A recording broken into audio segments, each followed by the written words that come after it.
Chapter 417. Inside the nameless valley, it was a complete mess. Under the power of the magic talismans, the transporting formation on the ground was destroyed. None of the cultivators from descending Star City were spared. All of them were seriously injured. As for the other cultivators who escaped from the disorienting cave, Jin Shi and the other two didn't have enough medicinal pills. Yu Gui was already dead, and Yong and Qiu weren't much better off. Their lives were hanging by a thread. The only one who was still in good condition was the sword cultivator Jianxin. Although he took the initiative to attack Mei City, City Lord Mei's target was Nie Wuxiang and Mo Tiange, so she ignored him. Therefore, he was only injured by City Lord Mei's devil aura. Right at this moment, a person flew out of the broken restriction node. This person was dressed in black. He was tall, had a gloomy expression, and his hands were hidden in his sleeves. The spiritual aura around him surged. When he lifted his sleeves, a silver light could be vaguely seen. He looked coldly in the direction City Lord Mei disappeared, then lowered his head to look at the scene. He snorted coldly and waved his right hand. A gust of devil aura gushed out and hit the bodies of the seriously injured cultivators. Yu, Elder Liang, who was seriously injured but hadn't died, was indescribably shocked. "You didn't die." The person sneered and said gloomily, "Do you think I'm a bunch of idiots?" He lifted his silver fake hand and smashed a mass of devil aura on Elder Liang's body. Elder Liang, who was already seriously injured, instantly stopped breathing. The person didn't stop moving. With a mass of devil aura in his hand, he instantly killed almost all the people present, including the cultivators from descending Star City and the cultivators who were deceived like him. Although these people were seriously injured, judging from this person's effortless performance, his strength was obviously extraordinary. Seeing this, Jianxin shook his sleeves. His flying sword emitted a clear cry and stared at the person with extreme vigilance. The person just glanced at him and didn't intend to attack. He raised his hand and put the Qingquan bags of the devil cultivators into his bag. He said expressionlessly, "You can have the rest." Right after he said that, he shook his sleeves and flew in the opposite direction of City Lord Mei. Jianxin heaved a sigh of relief. He covered his chest and coughed. Before he entered the secret place, he had already noticed this person. He was also at the peak of the middle stage of core formation. With just a glance, he could tell that this person's fake hands were extraordinarily powerful, and definitely not someone easy to deal with. Sure enough, this person had been hiding in the cave while they had been battling with City Lord Mei. He hadn't revealed a single trace of himself, so he had easily escaped after they had lured City Lord Mei away. Now that both of them were injured, this person actually didn't forget to seize the opportunity to kill them and seize their treasures after coming out of the cave. He was truly meticulous, ruthless, and greedy. Fortunately, this person did not intend to be his enemy. Although he was injured, he wasn't as badly injured as the others. If they were to fight, they might not necessarily lose to him. Since he was so smart, he would naturally take advantage of the situation and leave. If he stayed here any longer, who knew what would happen? Thinking up to this point, Jianxin raised his head to look in the direction Mo Tiange and the others fled. A hint of worry flashed in his eyes. He remembered that the bewildering trace fog was in that direction. If the two of them were lucky and could enter the bewildering trace fog, they would still have a chance to escape. However, under the pursuit of a nascent soul cultivator, would they be able to hold on until then? Jianxin thought for a while, then shook his head. He picked up the remaining Qingquan bags on the ground, summoned his flying sword, and also fled in the opposite direction. He treasured his own life more. Now that things had come to this, he could only pray for good luck for them. At this moment, Mo Tiange was running frantically. She didn't know why City Lord Mei was blocked by the Heaven and Earth fan, but now wasn't the time to investigate this. Fortunately, this time, City Lord Mei's breath was getting farther and farther away. He didn't chase after her even after she safely entered the bewildering trace fog. Mo Tiange breathed a sigh of relief. At this distance, she didn't even need the land shrinking ruler to have enough time to enter the virtual sky world. She looked down at the still unconscious Nie Wuxiang and noticed that her primordial devil aura had spread to her hand. A trace of hesitation flashed in her eyes. But in the end, she still pressed the space between her eyebrows and activated the virtual sky world. 1 breath, 2 breaths, 3 breaths. City Lord May's breath was still so far away. Finally, the pearl between her eyebrows shone brightly, engulfing both her and Nie Wuxiang. Seeing the familiar small house and flowing water again, Mo Tiange sat paralyzed in the small house, almost unable to move, as if all the strength in her body had been sucked out. It wasn't only because she was attacked by City Lord May, causing the spiritual breath in her body to surge and seriously injured, but also because she was so nervous that she was almost on the verge of collapse.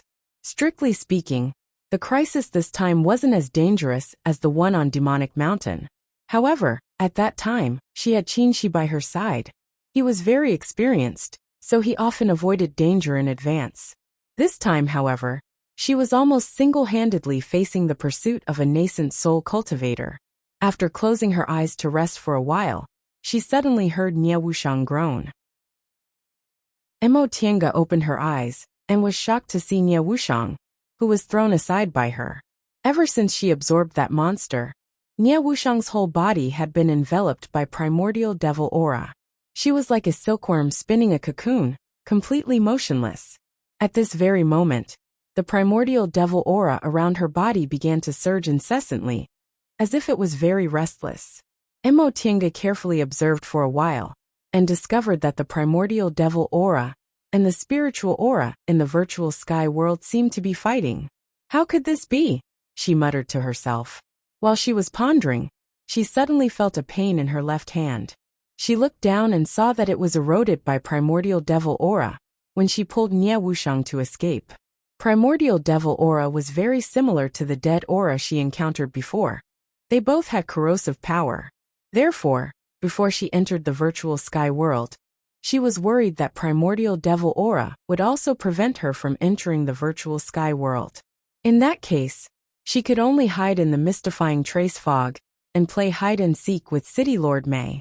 Fortunately, that didn't happen. Compared to dead aura, this primordial devil aura was a bit less violent and a bit purer. But when she was certain that primordial devil aura and the virtual sky world didn't conflict, she discovered that the situation wasn't that simple. If this primordial devil aura was the purest devil aura from the distant past era, then the spiritual aura in the virtual sky world was also the purest spiritual aura in the world today. In that case, it wasn't impossible for the two to conflict. Seeing that the confrontation between the devil aura and the spirit aura was becoming more and more violent, Mo Tiange hesitated for a moment and laid a formation around Nie Wuxiang to block the spiritual aura outside. After a while, Nie Wuxiang slowly calmed down and continued to fall into a deep sleep, which made Mo Tiange heave a sigh of relief. From the looks of it, Nie Wuxiang probably wouldn't wake up in a short time. The monster from before was so powerful that it could be said it surpassed Nie Wuxiang's realm. Under such circumstances, Nie Wuxiang's behavior was basically absorbing the monster's primordial devil aura by force. If she wanted to wake up, she would have to turn all the primordial devil aura into her own. In that case, it would take at least a year for her to wake up. This made Mo Tiange happy on one hand and worried on the other. She was happy because she could leave the virtual sky world before Nie Wuxiang woke up, so she wouldn't have to explain anything to her. But she was worried because she would have to take care of Nie Wuxiang for some time. In any case, the situation was already like this, so she could only let nature take its course. After thinking up to this point, Mo Tiange took a short rest and ordered the 2 stone sculpture puppets to clean up a wooden house.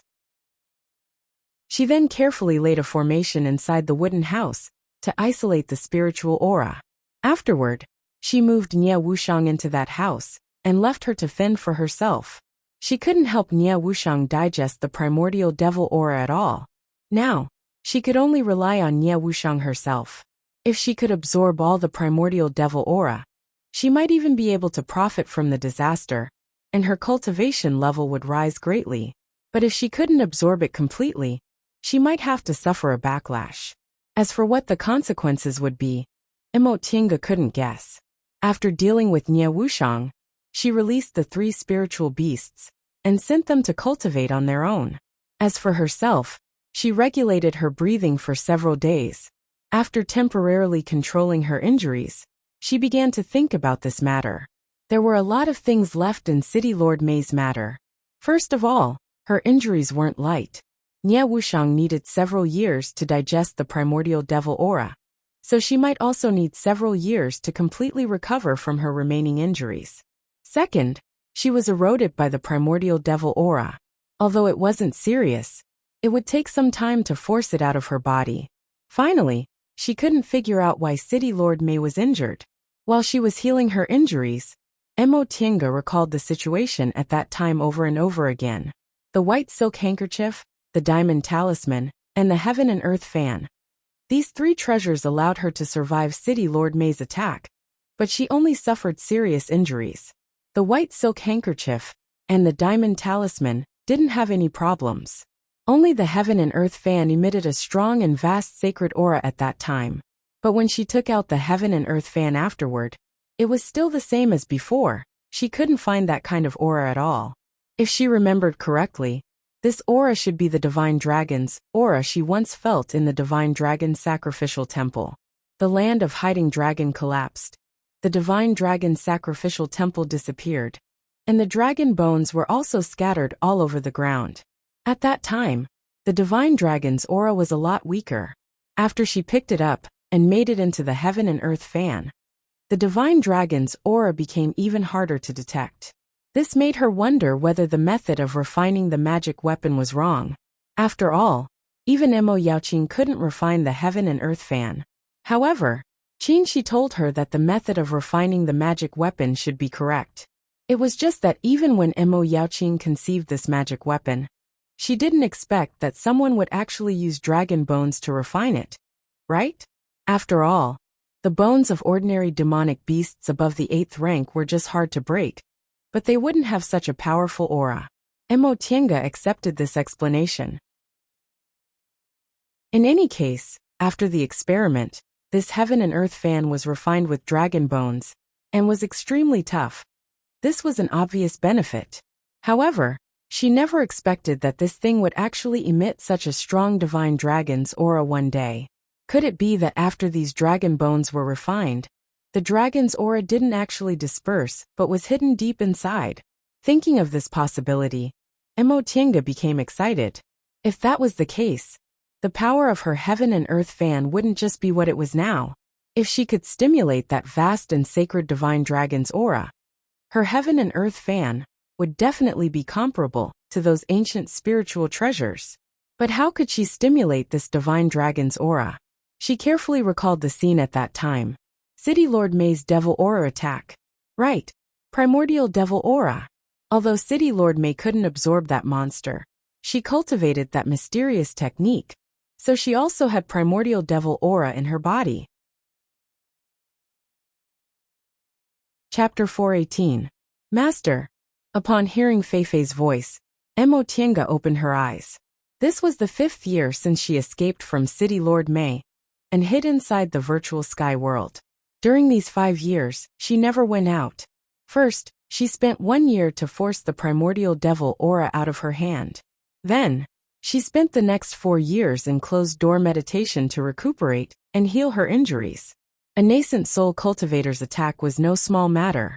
Although she managed to escape, her injuries weren't light. After these 5 years, she still hadn't fully recovered. Based on her own estimation, it would take another 4 to 5 years. Mo Tiange sighed. Seriously speaking, it was still because her foundation wasn't solid enough. Back when she was in the foundation building realm, she took advantage of Zhong Muling's 5 spirit fruit and advanced from the early stage to the middle stage in one fell swoop, saving her more than 10 years.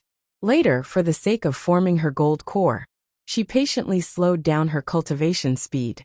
This was both for the sake of her mental state and for the sake of her weak foundation. Because of this, she didn't encounter any difficulties when she formed her gold core. Now her problem was similar to that year. She formed her gold core at the age of 86 and advanced to the middle stage in just 13 years. This time, although it wasn't as exaggerated as when she was in the foundation building realm, She was still able to advance so quickly because she took advantage of dual cultivation. A weak foundation was bound to bring about an unstable cultivation state. Even though she traveled all over the world for the sake of cultivating her mental state, and came to Yunzhong, which was a vast ocean away, she still couldn't completely solve this problem. Now, she was only 106 years old. Not only was she already in the middle stage of the core formation realm, but she even wasted several years recuperating. If this matter were to spread, it would really be shocking. After she carefully considered her injuries this time, she felt it might not be a disaster. After she was injured, she had to spend time recuperating and recuperating. Only in this way could she restore her cultivation level before she was injured. This way, she would have the opportunity to slowly lay a more solid foundation. After all, her goal was to advance to the nascent soul realm, and then advance to the deification realm to become an immortal. Master, I'm calling you. Can't you hear me? Feifei's delicate voice rang out, but its tone was very hateful. Emo Tiange felt a bit helpless. Ever since Feifei awakened, she felt she had completely lost her dignity as a master. However, she also felt it was very boring to argue with a spiritual beast about this. So she just let it be. What do you want to say? Emo Tiange asked. Feifei raised its paw and pointed at the hut next door. There seems to be some movement over there. She was the one who tidied up that small hut for Nie Wuxiang to live in for the time being. Ever since Nie Wuxiang swallowed the primordial devil aura 5 years ago, there hadn't been any movements. Since Nie Wuxiang had to heal herself, she didn't pay much attention to it. Feifei, on the other hand, often ran over to take a look with great interest. Therefore, Emo Tiange was relieved to let Feifei take care of Nie Wuxiang. Although this little fellow's personality was a little hateful, it was extremely intelligent. There was no need to treat it as a spirit beast at all. There was basically nothing to worry about that was given to it. There had been no change in the past 5 years, but now, there was actually a change. For the time being, Emo Tiange stopped treating her injuries. She stood up and walked towards the small room. Through the small room's window, Emo Tiange saw that the primordial devil aura surrounding Nie Wuxiang seemed to have mostly disappeared. Her aura, on the other hand, was much more stable. Apparently, Nie Wuxiang had already absorbed more than half of the primordial devil aura in the past 5 years. At the very least, she wouldn't suffer from a backlash. As for the movement mentioned by Feifei, she observed for a while and found that Nie Wuxiang's breath was heavy, seemingly showing signs of waking up. Emo Tiange furrowed her brows. Master, do you want to throw her out? Feifei suggested mischievously from the side. Emo Tiange rolled her eyes at it. In fact, whether it was Feifei, Xiaofan or Xiaohua, none of them were very friendly to other people who invaded this area. Back when Qin was here, Xiaofan wasn't and Feifei hadn't awakened yet. But at that time, Feifei and Xiaohua were already indifferent to Qin. This time, she brought Nie Wuxiang inside. So the attitude of these 3 spiritual beasts was even more obvious. Xiaohua completely ignored them. Xiaofan occasionally complained, and Feifei even said from time to time that it wanted to throw her out. However, in any case, she was still their master, so they didn't dare to really do anything. Feifei had also always been taking good care of Nie Wuxiang. What else can we do? Feifei lightly jumped onto her back, put its hand on her shoulder, and looked inside through the window. Who knows when she'll wake up? What should we do then? This secret is no small matter. Emo Tiange reached out and flicked it off her shoulder. She said, Get ready to go out. Huh. Feifei was stunned. Are we really going to throw her out? Emo Tiange stared at it with a faint smile. Weren't you just persuading me to throw her out? Why are you soft-hearted now? I'm not soft-hearted. Feifei pursed its lips and said, It's just that you're soft-hearted, master. You definitely won't really throw her out. Having a spiritual beast that was too smart wasn't necessarily a good thing. Emo Tiange shook her head and used her divine comprehension to call Xiaofan and Xiaohua. Both of you go into the spiritual beast bag. We're going out. Xiaohua couldn't speak, so it stared at her with puzzled eyes. Xiaofan, on the other hand, shouted, Master, what about your injury? Before Emo Tiange could answer, Feifei interrupted. Master, you're not going out to fight. What does it matter? But Feifei's attitude made Xiaofan very angry, but it didn't have Feifei's guts. In front of its master, it didn't dare to fight back. It's all right, Mo Tiange promptly said. We're just going out to do something. It's been so long, there won't be any problems. As she spoke, she pulled Xiaohua over first and stuffed it into the spiritual beast bag. Xiaofan and Feifei did the same. Seeing her insistence, they could only obediently jump in. Once everything was ready, Mo Tiange took out a pair of gloves from her qiankuan bag and put them on.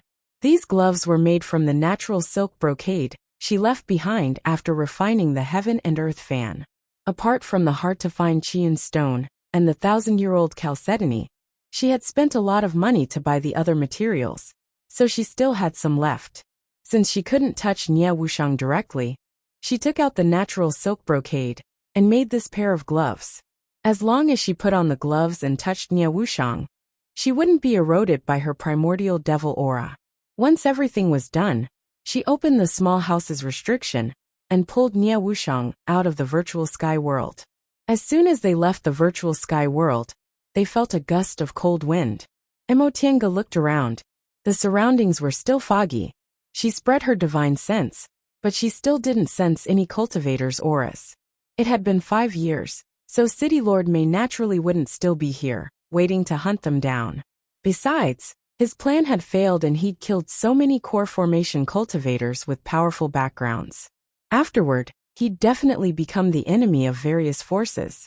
Those forces had many late-stage nascent soul cultivators, so he probably couldn't protect himself. Mo Tiange put away her thoughts and looked at Nie Wuxiang. After a moment of contemplation, she took out a black robe from her qiankuan bag and firmly covered Nie Wuxiang. This black robe was only ordinary clothing and couldn't hide her primordial devil aura. However, this way, she looked no different from a devil cultivator and wouldn't arouse other people's suspicion. Soon after, Mo Tiange supported Nie Wuxiang and chose a direction opposite to Descending Star City. When she entered the bewildering trace fog, she didn't go too deep, so it only took her some time to leave. This fog only made people lose their sense of direction. It didn't have any other disadvantages. After flying north for about an hour, Mo Tiange finally saw a city between the mountains. Balan country was mostly mountainous, so most of the devil areas were located in the mountain ranges. The city under her feet was also filled with thick devil aura, which was a bit thicker than Descending Star City. It should also be a devil area. Mo Tiange didn't hesitate and descended. Although this devil area was close to Descending Star City, its scale was much larger than Descending Star City's. It shouldn't have anything to do with City Lord Mei, so she could rest assured. Soon, she landed in front of the city's gate. In general, all cities belonging to cultivators had a no-fly order, so it was better to walk into the city and abide by the rules. This city was very tall. The city walls were made of an unknown material, but they were actually pitch black. A flag with a ghost face was fluttering on top of the city wall. At first glance, Mo Tiange felt this ghost face was very familiar. After carefully examining it, she remembered that she saw Yang Qingji's ghost face banner several years ago. It looked exactly like this. Could this be Guifang City? Mo Tiange muttered in her heart, then walked towards the devil cultivator guarding the city. When the devil cultivator saw her and Nie Wuxiang, he didn't dare to neglect them and asked politely, "Seniors, are you here to travel or to visit a friend?" Sure enough, this was Guifang City. Mo Tiange's expression was as usual. She said faintly, "My friend is injured, so we're looking for a place to stay." The devil cultivator had already noticed Nie Wuxiang. Judging from her momentum, she was obviously a powerful devil cultivator, but she was being supported by a Dao cultivator. He looked a bit strange. He originally wanted to ask again, but he didn't expect Mo Tiange to answer him. Maybe it was because Mo Tiange's expression was too calm, or maybe it was because their cultivation levels were enough to intimidate him. But the foundation-building devil cultivator only looked at them once before he moved aside.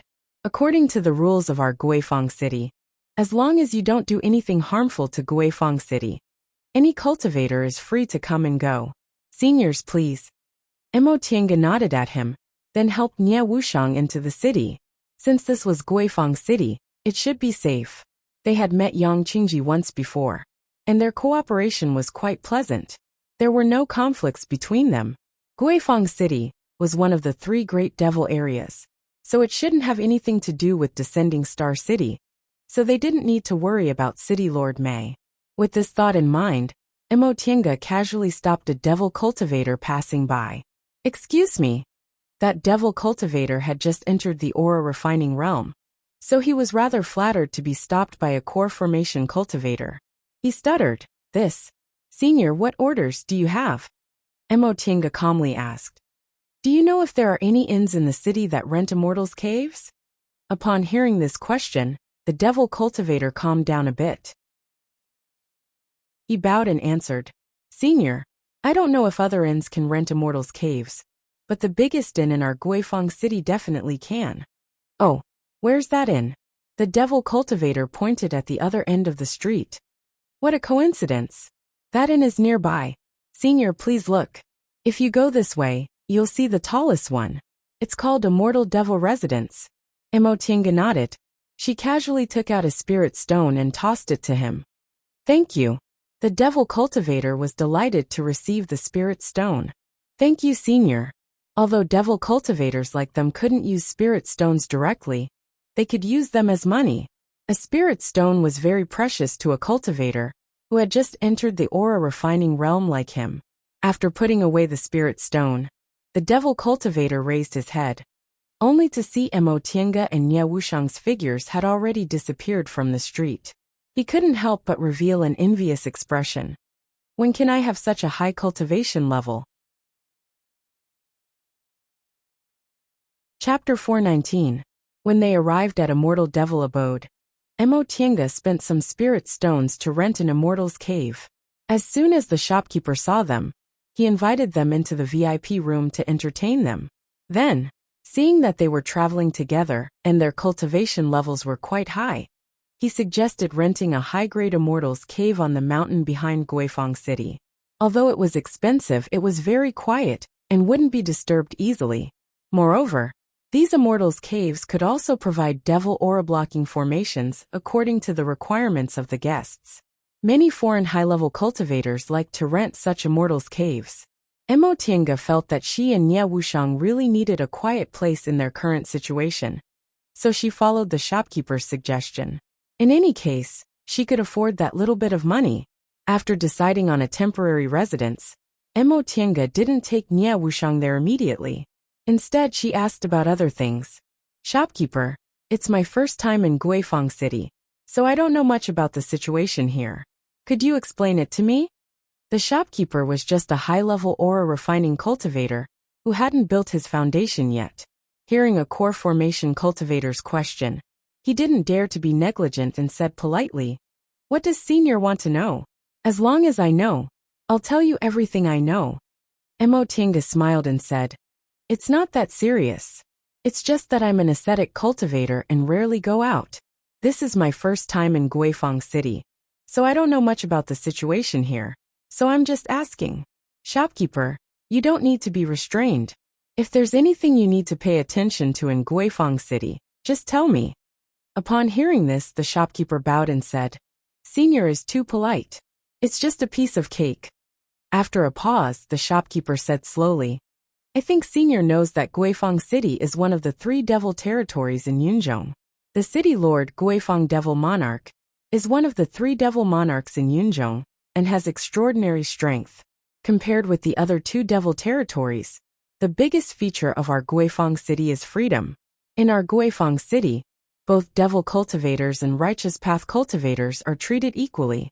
Moreover, we're free to come and go in Guifang City. No matter what kind of cultivator you are, you only need to tell us why you're here, and you won't be questioned when you leave. Of course, cultivators who are active in Guifang City must ensure 2 things. First, you can't harm the interests of Guifang City. Second, you can't fight in the city and hurt others. As long as you can do these 2 things, you'll be completely unrestrained in Guifang City. Oh, Mo Tiange's heart stirred. The city of Devil Path actually had such open-minded people? What if someone disobeys the rules? The shopkeeper smiled when he heard this.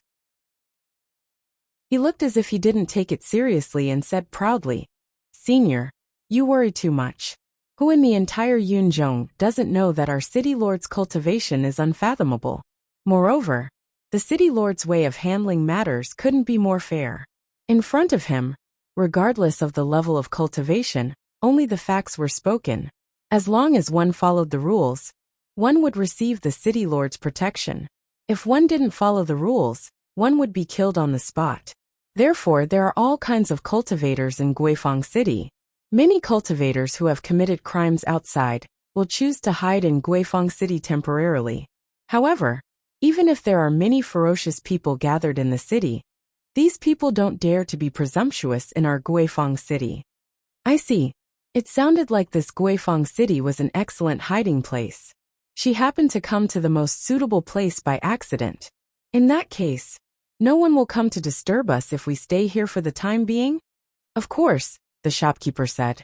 "If Senior doesn't want people to disturb you, you only need to set a small restriction outside the cave and refuse to receive sound-transmitting talismans. In this way, other people will know Senior's intention and won't come to disturb you." "That's good." Emo Tienga thought for a while, then took out a small bag of spirit stones from her Qiankuan bag and put it on the table. "Here are 2,000 spirit stones. We'll temporarily rent this place for 3 years. You can arrange it."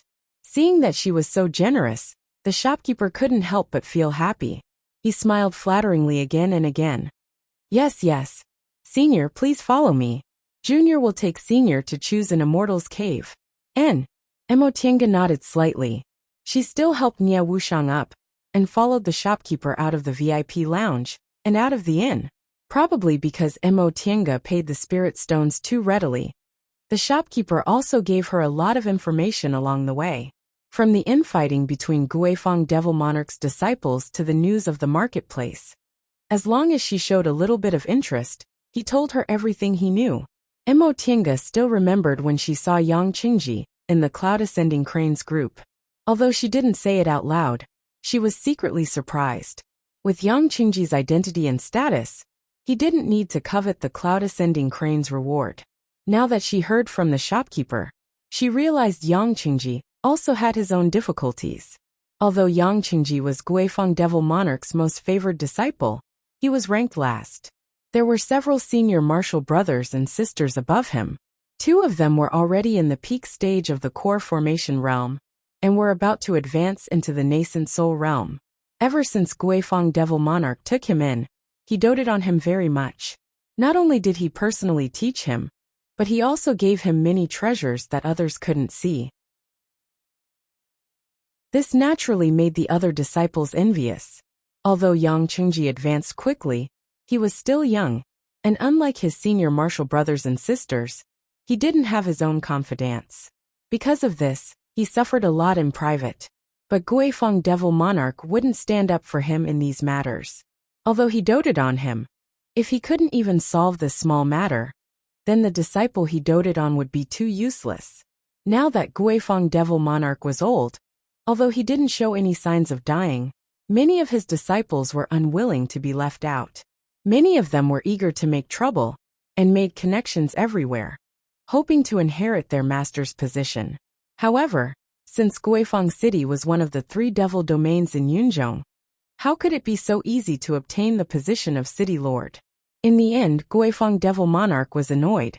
He announced to the whole city that when he abdicated, among his disciples, the one with the highest cultivation level would inherit the position of city lord. The prerequisite for this was that the disciple must advance into the nascent soul realm. If no one advanced into the nascent soul realm, foreign cultivators could seize the position of city lord with their own strength. After Guifang Devil Monarch announced this order, his disciples finally calmed down and began to cultivate with all their might. Among them, his 2 oldest disciples naturally had the most advantage. They were already in the peak stage of the core formation realm, and the nascent soul realm was just a threshold. However, Yang Qingji's talent was extremely high. While his senior martial brothers and sisters cultivated with all their might, they didn't forget to drag him down. Although Yang Qingji's aptitude was excellent, he wasn't good at power struggles. so he had to deliberately avoid it and travel around Guifang City. Hearing this, Mo Tiange wasn't too surprised. Where there was influence, there would be power struggles. Even Xianqing School, which was currently in a period of harmony, couldn't completely avoid it, let alone Guifang City, where the city lord could order the whole city's people. What she was curious about was why this innkeeper, whose cultivation level was only in the ore refining realm, was so clear about these things. Upon hearing her question, the innkeeper smiled and said, "Senior, you don't know, but in our Guifang City, these are all open secrets. Not many people don't know about them." He then said with some worry, "In fact, we're all very worried. If the city lord really passes away, I'm afraid the good days of our Guifang City will also come to an end." "Why?" Mo Tiange smiled and said, "The establishment of Guifang City isn't a matter of a day or two. How can it be so easy to fall?" The innkeeper said, "Senior is a Dao cultivator, so you might not be very clear about the matters of us devil cultivators. We devil cultivators worship individual strength the most, so we don't have any sects, we only have cities. Moreover, in a city, there's usually only one nascent soul cultivator, who is the city lord. The city lord's words are the devil territory's iron law. Our Guifang City was established by relying on the prestige of city lord, Guifang devil monarch. If the city lord passes away, and the successor doesn't have enough strength, we'll change from one of the 3 great devil territories to a small devil territory that can be bullied by anyone." "Oh, so it's like this." She seemed to have heard this before. Even if the scale of the devil path was slightly smaller than that of the righteous path, how could there only be so few nascent soul cultivators among the 3 great and 7 small devil territories in northern Qilin country? It was probably because after devil cultivators advanced to the nascent soul realm, they would either establish their own city and enjoy the glory of being admired by thousands of people, or they would have no interest in it and wholeheartedly seek more powerful strength. In this way, the strength of a city's deterrence completely depended on the strength of the city lord. If the city lord's strength wasn't enough, he could only submit to others. In this case, once Guifang Devil Monarch passed away, whoever succeeded as the city lord would affect the future of Guifang City. If this person's strength wasn't enough, Guifang City would quickly decline from being one of the 3 great devil territories, and might even be robbed by other nascent soul cultivators. Thinking about it this way, Guifang Devil Monarch's order was indeed extremely wise. If one of his disciples advanced to the nascent soul realm, he could naturally take over Guifang City. But if no one had this ability, Guifang City was such a big piece of fat meat that it would definitely attract other powerful nascent soul cultivators. At that time, even if his disciples weren't complacent, Guifang City would still be saved. Mo Tiange felt that this Guifang Devil Monarch wasn't only strong, but his brain was also first-rate. Compared to City Lord Mei of Starfall City, he was many times stronger. No wonder he could establish such a powerful devil territory.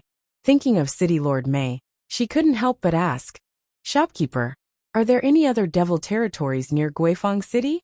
While leading the way, the shopkeeper answered, "Yes, the one closest to us should be Starfall City, but it's only a small devil territory, so it's not a big deal." The shopkeeper's expression was exactly as he said. It was not a big deal.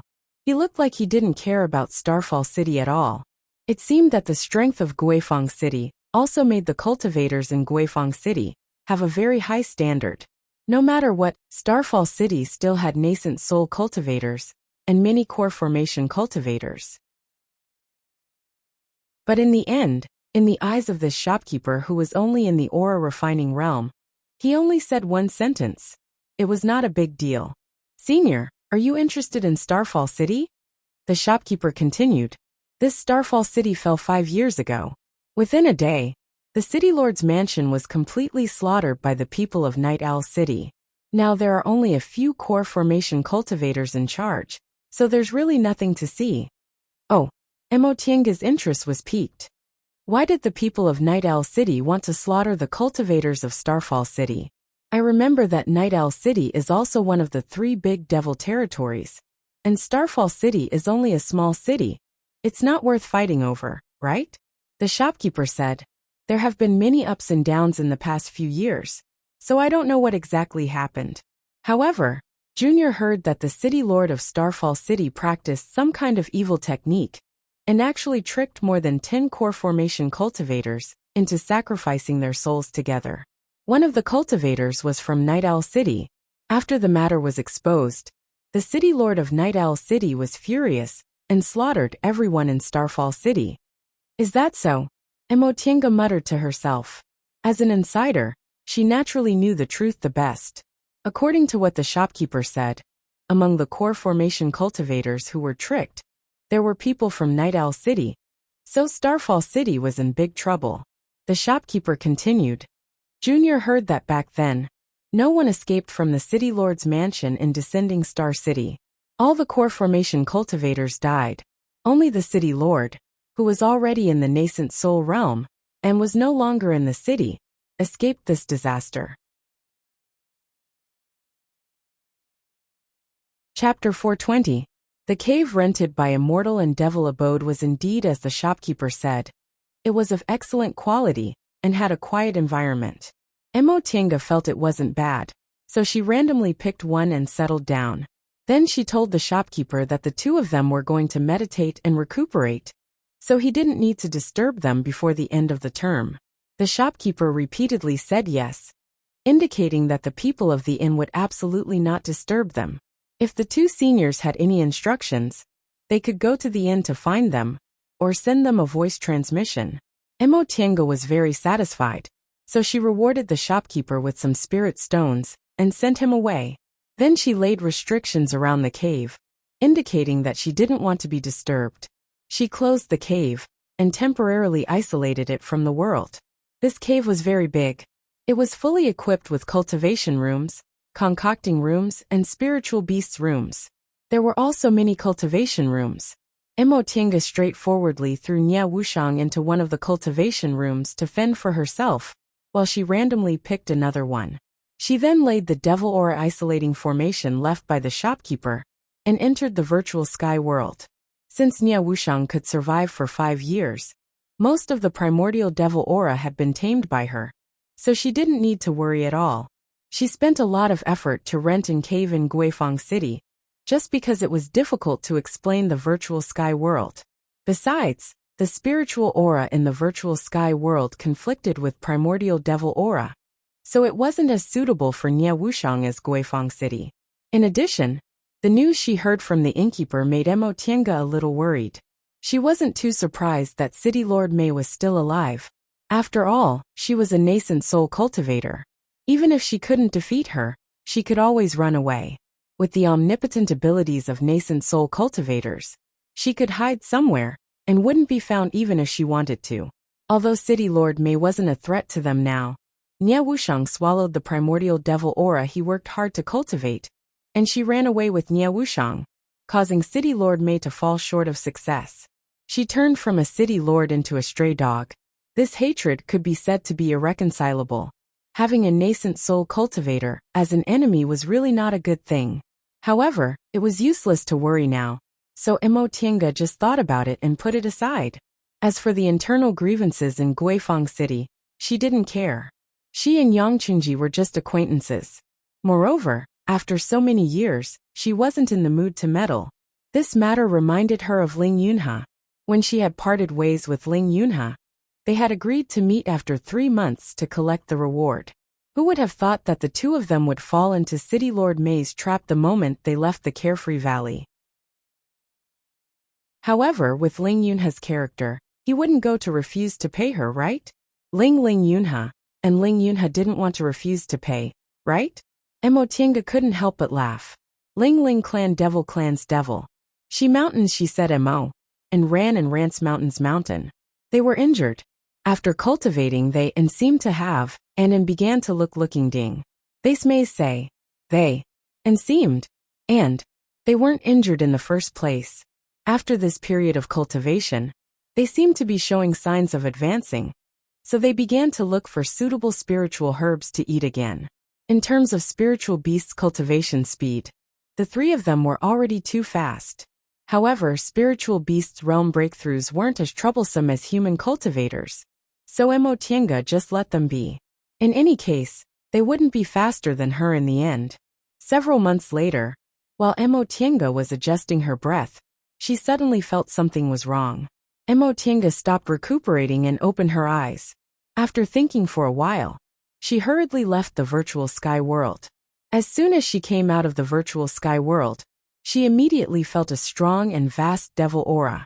As soon as she appeared, the devil aura ignored the devil aura isolation formation and rushed towards her violently. Emotienga was startled. She unleashed the art of primordial origin to protect herself before stepping out of her cultivation room.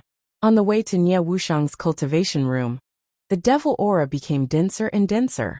Although it couldn't compare to those nascent soul devil cultivators, it wasn't too far off. In fact, the devil aura here was even slightly purer. By the time Emotienga stepped into Nie Wuxiang's cultivation room, she was completely shocked. At that moment, Nie Wuxiang was sitting cross-legged on the stone bed, adjusting her breath with her eyes closed. Her whole body was surrounded by thick devil aura. This devil aura seemed to have a life of its own as it circled around her, neither too fast nor too slow. The momentum coming from her body was already far beyond the middle stage of the core formation realm. It was even much higher than the late stage of the core formation realm. She was only one step away from the nascent soul realm. Could it be that Nie Wuxiang made a realm breakthrough? Emotienga watched for a while, but in the end, she shook her head. No, this wasn't a realm breakthrough. It was the devil aura that was too overbearing, so it had such a strong momentum. That monster was originally prepared by City Lord Mei for her. With his identity as a nascent soul cultivator, it was absolutely no small matter that this primordial devil aura could help him make a realm breakthrough. Although the part Nie Wuxiang swallowed wasn't all of it, it still surpassed her own realm. With so much primordial devil aura, it wasn't surprising that she had such a strong momentum all of a sudden. However, Emotienga couldn't help but recall Master Song Feng's eccentric and ruthless temperament, as well as his appearance that was neither human nor ghost. Now that Nie Wuxiang really embarked on such a path, would she also become like him? Just as she was thinking about this, Nie Wuxiang suddenly opened her eyes and smiled at her. This smile made Emotienga's taut heartstrings loosen in an instant. From the looks of it, she seemed to be the same as before. There was nothing wrong with her. So you're awake. How do you feel? Nie Wuxiang stretched herself, and the devil aura around her body suddenly danced along with her movements. I'm so tired. How long did I sleep? 5 years. Seeing that Nie Wuxiang's movements were normal, Emotienga knew there was nothing wrong with her, so she felt relieved. So it's been 5 years. Nie Wuxiang seemed to be sighing with emotion. After a while, she finally smiled and said, I'm fine. Although I can't completely absorb this devil aura, I've already tamed it. Now I just need to slowly absorb it all. That's good. Now that she was sure Nie Wuxiang was fine, Emotienga no longer worried about her. She carefully looked at Nie Wuxiang in front of her, and couldn't help but say, looking at your current appearance, you already look like a complete devil cultivator. I wonder if this primordial devil aura has any disadvantages? Will you end up like your master in the future? This question made Nie Wuxiang daze for a while. After a long time, she lowered her head to look at her hand. On her hand, there used to be a wound corroded by the black water in Carefree Valley. After being cleansed by the primordial devil aura for 5 years, this wound was long gone. The remaining corrosive power was also completely devoured by the primordial devil aura.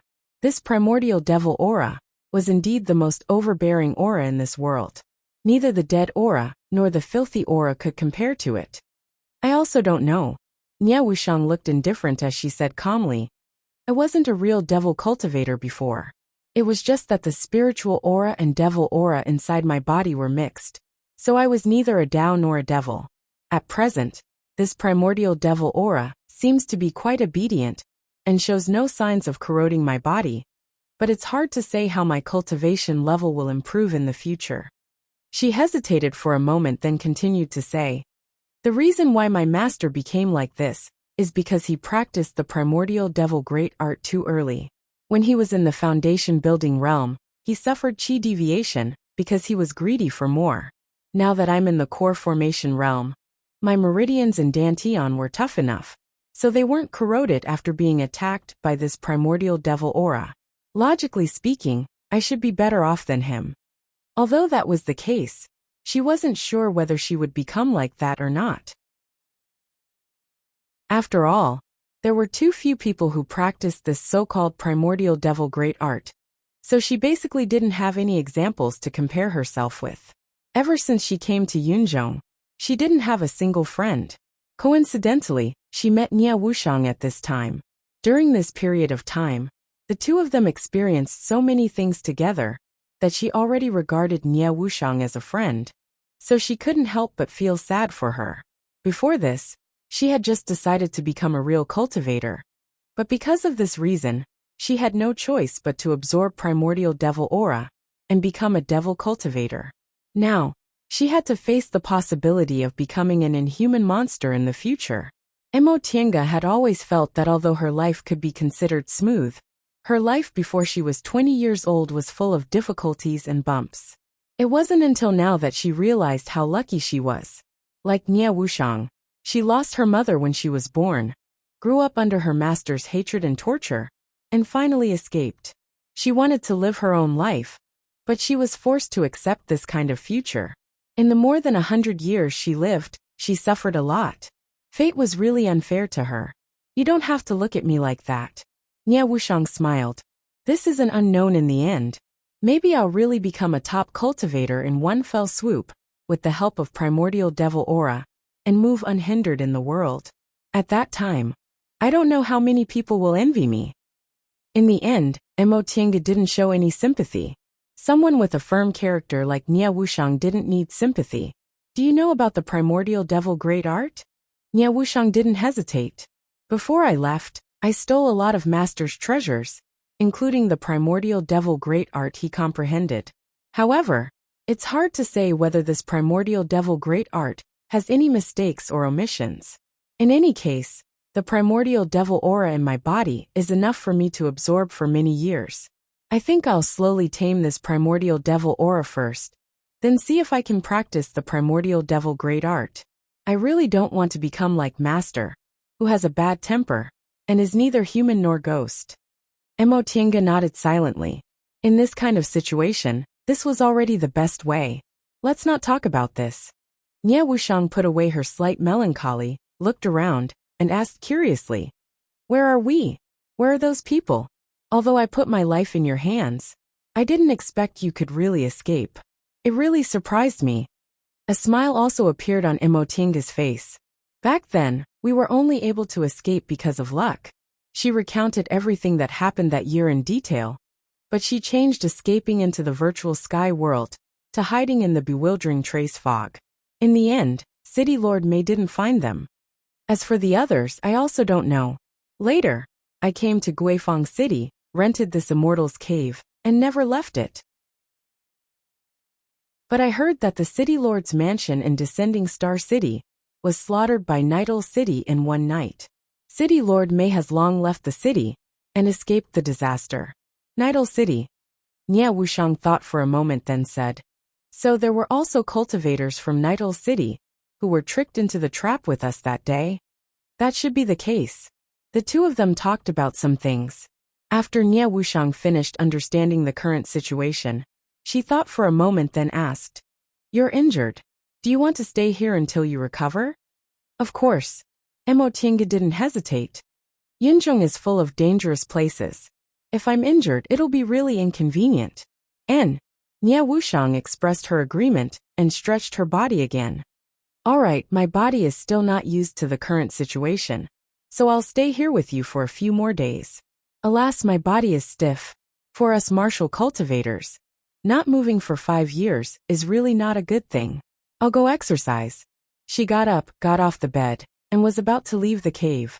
In the next moment, Emo Tienga suddenly felt an extremely strong momentum attack her, and then a loud noise came from the entrance of the cave. She turned to look at the entrance, and was instantly dumbfounded. Nie Wuxiang was frozen there with a shocked expression. Her right hand was still in the position of pushing the door, and the restriction and stone door set at the entrance of the cave were completely broken.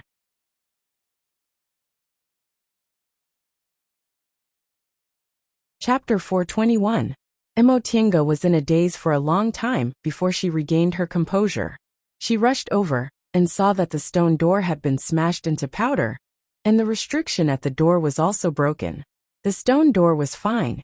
Even a foundation-building cultivator could break it, but this restriction was personally laid by her. Although it wasn't a top-grade formation, it couldn't be broken by ordinary core formation cultivators. She looked at Nie Wuxiang in disbelief. "What did you do just now?" Nie Wuxiang, who was still absent-minded, murmured, "I just pushed it." After she said that, she finally realized something.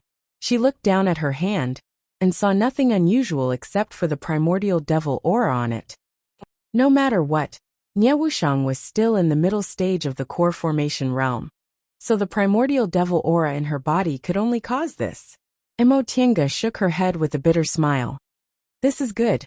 Even if you run into a nascent soul cultivator, you won't be trampled on." Although this kind of movement couldn't compare to the strength of a nascent soul cultivator, it already had a momentum that could rival it. However, being too powerful wasn't necessarily a good thing. Powerful strength needed an equally powerful container to contain it, and this container was a cultivator's body, meridians, and dantian. Although Nie Wuxiang had this kind of strength now, she was still in the middle stage of the core formation realm, which definitely wasn't a good thing. If she used it forcibly, she might explode and die. How could Nie Wuxiang not understand this? She was stunned for a long time before she said, "It's too late to regret now. We can only do as we see fit." As she said that, she looked down at her hand and waved it lightly. With a loud bang, a boulder at the entrance of the cave was smashed into pieces. Nie Wuxiang was a bit dispirited by this scene. How could she move around with such a big movement? Would she really change from a martial cultivator to a devil cultivator in the future? Emotienga asked, "How's your body?" "I haven't used the primordial devil aura much, so I can't feel anything." She then lowered her head and sighed. "It seems I'll have to stay here for a long time." "What?" "Although I have the powerful primordial devil aura, I don't have a high enough realm. I must enter closed-door meditation to stabilize my realm." Nie Wuxiang smiled bitterly. "Maybe 3 to 5 years, or maybe 10 to 20 years.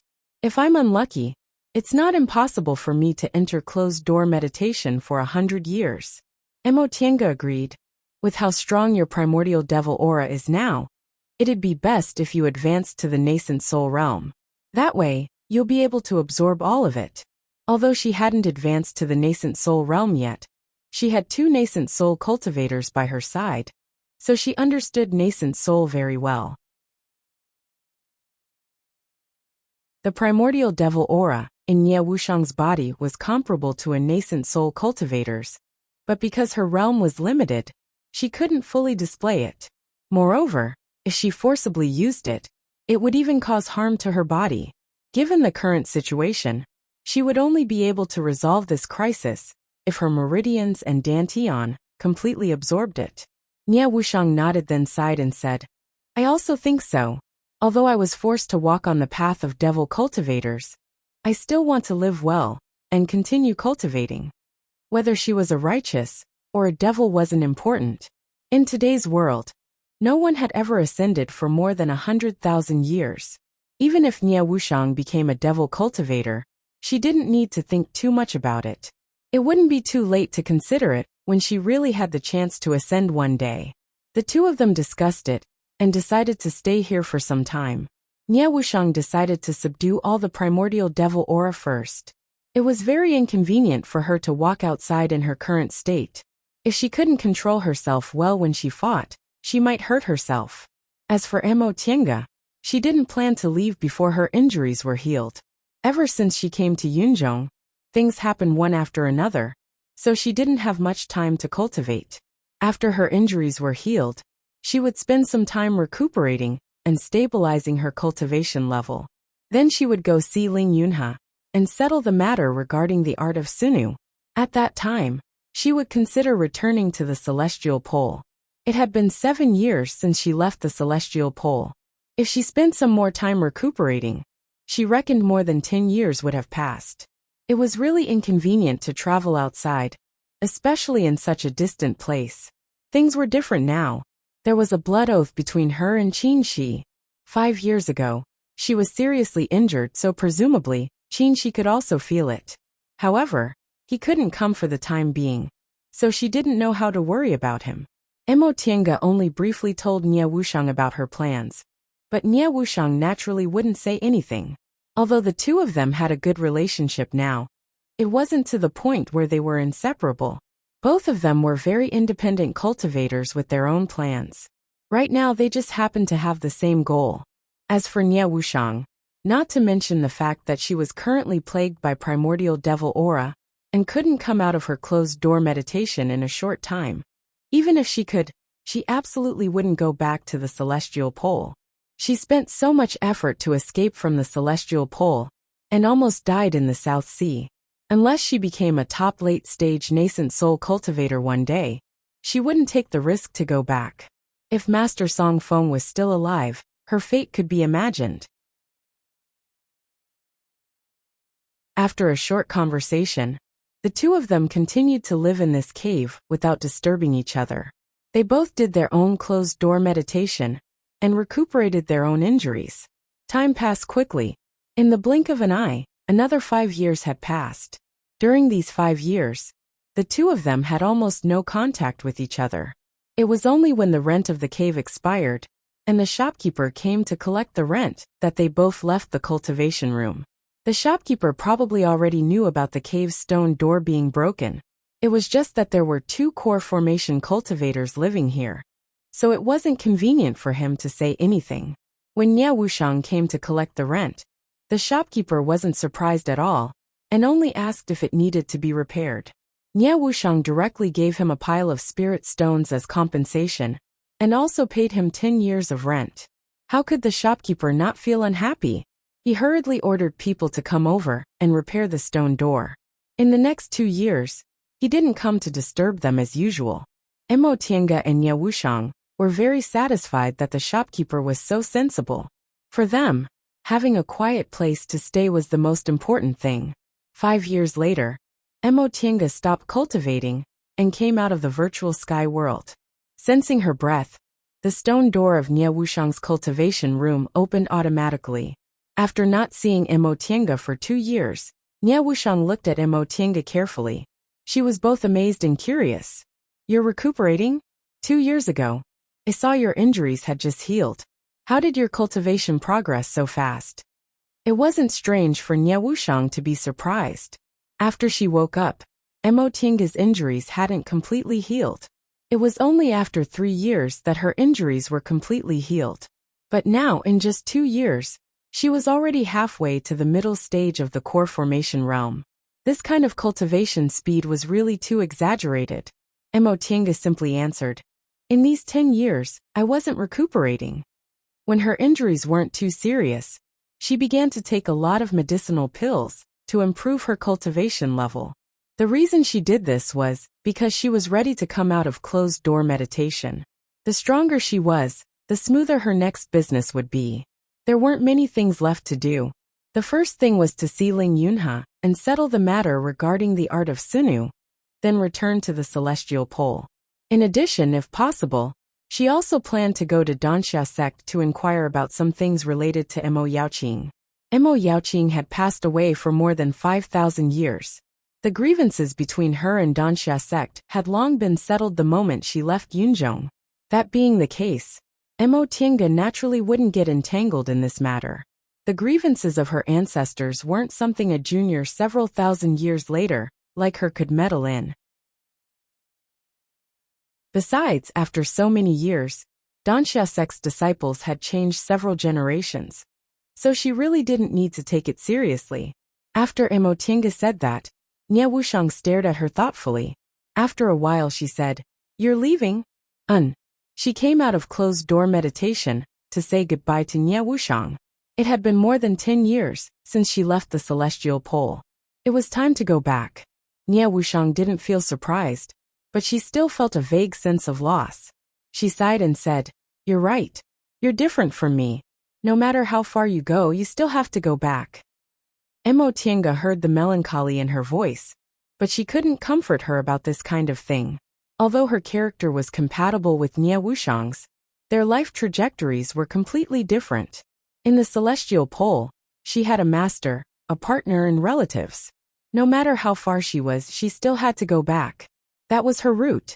But Nie Wuxiang was the opposite. She absolutely couldn't go back to the celestial pole. In Yunzhong, she had no relatives or friends. She was like a floating duckweed. The only thing that kept her going was her determination to keep cultivating. Cultivators were also people. They were more indifferent to worldly emotions than mortals, but they couldn't completely abandon them. Maybe I'll come to Yunzhong again in a few years. At that time, we'll still have a chance to see each other. After a long time, Mo Tienga only said this. Nie Wuxiang smiled, threw her sad mood to the back of her mind, and asked, "What's your next plan?"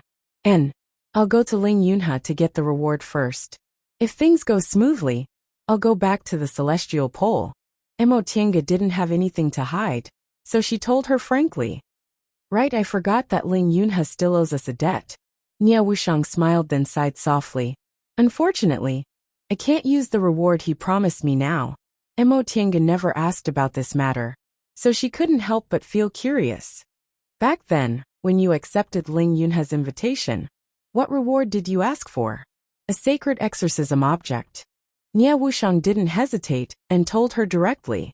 She then shook her head and smiled bitterly.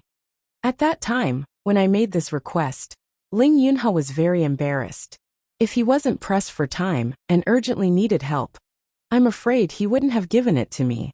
But it's useless to me now even if I have it."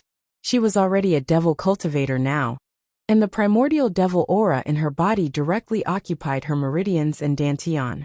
It was simply impossible to use a devil exorcism object to remove the devil aura from her body. If she persisted, her cultivation level would most likely be crippled. "So you're not going to go?" "I reckon I'll have to enter closed-door meditation for at least 10 years. Nie Wuxiang thought for a while then said, "How about this?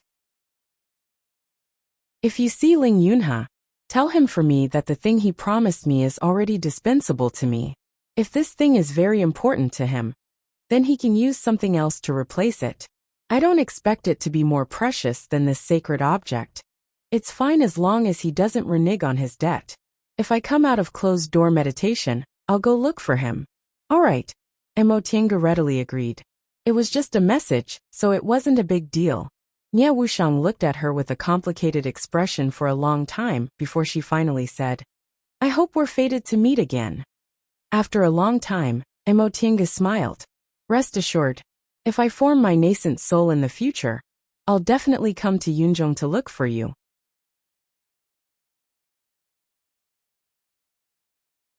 Chapter 422. The restaurant in Guifang City was no different from the restaurants in the Righteous Path's Immortal Cultivation City. It was also a bustling crowd of low-level cultivators, all of whom were chatting and laughing loudly, exchanging information. For most of the low-level cultivators, they couldn't enter the mountain gate, couldn't get in touch with those high-level cultivators, and couldn't get pointers. Therefore, they valued the communication between cultivators more. They could get other cultivation information from cultivators of the same level and exchange what they needed. A immortal cultivation city needed the strength of high-level cultivators, but it also needed these low-level cultivators to be popular. Only then could it prosper. "Very welcome. Please take a seat here." In the restaurant, the waiter who specialized in receiving cultivators warmly greeted a female cultivator who just stepped into the restaurant and led her to a seat. Although this waiter was a mortal, he had been in the outside world for a long time, so he had a good eye. When he saw this female cultivator's appearance, he knew she was a cultivator of the righteous path. He asked eagerly, "Fairy, what do you want?" "We have good spiritual tea, spiritual wine brewed from spiritual fruits, and dishes cooked from spiritual beasts. A pot of tea and a few plates of dried fruits will do." The female cultivator replied lightly, Yes, please wait a moment." The waiter bowed repeatedly. After a while, he served the spiritual tea and dried fruits. Fairy, please enjoy. If you need anything, just call me. The female cultivator nodded, picked up the spiritual tea, and took a sip. However, she frowned slightly, as if she was not satisfied with the spiritual tea. In the infernal domain, how could a restaurant that served ordinary low-level cultivators have any good spirit tea? This restaurant was actually quite famous in Guifang City.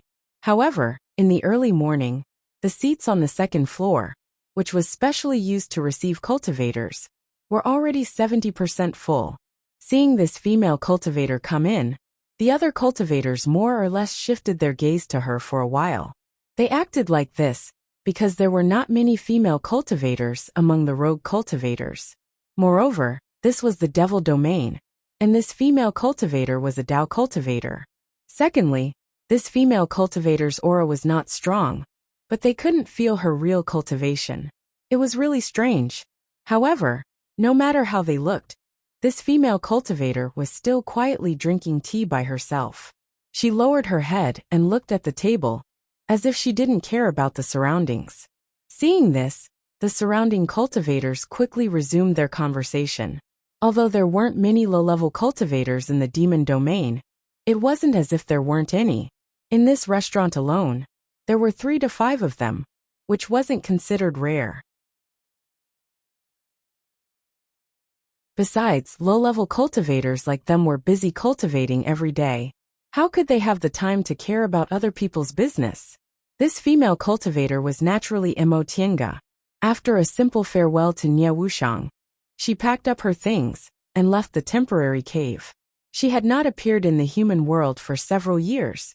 Looking at the bustling Guifang city, she could not help but want to sit in the crowd and feel the aura of the mortal world. Cultivation was a lonely thing. The higher one's cultivation, the more lonely it was. He shut himself in the abode and cultivated day and night, painstakingly comprehending the profundities. In the blink of an eye, 3 years, 5 years, 10 years, 20 years passed just like that. If one didn't have a firm Tao heart, how could one persevere? Even if Mo Tiange admitted she was willing to be lonely, it was inevitable that she would feel dull and lonely after being in closed-door meditation for a long time. After sitting leisurely for a while, several cultivators of the righteous path came to strike up a conversation with her. However, Mo Tiange was not in the mood to chat with them today, so she only said a few words. Seeing that she was not in the mood to chat, the others sensibly didn't disturb her. The restaurant was quite noisy. 4 low-level cultivators without a sect, communicating with cultivators in the same realm, was their source of information. Although they might not be prepared for what they said, Mo Tiange was very happy to hear it. While she was listening to some gossip with relish, she suddenly heard a devil cultivator at the table next to her say, "Fellow Taoists, before I came to Guifang City, I heard there were many cultivators with profound cultivation levels in Guifang City. I've been here for a month, but why haven't I seen a senior in the core formation realm?" This cultivator's question might be very strange in other places. How could it be so easy to see a core formation cultivator? But in Guifang City, it wasn't strange at all. Guifang City was one of the biggest devil territories. Not only were there many core formation cultivators under Guifang Devil Monarch, but there were also many cultivators who settled in Guifang City. Although low-level cultivators like them couldn't chat with them, they had many opportunities to meet them. There were 2 people sitting at the same table with this devil cultivator. One was a youth with a knife scar on his face, and the other was a skinny old man. Upon hearing this question, the old man still drank his tea with relish, but the other youth immediately smiled and said, "Brother Yan, there's something you don't know. If you came to Guifang City on a normal day, it would be very easy for you to see a core formation senior. But now the timing isn't right. Not to mention our Guifang City, I'm afraid the core formation seniors from other devil territories aren't in the city." "Oh." The devil cultivator called Brother Yin was surprised. "What timing? Did something big happen?" "Something big, something really big." The knife-scarred youth shook the wine cup in his hand, ate a mouthful of dishes cooked by demonic beasts, then said, "Brother Yin, I presume you haven't been to this kind of place recently, right? Not to mention our Guifang City, There's practically no devil cultivator who doesn't know about this matter. Emo Tienga, who inadvertently overheard this, couldn't help but prick up her ears. Something big happened in the devil cultivator world? What kind of thing could it be that involved so many core formation cultivators? Fellow Taoist Duan, don't keep me guessing. What's the matter? I'm always impatient. Hehe. The knife-scarred youth chuckled. Now that he had aroused devil cultivator Yan's curiosity, he said, Brother Yan, have you ever heard of a magic weapon called Heavenly Devil Tower? Heavenly Devil Tower? What's that? Judging from his tone, it seems to be an extraordinary magic weapon. Emo Tienga, who didn't know much about Yunzhong, was full of doubts. Heavenly Devil Tower? Devil Cultivator Yin repeated. At first his expression was blank, but it soon turned red, and excitement appeared on his face. Heavenly Devil Tower. Tens of thousands of years ago, the most powerful magic weapon of devil paths, Heavenly Devil Venerable, the Heavenly Devil Tower. Correct. The knife-scarred youth was very satisfied that Devil Cultivator Yin managed to guess it right away. Aside from this Heavenly Devil Tower, what else could make those arrogant seniors care so much about it? The youth didn't finish his sentence, so Devil Cultivator Yin hastily asked, What's going on? Fellow Taoist Duan, just tell me. Let this old man tell you. The old man who hadn't spoken until now finally spoke. His cultivation level was slightly higher than the other two. He was already in the 10th layer of the aura refining realm. Judging from his age, he must have had a lot of experience. His eyes shone brightly, and it was obvious he was a shrewd person. We have to start from 2 years ago, the old man said slowly. About 2 years ago, not only in our Guifang city, but in the entire devil cultivator world, the rumor of the Heavenly Devil Tower's reappearance spread. Fellow Taoist Yen, you know what kind of treasure the Heavenly Devil Tower is.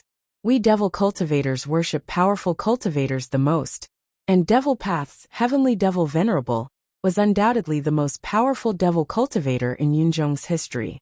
The Heavenly Devil Tower in his hands was created by gathering the power of the 10 most powerful devil monarchs of the Devil Path, and refining all kinds of Devil Path supreme treasures.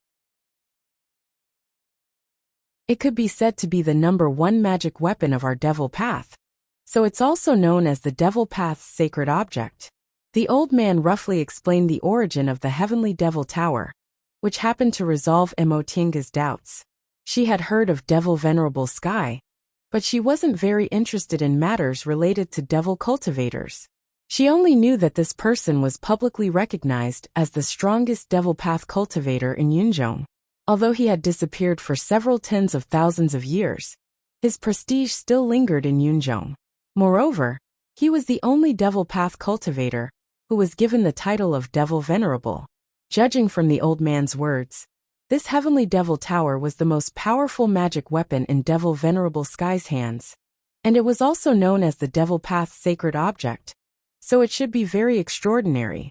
However, this Devil Venerable Sky had disappeared for several tens of thousands of years. Was this magic weapon still in good condition? As this thought crossed her mind, Emo Tienga once again recalled the Fuxing sword she accidentally obtained a few years ago. Fu Yaozi was also a cultivator from several tens of thousands of years ago. This magic weapon of his had been corroded in the devil domain for several tens of thousands of years, but it still had that kind of power. If this Heavenly Devil Tower had been properly preserved in a specific place, it really might be in good condition. All of us aura refining cultivators heard about this, so we all thought it was just groundless rumors. Otherwise, how could we possibly know about this kind of news? Who knew that several months ago, the high-level seniors of our Guifang city went out one after another? Only then did we find out that this wasn't just a rumor. Right now, almost all the seniors in the devil cultivation world above the core formation realm are searching for this sacred object. Oh, so that's how it is. The devil cultivator surnamed Yin clicked his tongue in wonder. Legend has it that after the Devil Venerable successfully advanced to the divine transformation realm, he disappeared from the world, and the Heavenly Devil Tower also disappeared at the same time. It's been several tens of thousands of years, but this Devil Path's sacred object has actually reappeared in the world. This is too miraculous. Who said it wasn't? The knife-scarred youth said while eating a dried fruit. Unfortunately, our cultivation levels are too low. Even if the sacred object appears in the world, it has nothing to do with us. Alas, if it was several hundred years later, even if it was several hundred years later, you still might not be able to form your gold core. Even if you formed your gold core, I'm afraid you still wouldn't be able to snatch this sacred object. The old man slowly nibbled on peanuts and said, "This time, although all the core formation seniors went out, in my opinion, only the 3 great devil monarchs will be able to join in the fight." The knife-scarred youth nodded in agreement. Yes, not to mention the core formation seniors, even those nascent soul seniors with slightly weaker strength probably won't have a chance. Hee, the sacred object of our devil path will naturally fall into the hands of the strongest devil cultivators. Other people will just watch the fun. Correct. I hope our city lord can snatch the sacred object. That way, our Guifang city will become the #1 devil domain in the future. At that time, small cultivators like us will also have a lot of benefits. These devil cultivators continued to talk for a while before they changed the topic to something else. The appearance of the devil path's sacred object was naturally an extraordinary event for the entire devil cultivation world. But for small cultivators like them, it was nothing more than gossip. Emotinga muttered to herself for a while before she called the waiter, paid the bill, and left the restaurant. On the surface, this matter seemed to have nothing to do with her. However, if she thought about it carefully, it might not necessarily be the case. The appearance of the devil path's sacred object caused turmoil in the entire devil cultivation world. In Yunzhong, although cultivators from different realms had their own countries, they all lived together. Once the devil path was in turmoil, the 3 realms of Taoism, Confucianism, and Buddhism would also be in turmoil. It seemed she had to quickly finish her business and leave Yunzhong.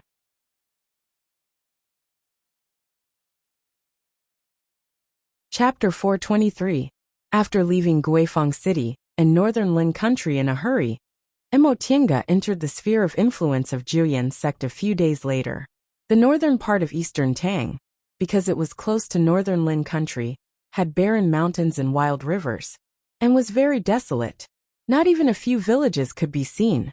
When she got close to Juyan sect, there were more people. After entering Juyan sect's sphere of influence, there were even more towns and cities everywhere. Among the 5 major sects of Eastern Tang, Juyan sect and Danxia sect were located in the north, one in the east and the other in the west. Because of the existence of these 2 sects, the surrounding area was very prosperous. Cultivation cities were everywhere, and it was many times more prosperous than the celestial pole.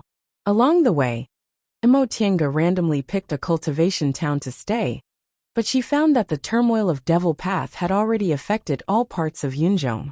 Once a powerful devil cultivator obtained the sacred object of Devil Path, his strength would soar. Although the cultivators of Yunzhong coexisted peacefully, they were also in a delicate balance. If the strength of Devil Path cultivators skyrocketed, especially figures like the 3 devil monarchs, the situation in Yunzhong would certainly change. Therefore, when the sacred object of Devil Path appeared, not only did it set off a great uproar in the world of Devil Path, but other Taoist cultivators, Confucian cultivators, and Buddhist cultivators were also involved. When she returned to Eastern Tang at this time, there were almost no high-level cultivators left in the 5 major cultivation sections. Basically, all of them went out in full force. The disturbance caused by this matter in Eastern Tang was far greater than that in Guifang City. This was the sacred object of Devil Path. Devil cultivators went to fight for it for their own interests, but Taoist cultivators felt a sense of crisis. Taoist cultivators were used to them being the most numerous and powerful cultivators in Yunzhong. This time, it was possible for devil cultivators to get the sacred object of Devil Venerable. How could this be? Although Devil Venerable was powerful and had outstanding figures like the 10 devil monarchs, Taoist cultivators also had geniuses like Senior Fu Yaozi and other promising cultivators. The strength of Taoist cultivators was not weak at all. After so many years, although Taoist and Devil Path were no longer hostile, They were still unwilling to let devil cultivators steal the limelight and dominate Taoist cultivators. As for Buddhist cultivators and Confucian cultivators, they also belonged to the righteous path. It was not good for them if devil cultivators were strong, so they naturally stood on the side of Taoist cultivators. Emotinga couldn't help but sigh.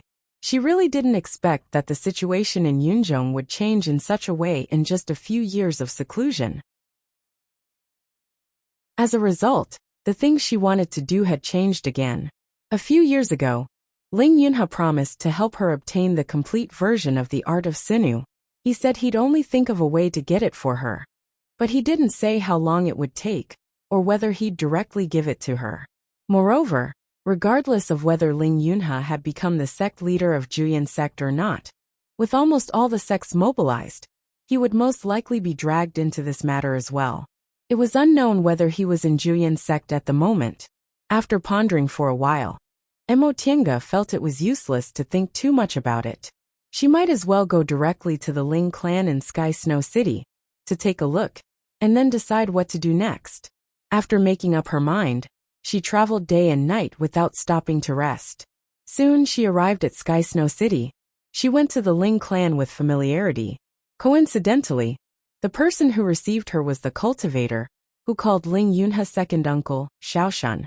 However, after 10 years, Xiaoshan had already successfully built his foundation and became a foundation-building cultivator. "Senior, it's you." Xiaoshan opened his mouth in surprise when he saw Emotinga being led in by the gatekeeper. Emotinga swept her gaze over him and immediately found that things were different now. Xiaoshan had advanced to the foundation-building realm, so his dressing and bearing were completely different from the low-level cultivator he used to be.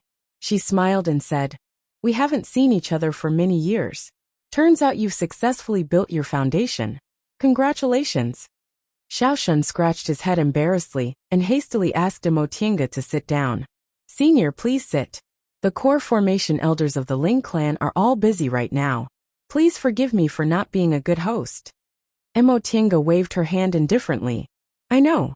The appearance of the sacred object of the devil path has affected the whole of Yunzhong.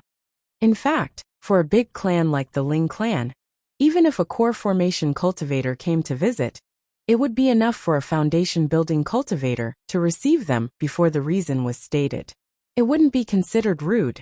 Besides, the current situation was special. According to her estimation, the Ling clan's nascent soul ancestor was most likely chasing after the Devil Realm's sacred object. There were probably only a few core formation cultivators left in the Ling clan, and they were probably all busy and didn't have time to receive her.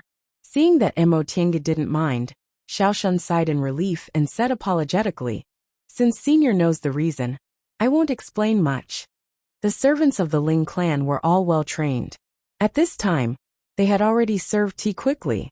After Emotinga drank the tea, Xiaoshan said, "Senior, did you come to look for second uncle?" Emotinga put down the teacup and nodded. "Yes, but I wonder if fellow Taoist Ling is in the manor or inside Juyin sect." Xiaoshan shook his head and said apologetically, "Unfortunately, second uncle went out with the ancestor several months ago. I don't know when he'll come back." Emotinga was stunned for a moment before she sighed. "I guess fellow Taoist Ling probably couldn't avoid the matter of the Devil Path's sacred object.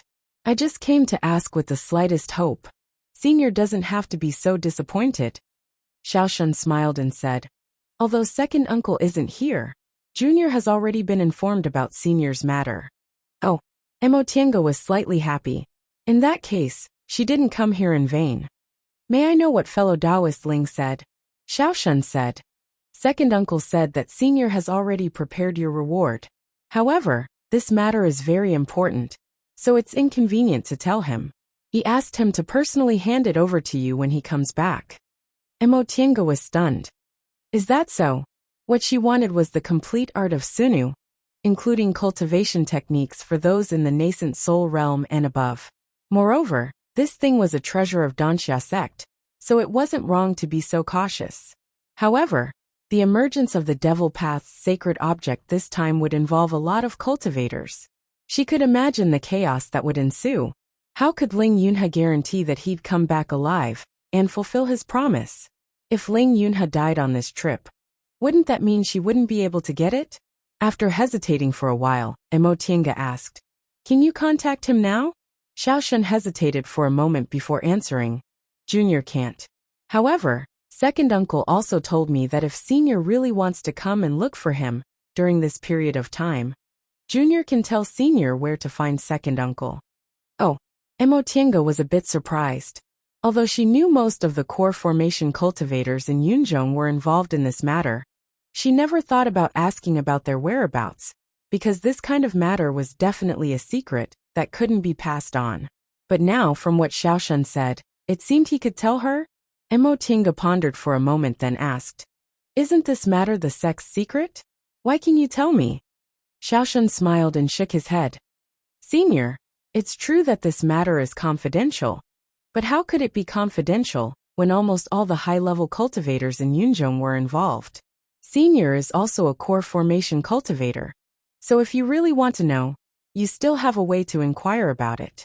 That being the case, what's wrong with me telling Senior?" What he said was true. With more people involved, even the most confidential matter wouldn't be confidential anymore.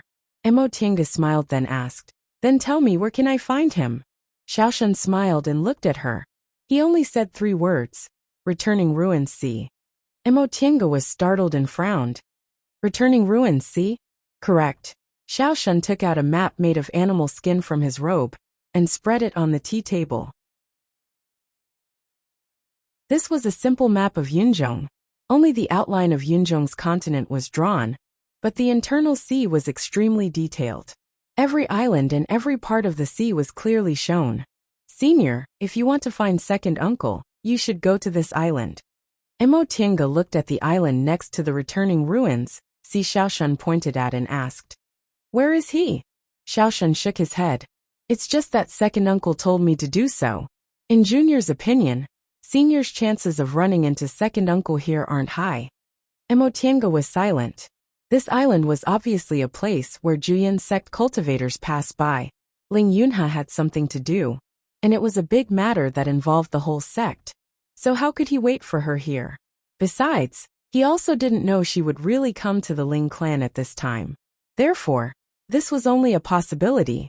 She thought for a while, then asked, "What if things went smoothly? Did he say when he would come back?"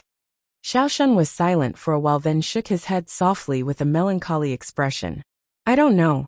Since Senior already knows what happened, you must also understand that this is a great turmoil that affects the whole of Yunzhong. No one knows whether Senior can come back alive or not." Emotienga was silent for a while, then pointed at the map on the tea table. "Can you give this to me?" Xiaoshan regained his composure and said with a smile, "Of course." He then rolled up the map and offered it with both hands. Emotienga accepted it, then said, "Thank you for passing the message, but I haven't decided whether to go or not. How about this? If fellow Taoist Ling comes back, and I haven't gone to look for him, please tell him I'll find a suitable time to visit him." Xiaoshan nodded with a smile. "I'll definitely pass on Senior's message." Emotienga said, "Fellow Taoist Tian can also ask me to pass on a message. Right now, she has something important to do, so the time of her visit is uncertain.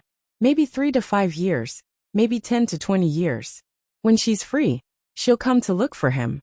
Xiaoshan nodded cautiously. "I understand." Emotienga hesitated for a while, but in the end, she didn't tell Xiaoshan about exchanging the reward. This matter was too secretive. She'd better tell him when she saw Ling Yunhe. Even if she didn't pass on the message, Nie Wuxiang could still tell him herself. After she finished telling him about the main matter, Emotienga wasn't in a hurry to leave. She chatted with Xiaoshan and asked him about what happened that year. After obtaining the carefree fruit, Ling Yunhe successfully seized the position of Juyin sect's head.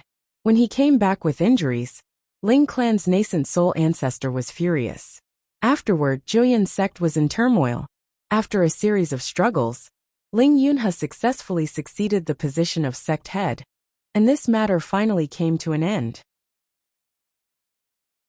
Although Xiaoshan didn't explain this matter very clearly, Emotienga could guess it must have something to do with Ling Yunfei.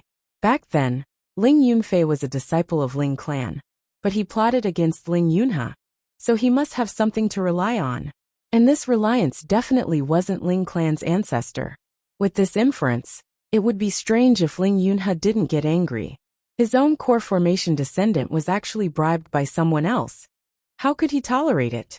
It could be said that Ling Yunhe's ascension to the position of sect head was a sign that one of Julian sect's factions was losing power.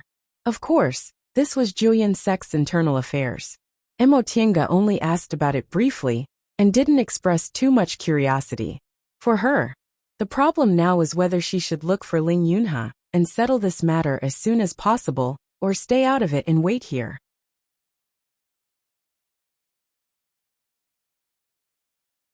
Chapter 424. The turmoil caused by the sacred object of the demonic path was even beyond Mo Tiange's imagination. After leaving the Ling clan, she didn't immediately go to the Sea of Returning Ruins to look for Ling Yunhe. Instead, she temporarily settled down in Sky Snow City. During this time, she saw many core formation cultivators passing through Sky Snow City and hurrying south. Some of these cultivators were in groups while some were alone. There were probably cultivators from both sects and individual cultivators.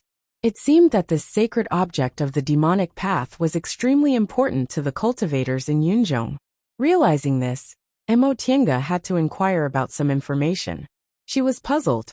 No matter how powerful this sacred object of the demonic path was, it was only a magic weapon. There was no lack of powerful cultivators in Yunzhong. So why did they all flock to this magic weapon? She didn't understand until she went to the tea house in Sky Snow City. Ore refining and foundation building cultivators couldn't intervene in such a big matter. But that didn't stop them from talking excitedly. From these people, Mo Tiange learned that there were some ancient legends circulating in Yunzhong. 100,000 years ago was the most prosperous period of the cultivation world in Yunzhong. Whether it was the righteous path or the demonic path, they all produced talented people and prospered. At that time, several legendary figures appeared among the cultivators of each path.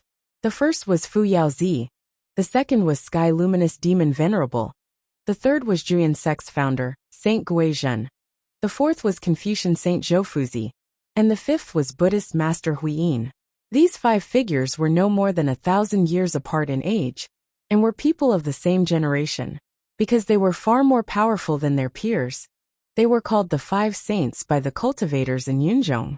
Among the 5 saints, Fu Yaozi was the most unique one. He didn't belong to any sect, but he was so powerful that he was still called the #1 person in Yunzhong's history. The other 4 were representatives of the demonic path, Taoist path, Confucian path, and Buddhist path. Each of them had disciples. There were also rumors about the 5 saints in Yunzhong. It was said that the 5 saints all advanced to the soul formation realm and left the world. Before they left, they each left treasures in the world. These were the 5 sacred objects in Yunzhong. Among these 5 sacred objects, Sky Luminous Demon Venerable naturally had the Heavenly Demon Tower and Master Huiyin's Inescapable Net. As for the other 3, people only knew they had treasures, but didn't know their names. However, other than Fu Yaozi, Saint Guizhen, Master Zhou, and Master Huiyin all had disciples that were passed down from generation to generation. It was highly likely that they were in the hands of their disciples.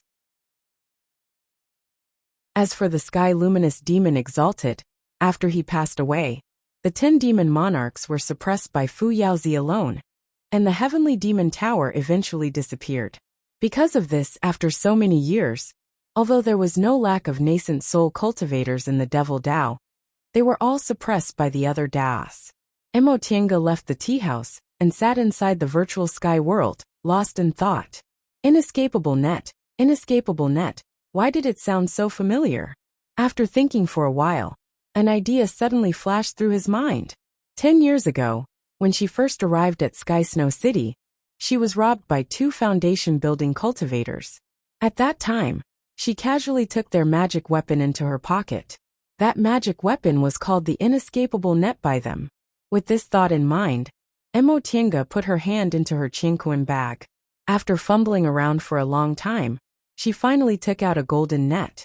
It was unknown what the net was made of, but it was completely golden and light as if it was weightless. It was also infused with a strange spiritual energy. After looking at it for a while, Emotinga couldn't see anything unusual about it. Treasures always had an imposing manner. For example, the Fuxing sword she obtained. Although it had been corroded by devil aura and was covered in rust, it was still shockingly powerful. However, she couldn't see any power from the golden net in front of her. If there was anything unusual about it, it would be that it looked extremely exquisite, and the spiritual energy on it was something she still couldn't see through with her cultivation level. She carefully recalled what happened 10 years ago. One of the two people died under her hands, and the other one she found pleasing to the eye, so she let him go. That person once admitted that they were indeed Buddhist cultivators. But the problem was, they were only two foundation-building cultivators. So how could they possibly have a Buddhist holy object? A Devil Dao holy object was enough to make all of Yunzhong restless. So a Buddhist holy object should be kept in the hands of a great Buddhist cultivator. Could it be that this thing was an imitation of the real inescapable net? This wasn't impossible. Many famous psychic magic weapons had imitations in the world. For example, the square seal in her hand was actually made by Lord Taoist Jinghe based on Lord Taoist Jinyang's natal magic weapon.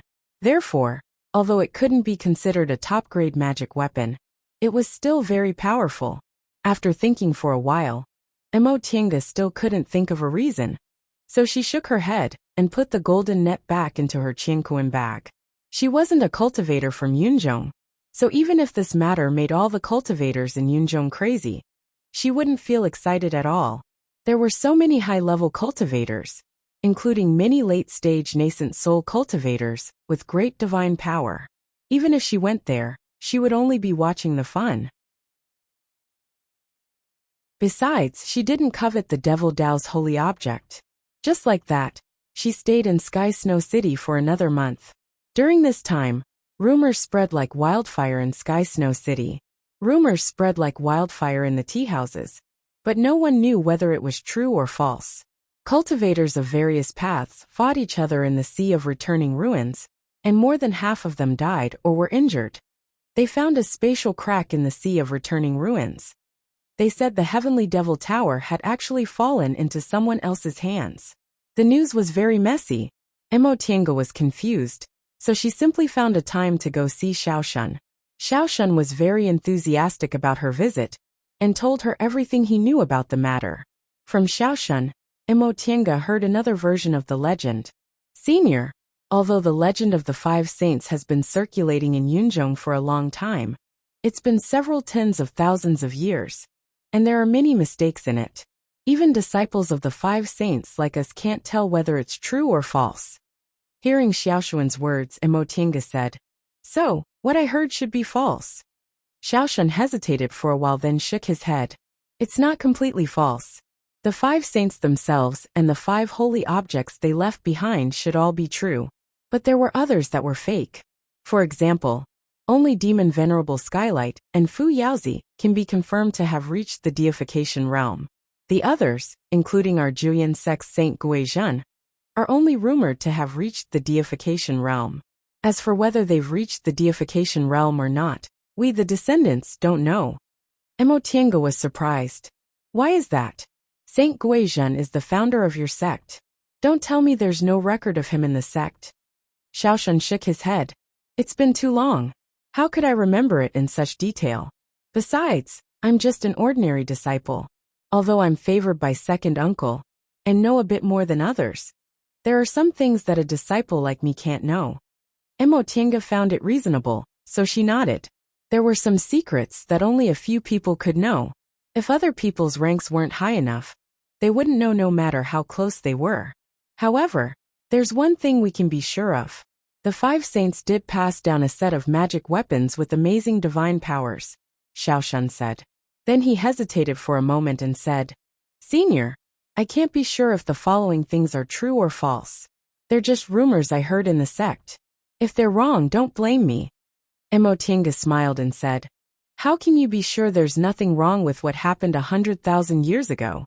You don't need to worry. I was the one who wanted to ask you for information, so how could I blame you?"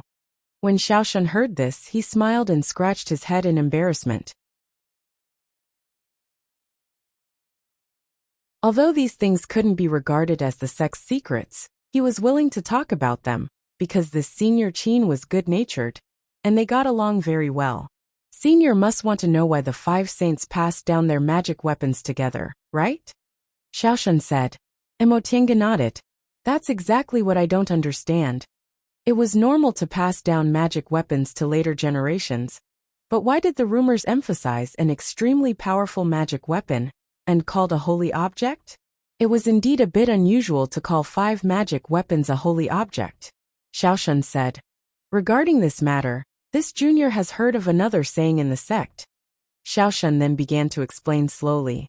It was said that 100,000 years ago, after a tsunami in the Sea of Returning Ruins, a spatial rift suddenly appeared. Through this spatial rift, one could enter a wonderful space. No one knew when this space had been left behind, but it was filled with the aura of the distant past, and was extremely wonderful. The appearance of such a space naturally attracted the attention of cultivators. Almost all the cultivators in Yunzhong were involved in it. After a struggle, the ones who finally entered this space were the 5 top cultivators, the 5 saints.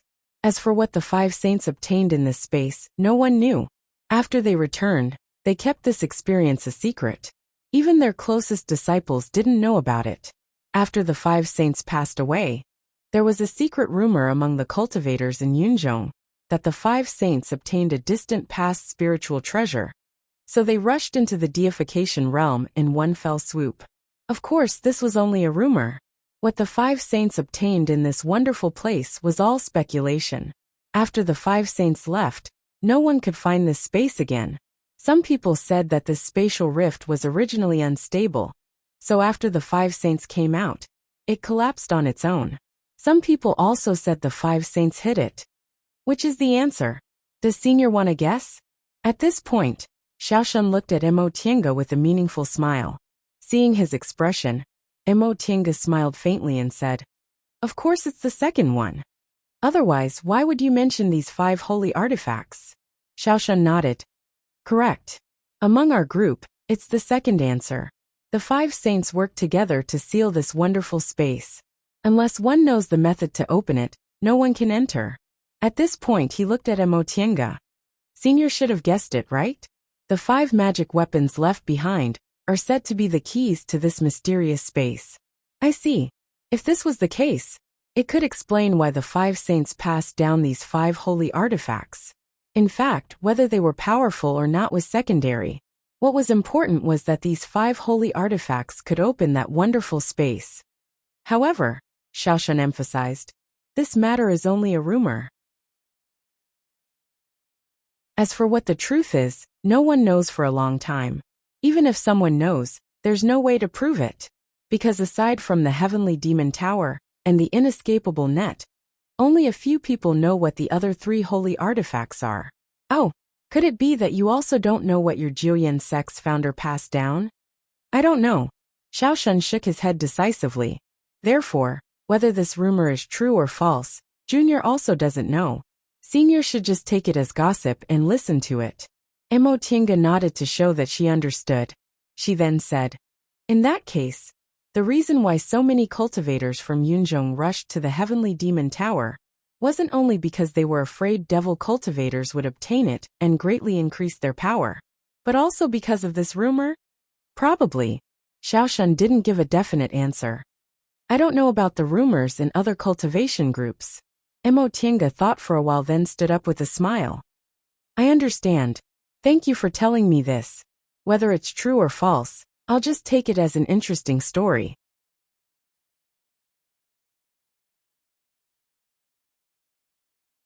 Chapter 425. After hearing about the 5 saints from Xiaoshan, Emotianga reconsidered her decision. Obviously, the storm caused by the Heavenly Demon Tower couldn't be quelled in a short time. These days, she found that more and more cultivators went to returning Ruin Sea and Sky Snow City. Not only cultivators in the core formation realm and above, but also foundation building and aura refining cultivators. Although they knew they had no hope, they couldn't help but go and watch the fun. Maybe they could really get something good. Seeing that Yunjong was turning upside down, Emotienga felt more and more uneasy. Although the returning ruined sea was located to the south of Yunjong, tens of thousands of miles away from here, and no matter how fierce the battle was, it wouldn't affect Sky Snow City, but with so many cultivators involved, it was a sign of great turmoil. After all, those cultivators in returning ruined sea would eventually return to their respective cultivation groups. How could they let go of the enmity they formed in returning ruined sea? If a fight really broke out, the whole of Yunjong would be involved. Thinking of this, Emotienga raised her eyebrows. She didn't covet any sacred object, and she only stayed in the clouds because she wanted to finish what she had to do. But in the current situation, if she stayed in the clouds for too long, she would probably be involuntarily dragged into it. What should I do? It wasn't a good idea to look for the cloud-soaring crane. Returning ruined sea was now a troublesome place. Should I wait here? Unless she closed her door and wholeheartedly cultivated. Once Yunjong was in chaos, it would be very troublesome for her.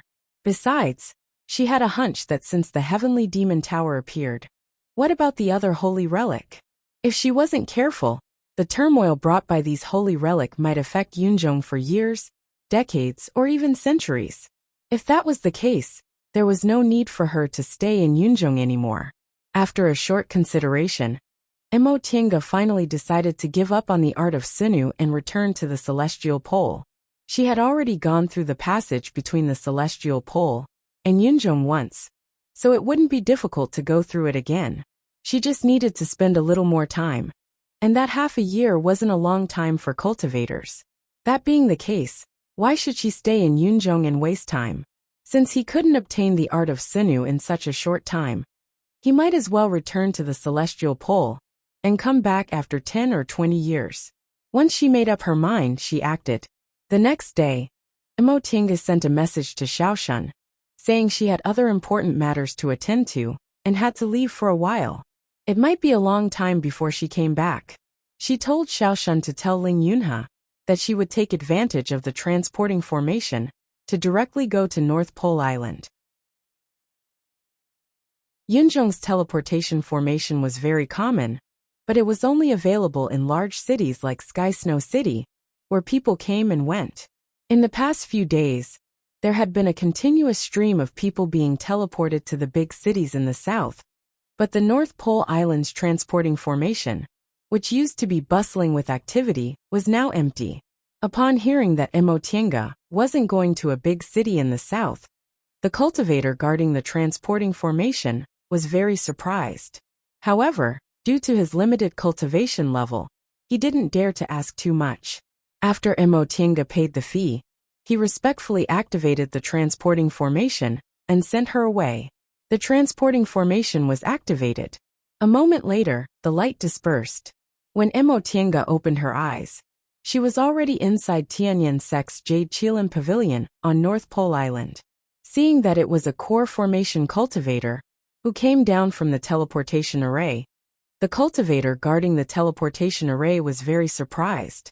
The leading foundation building cultivator hesitated for a moment before he stepped forward to greet her. "Senior, welcome to North Pole Island."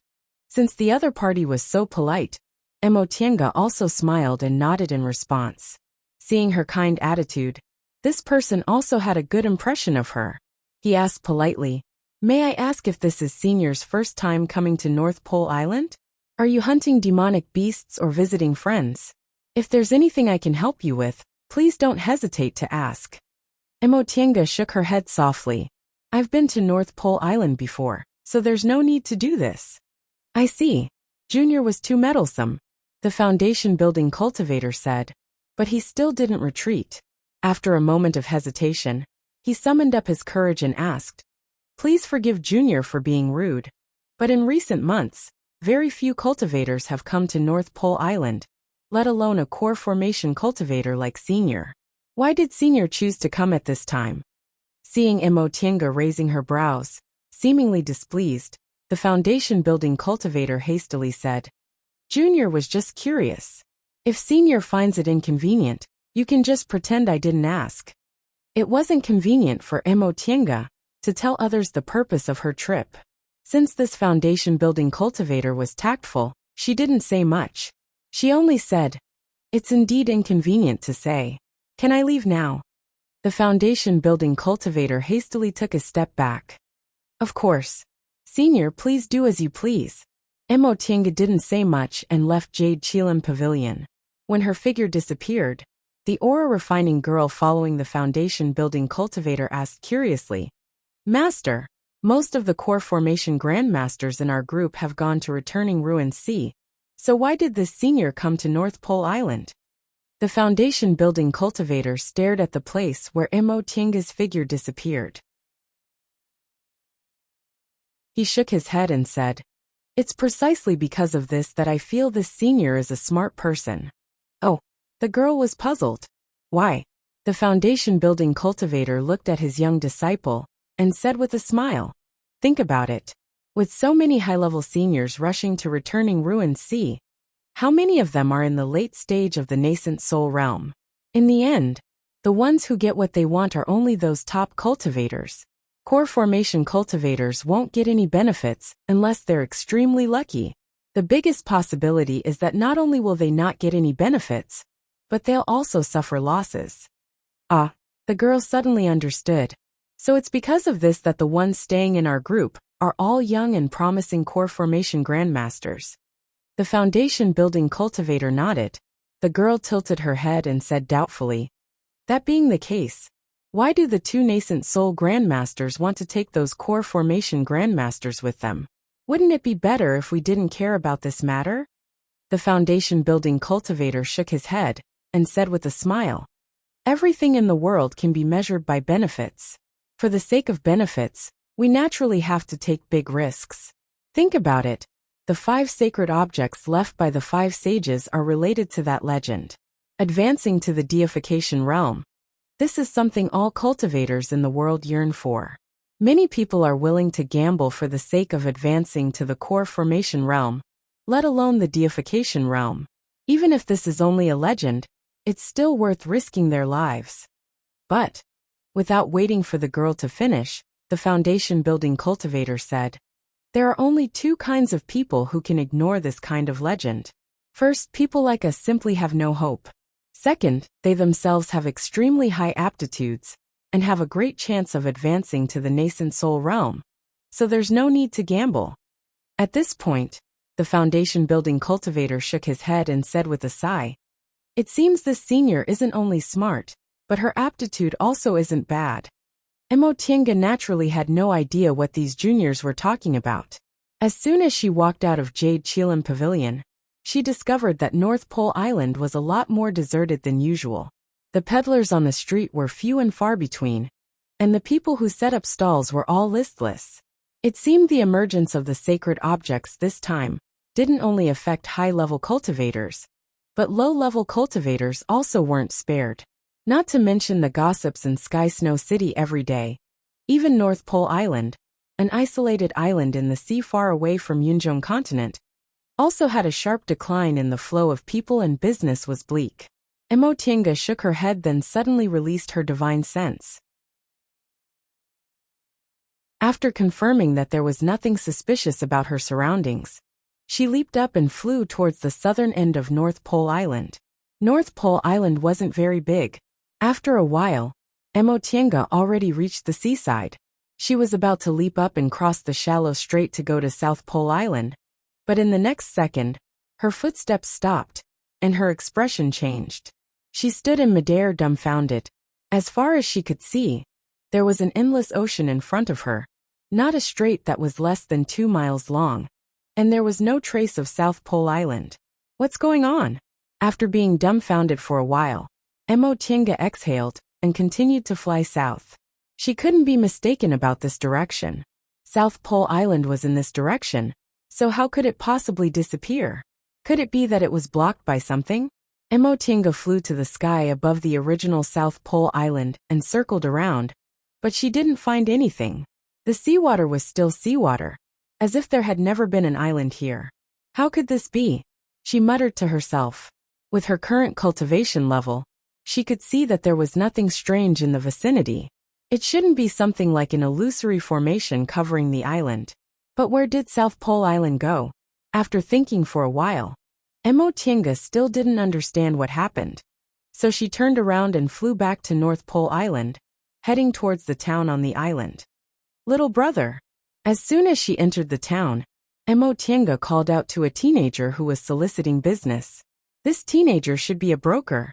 Upon hearing her call, he turned to look at her, and immediately showed an attentive smile. Senior, what can I do for you?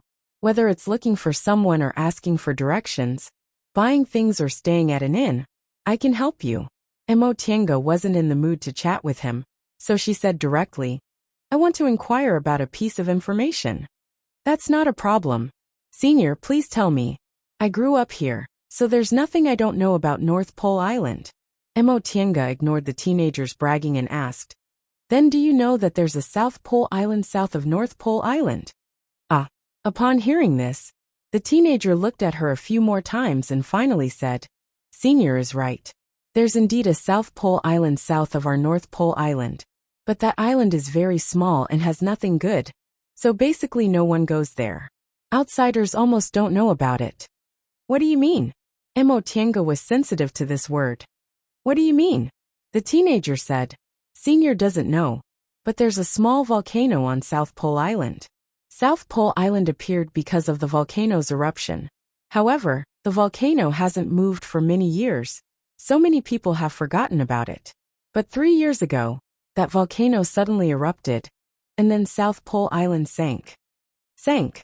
Emotienga's expression changed greatly. She knew there was a volcano on South Pole Island, but she didn't expect the volcano would actually erupt and sink South Pole Island. Did that mean South Pole Island no longer existed? What about the passage? Did it also not exist? Speaking of which, this incident 3 years ago scared a lot of people. It's said that some cultivators escaped from South Pole Island, and the mortals sank along with South Pole Island. Fortunately, that volcano was only a small one, so it didn't affect North Pole Island. At this point, the teenager carefully looked at Emotienga. Senior, are you going to South Pole Island to look for someone? If you're looking for those cultivators, I can help you inquire about them. They should still be alive. After a long time, Emotienga shook her head blankly. She casually threw him several spirit stones, then turned around and left. She didn't care about the people on South Pole Island, but if South Pole Island sank, how could she go back?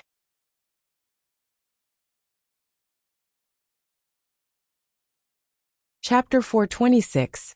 Emotienga stood in the air above the sea, and silently gazed at the vast ocean below. This was where the South Pole Island used to be. But now, there was no trace of the island at all, not even a reef. In the vast sea, there were many miraculous things. It was normal for islands to disappear. Some islands disappeared overnight, while others suddenly reappeared. Like the South Pole Island, which appeared and disappeared because of a volcano many years ago. It wasn't strange at all. However, what happened to the other islands had nothing to do with Emotienga. This South Pole Island, on the other hand, was the link between the Celestial Pole and Yunzhong. The South Pole Island had disappeared, and the passage was gone. How could they go back to the Celestial Pole? Emotienga didn't know that ever since she heard this news, she had been at a loss for several days. There was no doubt that he had to return to the Celestial Pole. She wasn't Nie Wuxiang. She had a master, relatives, and lover in the Celestial Pole. So how could she cast them aside as if they had nothing? However, how could they go back to the Celestial Pole? The South Pole Island had disappeared, and the passage no longer existed. Didn't that mean he had to cross the South Sea like Nie Wuxiang? However, even nascent soul cultivators couldn't guarantee their safety in crossing the South Sea. Could it be that she was hoping to have the same luck as Nie Wuxiang? Luck was luck because it didn't necessarily come. If she saw Nie Wuxiang safely crossing the South Sea and rashly tried it, it would be too risky. She wanted to return to the Celestial Pole, but she absolutely didn't want to risk her life like this. After thinking for a while, Emotienga heaved a sigh and untied the spiritual beast pouch tied around her waist. Master. Lil Fan's cyan body came out of the spirit beast bag. It was a sea beast. As soon as it came out of the spirit beast bag, it keenly smelled the scent of the sea and was overjoyed. Master, where is this? Emotienga gently patted its head and said, Xiaofan, this is where we came from, remember?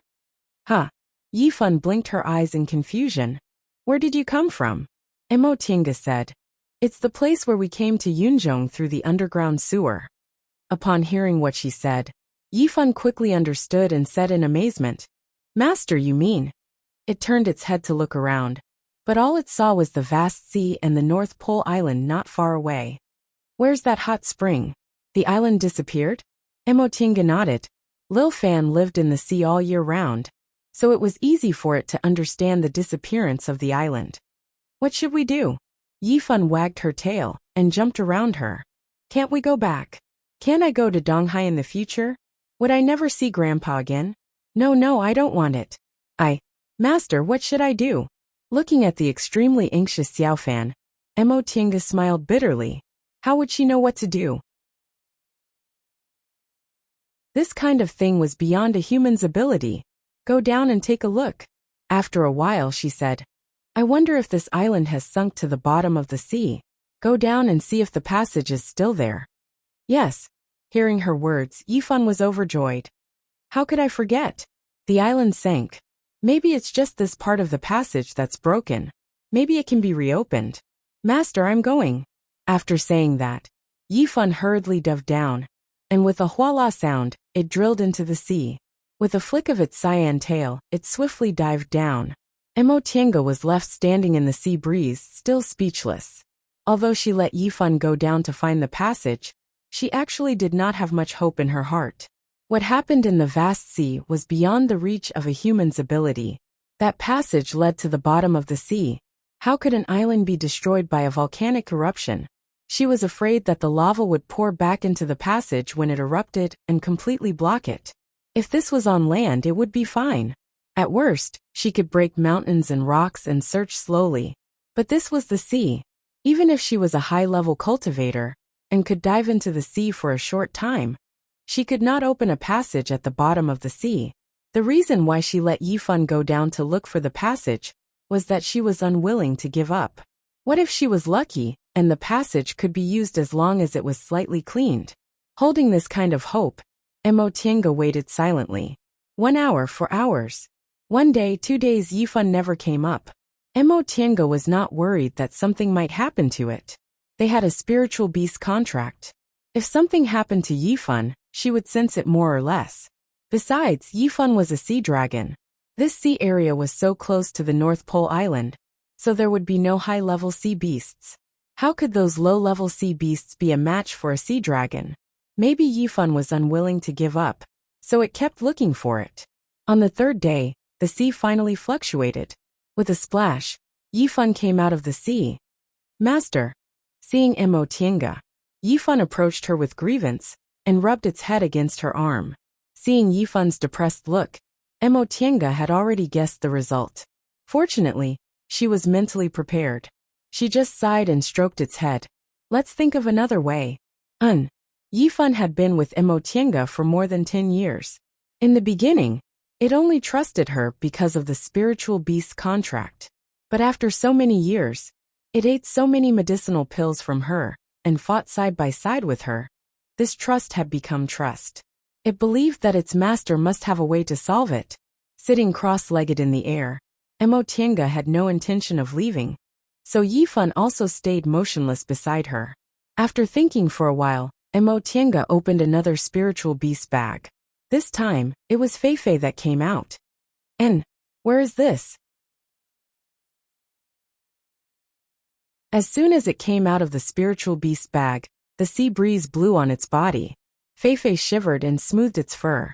The sea. Although Feifei wasn't a sea beast, it also lived on an island in the East Sea. Seeing the sea, it was very happy.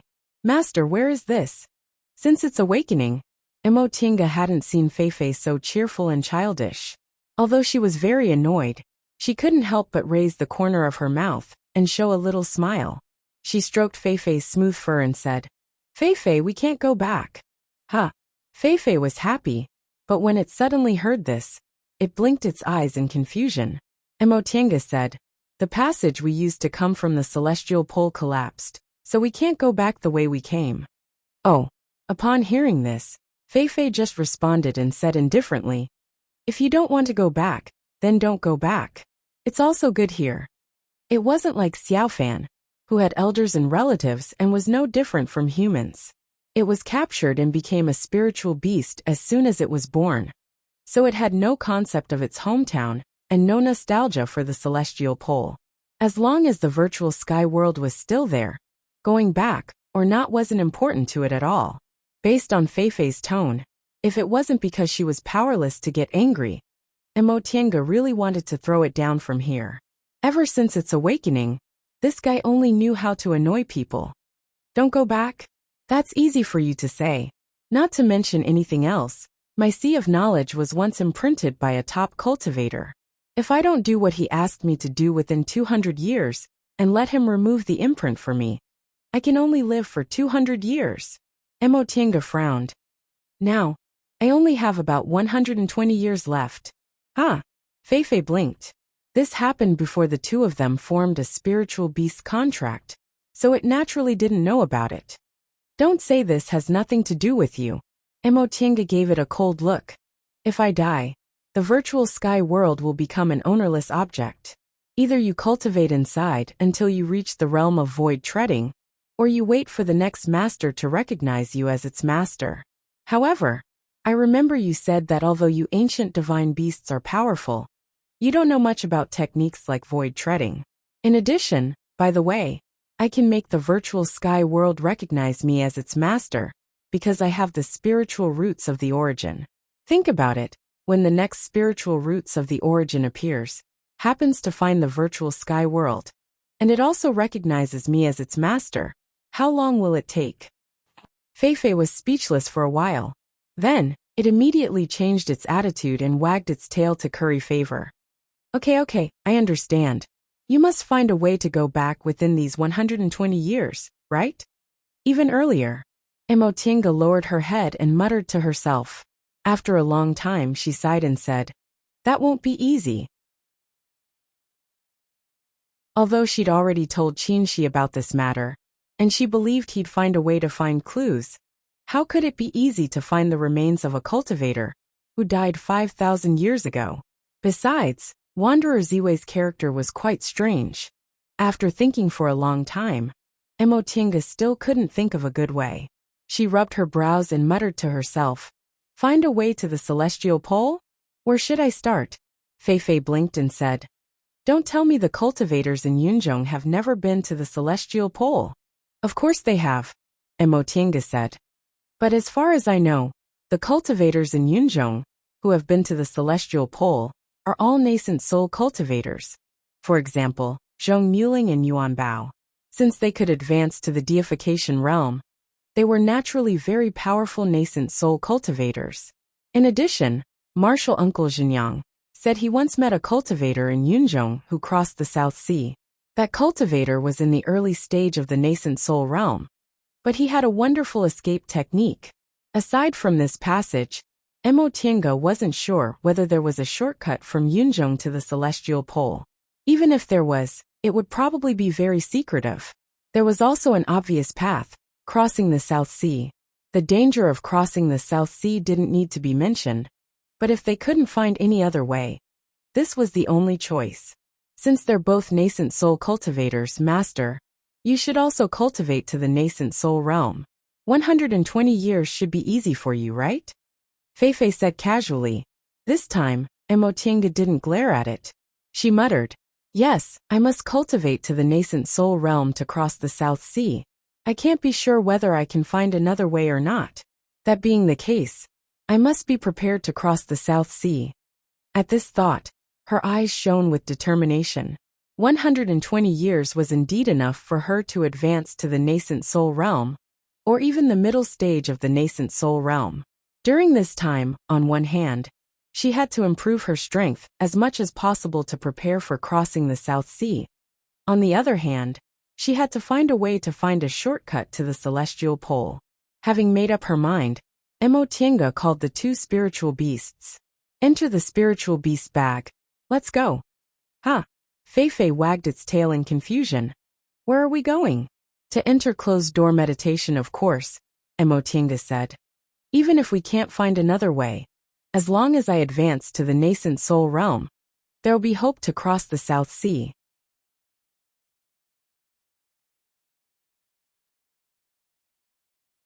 Chapter 427. It's really not easy to subdue this primordial devil aura. Nia Wushang sighed and opened her eyes. Mo Tiange had been gone for some time, but she was still in closed-door meditation every day, working hard to subdue this primordial devil aura. However, from the time she regained consciousness 5 years ago, until now, the amount of primordial devil aura she subdued was pitifully small. At this rate, she estimated her closed-door meditation would last for more than 100 years. It wasn't that she couldn't bear loneliness. Living with someone like Master Song Feng for more than 100 years, what else couldn't she endure? However, as long as she didn't solve this problem, she couldn't feel at ease. Is there any way to shorten this time? Nia Wushang thought silently. Suddenly, she sensed something, stood up, walked out of the cultivation room, and opened the stone door of the cave. I'm back again. Mo Tiange stood outside the cave, seemingly about to send her a message, but when she saw her, she shrugged helplessly. Nia Wushang was surprised. Didn't you go to see Ling Yun, huh? Are you done? Do I look like I'm done? She sighed and walked into the cave. You don't mind if I continue to live here, do you? Nia Wushang was the one who paid the rent last time. Whatever, Nia Wushang said, closed the stone door, opened the restriction and asked, What's going on? After tidying up her clothes, pouring tea, and sitting down at the stone table, Mo Tiange said, I can't go back. Huh? Nia Wushang was stunned and puzzled.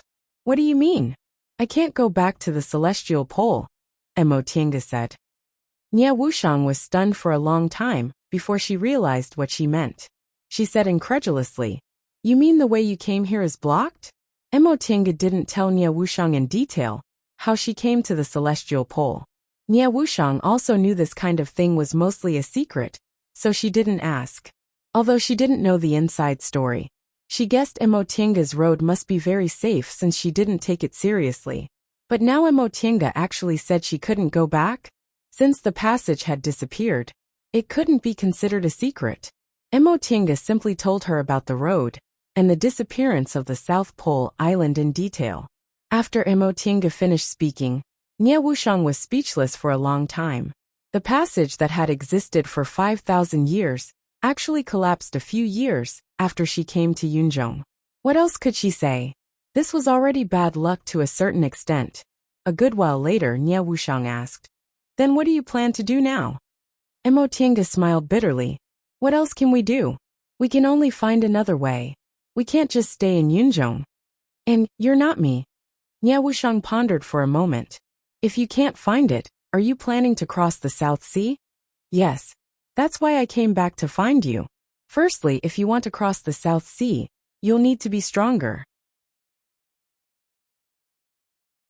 Secondly, you've done this before. Let me ask you about your experience. Without hesitation, Nia Wushang said, The reason why I was able to reach Yunzhong safely was because of luck and the treasures I stole from Master. To tell you the truth, luck played a big role in this. If one could safely cross the South China Sea by relying on a magic weapon, how could Yunzhong and the Celestial Pole not have any contact for so many years? However, if you need it, I can lend you that magic weapon. Mo Tiange was stunned. This?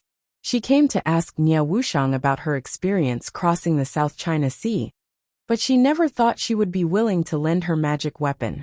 Magic weapons were cultivators' most precious and private things. Even good friends wouldn't lend them to each other. Moreover, since Nia Wushang relied on this magic weapon to safely reach Yunzhong, it showed that this thing was very powerful and was definitely an extremely precious top-grade magic weapon. The most important thing was that after she returned to the Celestial Pole, she didn't know whether she would come back to Yunzhong again. If she didn't come back, she wouldn't be able to return it. Seeing her expression, Nia Wushang already understood what she was thinking. She said faintly, You don't need to think too much. This thing may be very powerful, but it's useless to me now. After a pause, she said, "Let's talk about it again when you're really going to cross the South China Sea. What about the cloud-soaring crane? You didn't finish it, but did he deny it?" "I didn't see him." Mo Tiange looked at Nie Wuxiang and smiled bitterly again. "You probably don't know it's already chaotic outside, right?" "What?" Nie Wuxiang was surprised. "What's going on?" Mo Tiange sighed. "It's complicated to explain."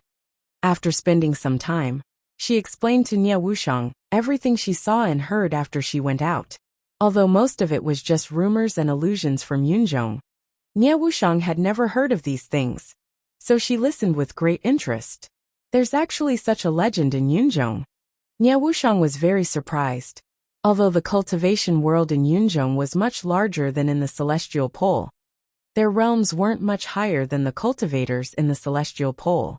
However, if the legend of the five saints was true, Yunzhong's history was much more glorious than the Celestial Pole's. In the history of the Celestial Pole, there were only rumors of two people successfully advancing to the deification realm, and there wasn't any solid evidence. But the five saints were different.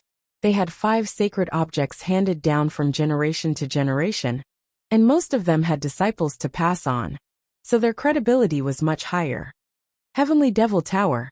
I really don't know what kind of magic weapon it is to be called a sacred object.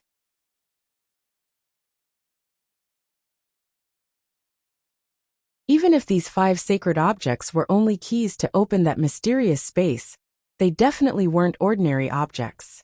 Besides, according to the rumors, this Heavenly Devil Tower was the Devil Venerable's most powerful magic weapon. "What? Are you interested?" Mo Tiange glanced at her. "You're already a devil cultivator. If you can get this Heavenly Devil Tower, your strength will presumably increase greatly." "That's good." "It's useless even if it's good." Nie Wuxiang wasn't stupid. She rolled her eyes at Mo Tiange and said, "With my current state, it's not suitable for me to travel outside. Even if I can I win against those cultivators? It's better to stay out of it and watch coldly. No matter how good a treasure is, it's not as important as my life." Mo Tiange smiled but didn't say anything. On this point, she and Nie Wuxiang were quite in agreement. They weren't cultivators who were nearing the end of their lifespans and had no hope of making a realm breakthrough. So why should they risk their lives to fight for this tiny possibility? It was better to cultivate step by step, which would make realm breakthroughs faster.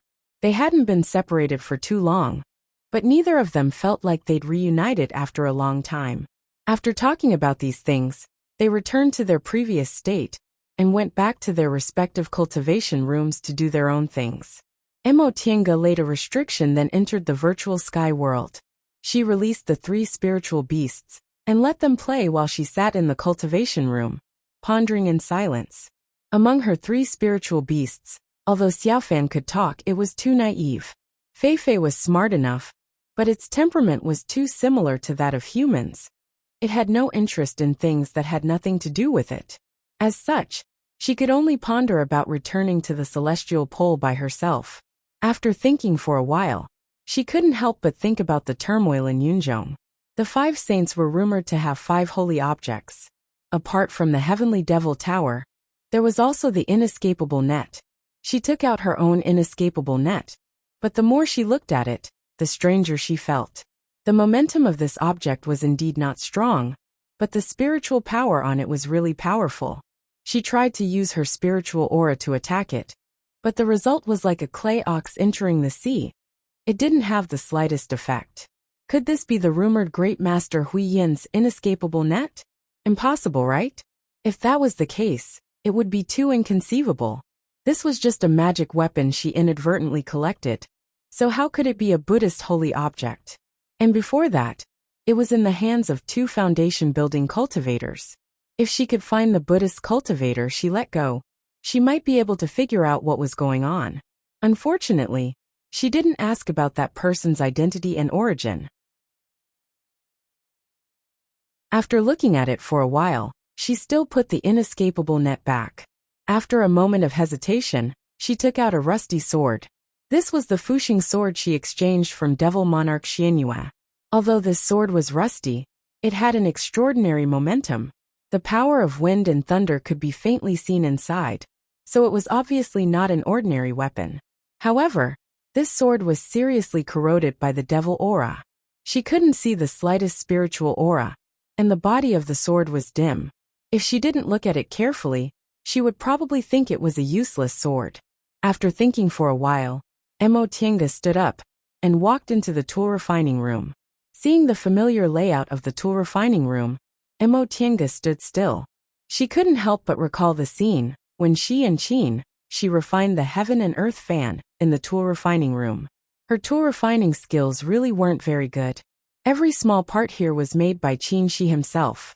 At that time, the two of them stayed here for several years. Every day, they discussed how to refine the heaven and earth fan, experimenting again and again. In fact, when they were together, they rarely stuck to each other sweetly. Most of the time, they talked about their experiences and exchanged their thoughts. Although they weren't sweet enough, those days were full of happiness when she recalled them. Cultivation companions, companions who accompanied each other to seek immortality and seek the Tao, that was enough. How could their affectionate relationship compare to the long years of dependence and companionship? They had been separated for 10 years after leaving the celestial pole. In fact, Mo Tiange didn't miss him much. But now that she was in the place where they used to be together and touched the tools he used, she felt a surge of longing that drowned her. I haven't gone back for so many years. Is he doing well? Has he come out of closed-door meditation? Is he worried about me? If he knows I can't go back, will he come to find me? The scenes they used to be together kept emerging in her mind. The cold and taciturn senior martial brother Qin. The master Taoist Shoujing, who took her to escape from Mount Yunwu. The 2 months of companionship. The senior martial brother Qin who risked his life to save her. The master Taoist Shoujing who coldly turned away when he saw her. And the 35 years of estrangement. At that time, they were so self-righteous. They could calculate shrewdly in other matters. But when it came to matters of the heart, they always made wild guesses about each other's thoughts. They held on to their pride and refused to put down their pride and treat each other honestly. Fortunately, they finally came together and didn't waste their fate. Thinking back, their meeting was so coincidental. If her father hadn't traveled with him, they wouldn't have met. If second uncle hadn't taken her away, she would have only regarded him as a senior when she grew up in Xianqing school. If he hadn't happened to go to Mount Yunwu, they wouldn't have had the opportunity to meet as peers. They would have missed each other by just a little bit. Fortunately, he was the person her father entrusted her to. Fortunately, they didn't know each other when she was young. Fortunately, she had grown up before they met. The more she thought back, the more she missed him. Therefore, she had to go back to the celestial pole.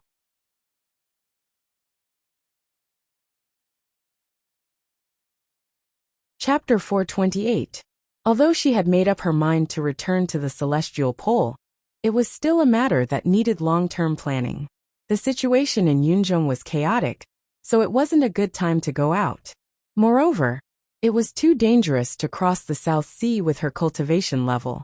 Considering these 2 points, Mo Tiange could only be patient and do it slowly. 120 years should be enough. The following days were very boring. Nie Wuxiang didn't leave her cave at all, and Mo Tiange also lived in seclusion. Every day, she cultivated, studied Mo Yaoqing's cultivation experience, read ancient books, and went out to buy some necessities and inquire about news from time to time. High-level cultivators in Yunzhong gathered in the returning ruined sea, and every day, some gossip spread in Guifang City. Not long after, there was a rumor in Guifang City that those cultivators had found traces of the Heavenly Devil Tower. The first cultivator to get the Heavenly Devil Tower had died in the returning ruined sea, and the tower fell into the hands of an individual cultivator. Later, there was another rumor that the individual cultivator escaped for several days and was discovered by a devil monarch, who killed him on the spot and took the Heavenly Devil Tower. Unfortunately, several great cultivators in Eastern Tang also discovered it at the same time, and they fell into a fight. In this fight, South Zhou's Buddhist cultivators and Confucian cultivators were also involved. Hundreds and thousands of core formation cultivators, fought in the returning ruined sea, and many nascent soul cultivators also shed all pretenses of cordiality. This rumor lasted for several years. Every time Emotienga went out, she heard the news of a certain cultivator from a certain sect dying. Emotienga and Nye Wuxiang discussed this in private. After this incident, the forces in Yunzhong would probably be reshuffled.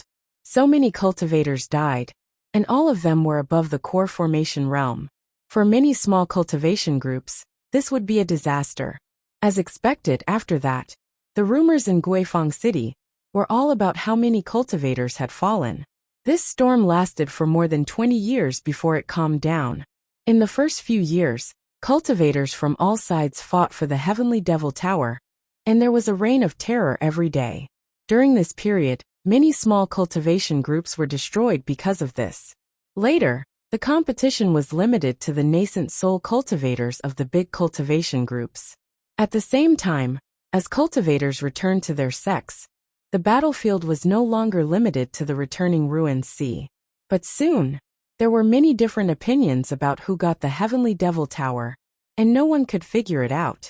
Oftentimes, there would be sects that had feuded with each other, claiming that the other party had the Heavenly Devil Tower in their hands. Because of this, Yunzhong was in a state of chaos. In the last 10 years, the storm gradually subsided.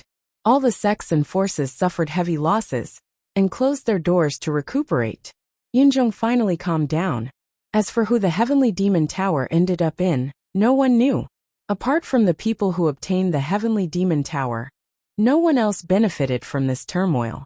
Instead, they lost many outstanding core formation cultivators and even nascent soul cultivators. Some people even suspected that this was a conspiracy to make the major forces in Yunzhong kill each other and consume their strength. However, there was no doubt that the Heavenly Demon Tower had appeared. Many cultivators had seen this sacred object before, but it was a pity that before they could figure out how to use it, it had been taken away by others. When Emotienga heard this, she thought to herself, how could these nascent soul cultivators not think this might be a conspiracy? However, as long as the Heavenly Demon Tower was real, even if they had doubts, they would still jump down willingly, advancing to the deification realm. For these nascent soul cultivators who had almost cultivated to the extreme and had no hope of advancing, they would not hesitate to risk their lives for it. Living in Guifang City, what Emotienga heard the most was about Guifang Demon Monarch and his subordinates. More than 10 years ago, Guifang Demon Monarch had already returned to Guifang City with his disciples. In this battle, although Guifang City's foundation was not shaken, it suffered a lot of losses. For example, among Guifang Demon Monarch's disciples, the two most likely to advance to the nascent soul realm died in the turmoil. For this, Guifang City's devil cultivators were very worried. Although Guifang Demon Monarch was powerful and was one of the 3 great demon monarchs, his lifespan was really running out. Some people calculated that he had 500 years at most. In these 500 years, if Guifang City did not have a powerful successor with profound cultivation, it would become the target of other forces. This was definitely not a good thing for Guifang City. However, some people optimistically said that Guifang Demon Monarch's young disciple with excellent aptitude had already advanced to the middle stage of the core formation realm. In 500 years, he might be able to smoothly advance to the nascent soul realm. At that time, Guifang City could still maintain its status as one of the 3 great devil territories. Besides, although Guifang City suffered losses, the other 2 devil territories also lost a lot of disciples. No one was better off than the other, so what did it matter? There were quite a lot of people who agreed with this theory. After all, low-level cultivators like them couldn't live for 500 years. After they died, who would care about the flood? The Guifang Demon Monarch's young disciple these cultivators mentioned should be Yang Qingji. In other words, Yang Qingji not only escaped unscathed in these more than 20 years of turmoil, but he also advanced to the middle stage of the core formation realm. Moreover, even the heavens were on his side, causing his rival senior brother to fall in the turmoil. In this way, his current days could be regarded as the end of his bitterness and the beginning of his happiness. Without his senior martial brother and sister suppressing him, he became Guifeng Demon Monarch's disciple most likely to advance to the nascent soul realm. Guifeng City would definitely support him with all its strength. From now on, no one would suppress him, and he would also become the real young lord of Guifeng City. In the past more than 20 years, Nie Wuxiang's refining of the primordial devil aura was quite smooth, but the speed was a bit slow. Until now, she still only refined 1/3 of it. In this case, she still needed 50 years to refine this primordial devil aura for her own use. However, Nie Wuxiang said the subdued primordial devil aura had greatly improved her cultivation level. She estimated that in a few years, she could advance to the late stage of the core formation realm. If she could successfully subdue all the primordial devil aura in 50 years, she could advance to the nascent soul realm. Nie Wuxiang was now a devil cultivator, so mental cultivation was no longer important to her. It didn't matter if she directly entered closed-door meditation here, until she advanced to the nascent soul realm. As for Mo Tiange, her cultivation in the past more than 20 years was also very smooth. She didn't take too many medicinal pills, but with her qualifications, Mo Yaoqing's cultivation experience, and the rich spiritual aura in the virtual sky world, her cultivation speed was terrifyingly fast. Now, she had reached the peak of the middle stage of the core formation realm, and could enter closed-door meditation to advance to the late stage. Although she felt she passed this time's cultivation, Mo Tiange still decided to advance to the late stage first. Everything had its priorities. Her biggest problem now wasn't that her cultivation speed was too fast, but that her cultivation level wasn't high enough. Therefore, even if she had concerns about her unstable foundation, she still decided to advance to the nascent soul realm first. As for the problem of her mental state, it wouldn't be too late to consider it when she advanced to the nascent soul realm. After making this decision, Mo Tiange spent some time to buy the things she needed for her closed-door meditation. After informing Nie Wuxiang, she entered the virtual sky world to enter closed-door meditation. Sitting in the small room inside the virtual sky world, Mo Tiange didn't cultivate right away. In the past more than 20 years, she didn't just spend her time cultivating. In addition, she also read all the books inside the virtual sky world. She had already used her tool refining technique to grind away the rust on the Fuxing sword in her hand. Although it hadn't recovered its former elegance, it was still faintly shining. She took out the Fuxing sword from her qianquan bag. The body of the sword was like a vast expanse of autumn water, cold and chilly. The shape of the hilt was simple and unadorned.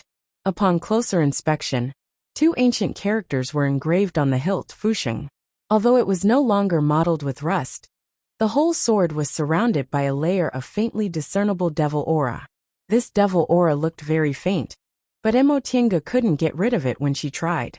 She guessed that this sword had been left in the devil domain for several tens of thousands of years. Over time, the originally weak devil aura accumulated into a terrifying power, gradually corroding the masterless Fuxing sword. After several tens of thousands of years of accumulation, no matter how powerful the Fuxing sword was originally, it still couldn't resist the corrosion of time. She once asked Nie Wuxiang how to deal with this kind of situation, but Nie Wuxiang said she didn't have an answer. Although she grew up with Master Song Feng, the primordial devil great technique wasn't the same as the cultivation technique of devil cultivators. Besides, this kind of situation was too special, so she had no way of knowing. Mo Tiange turned to search for relevant information in the books left by the previous master of the virtual sky world. In the end, Fei told her that in the Middle Ages, there was a secret treasure called spirit-quenching water. This thing was the nemesis of devil aura, and was said to be able to eliminate everything related to devil aura. Fei was idle and bored in the virtual sky world. Aside from cultivating and playing with Xiaohua, the rest of its time was to read books. It was originally a divine beast, so its intelligence wasn't inferior to that of humans. Its memory was even better. It almost never forgot anything. Mo Tiange found that book. Sure enough, there was a record of spirit-quenching water. But this water only appeared occasionally in the Middle Ages immortal realm. It was extremely rare and precious. The Middle Ages Immortal Realm, that was called the Middle Ages Immortal Realm, had long disappeared from the world, and was nowhere to be found. Emotienga was greatly disappointed, and could only give up for the time being. She occasionally took out the Fuxing sword to study whether there was any other way to eliminate the devil aura. In fact, according to Black Moon Devil Monarch, the current Fuxing sword already had a certain amount of power, so it wouldn't be a problem for her to use it as a magic weapon. However, if the devil aura on the sword could be eliminated, the sword could regain its former sharpness. Since this sword was the sword of Fu Yaozi, the #1 cultivator in Yunzhong's history, if it regained its former power, how powerful would it be? Even though Emotienga wasn't too greedy for magic weapons, she still felt agitated when she thought about this. She put away the Fuxing sword, then arranged the items she bought this time one by one. Although she didn't really need spiritual plants, cultivating in seclusion for more than 20 years still cost her a lot of spirit stones. There were most spiritual plants in the virtual sky world, but there were always some ingredients that couldn't be found here, so she had to buy them. Formation tools, talismans, and so on. Although they didn't cost much each time, they added up to a considerable amount. This was Guifang City, so Dao cultivators' things weren't cheap. In the past more than 20 years, Emotienga watched as her pockets flattened. In the past, she received a lot of offerings from the cultivation group, and Bishuang Court once again paid her several tens of thousands of spirit stones. In addition to the many Qingkuan bags she picked up on Demonic Mountain, and the belongings of cultivators she killed, she didn't take spirit stones seriously for a while. But even if she had too many spirit stones, they couldn't make up for so many years of not making any money. Moreover, the cost of reaching the core formation realm wasn't small. After realizing this, Emotienga began to plan carefully. As long as she controlled herself and avoided spending as much as possible, the spirit stones she had should be enough for her until she formed her nascent soul. Once she became a nascent soul cultivator, she naturally wouldn't need to worry about spirit stones anymore. In the end, she shook her head and threw these trivial matters to the back of her mind. She then tidied up the miscellaneous items, sat cross-legged on the praying mat, started to meditate, and began to breathe. During this closed-door meditation, she definitely had to enter the late stage of the core formation realm.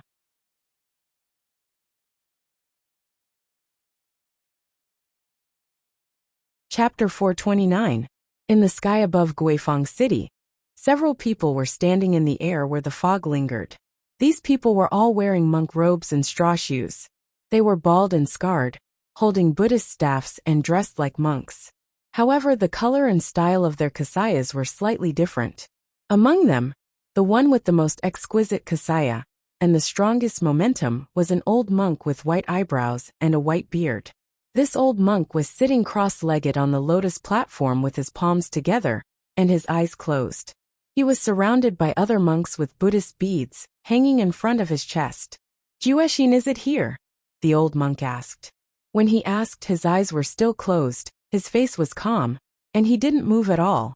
A middle-aged monk standing next to him lowered his head and answered, "Yes, master. I've investigated. The person we're looking for is here." The old monk nodded slightly. "Lead the way." "Yes," the middle-aged monk answered respectfully. Then he looked up and said to the others, "Junior martial brothers, let's go." Under the guidance of this middle-aged monk, a group of people hid in the fog and quietly sneaked into Guifang City. However, none of the cultivators in Guifang City noticed them. Even the city protecting restriction didn't move. At this moment, if there were high-level cultivators here, they would find that the old monk with a kind face was actually a cultivator in the late stage of nascent soul, and the disciples around him were all in the core formation realm. Emotienga opened her eyes, looked at her hands, and was overjoyed. With enough medicinal pills and 3 years of closed-door meditation, she finally advanced to the late stage of core formation realm smoothly. This speed wasn't fast, but it wasn't slow either. Before this, her cultivation level was high, but her mental state cultivation hadn't reached the realm where success would come naturally. In the past 3 years, while she cultivated, She used all kinds of panaceas to help her stabilize her spiritual aura and calm her mind. Only in this way could she smoothly advance to the middle stage of core formation realm step by step. For traditional Taoist cultivators like them, if their mental state wasn't strong enough, it would be much more difficult for them to advance. Unfortunately, many Taoist cultivators didn't understand this. Although they knew they had to cultivate their mental state, they didn't pay much attention to it. In this world, spiritual aura was scarce and cultivation was difficult. So many Taoist cultivators took the same path of cultivation as devil cultivators. They only pursued strength and didn't pay attention to mental state cultivation. Once she sensed the abundance of spiritual aura in her body, she stretched her body, then opened the cultivation room's restriction. As soon as the door was open, Feifei ran in. "Ah, master, you really did advance." Feifei's cheerful voice made Emo Tiange instinctively feel like there was a conspiracy. She asked warily, "What are you doing?" Feifei blinked. "No, I'm just saying." After a while, it wagged its tail and said, "Master, it's been 29 years. Emo Tiange understood what it meant. 29 years. It had been 29 years since they discovered that the South Pole Island had sunk. In other words, it had been more than 40 years since she left the celestial pole. The remaining time was less than 100 years. Although she accepted Wanderer Ziwei's task together with Taoist Fangzheng. With Taoist Fangzheng's cultivation level and lifespan, the possibility of him completing the task within 200 years was next to none. So she had to do it herself. Even if she couldn't do it, she had to return to Ziwei's Immortal's cave in the celestial pole. Otherwise, even if Wanderer Ziwei suddenly became kind and didn't want her to die, it would be useless. 29 years. Emo Tiange sighed. Time was tight. Since she hadn't taken care of the virtual sky world for 3 years, Emo Tiange spent some time tidying it up. She first ordered the 2 stone sculpture puppets to tidy up the medicinal fields, and then to repair the bamboo house. As for the 3 spiritual beasts, they didn't need her care at all. Xiaohua grew up here, so it was more familiar with the spiritual plants in the medicinal fields than she was. As for Feifei and Xiaofan, they already had spiritual intelligence, so she didn't need to worry about them at all. Afterwards, she left the virtual sky world. As soon as she stepped out of her cultivation room, the door of Nie Wuxiang's cultivation room opened at the same time. "Sure enough, you made a realm breakthrough smoothly." Nie Wuxiang, who was sitting cross-legged on the stone bed, raised her head and smiled at her. Emo Tiange looked at her with surprise. "You also made a realm breakthrough." Nie Wuxiang was now in the late stage of the core formation realm. Her primordial devil aura had converged a lot, but her power had become stronger. Nie Wuxiang straightened her clothes, got off the bed, and walked out of the cultivation room. The two of them sat down casually in the hall. "When we first met, I was in the late stage of the foundation building realm, and you were in the middle stage. My cultivation level was higher than yours, and I'm older than you. So how could I fall behind you?" Emo Tiange was stunned, then burst into laughter. "You actually remember this? In the cultivation world, it was very common for the younger to have a higher cultivation level than the older. Very few people would judge their cultivation level by age, unless they thought highly of themselves and were unwilling to admit defeat. Emo Tiange didn't expect Nie Wuxiang to be so competitive. I always have to find some motivation for myself." Nie Wuxiang said sternly. "By the way, since you've advanced to the late stage, what are you going to do next? It doesn't matter to me now. It doesn't matter if I enter closed-door meditation here until I reach the nascent soul realm. But you don't seem to be able to, right?" This was exactly what Emo Tiange was worried about. She thought for a while, then said with a sigh, "What else can I do? The turmoil in Yunzhong is almost over, so it shouldn't matter if I go out now. That being the case, I'd better go find Ling Yunhe. On one hand, I can collect my debt, and on the other hand, I can ask him for information." Nie Wuxiang nodded. "That's a good idea." She then smiled. "Have you asked around? Is Ling Yunhe still alive?"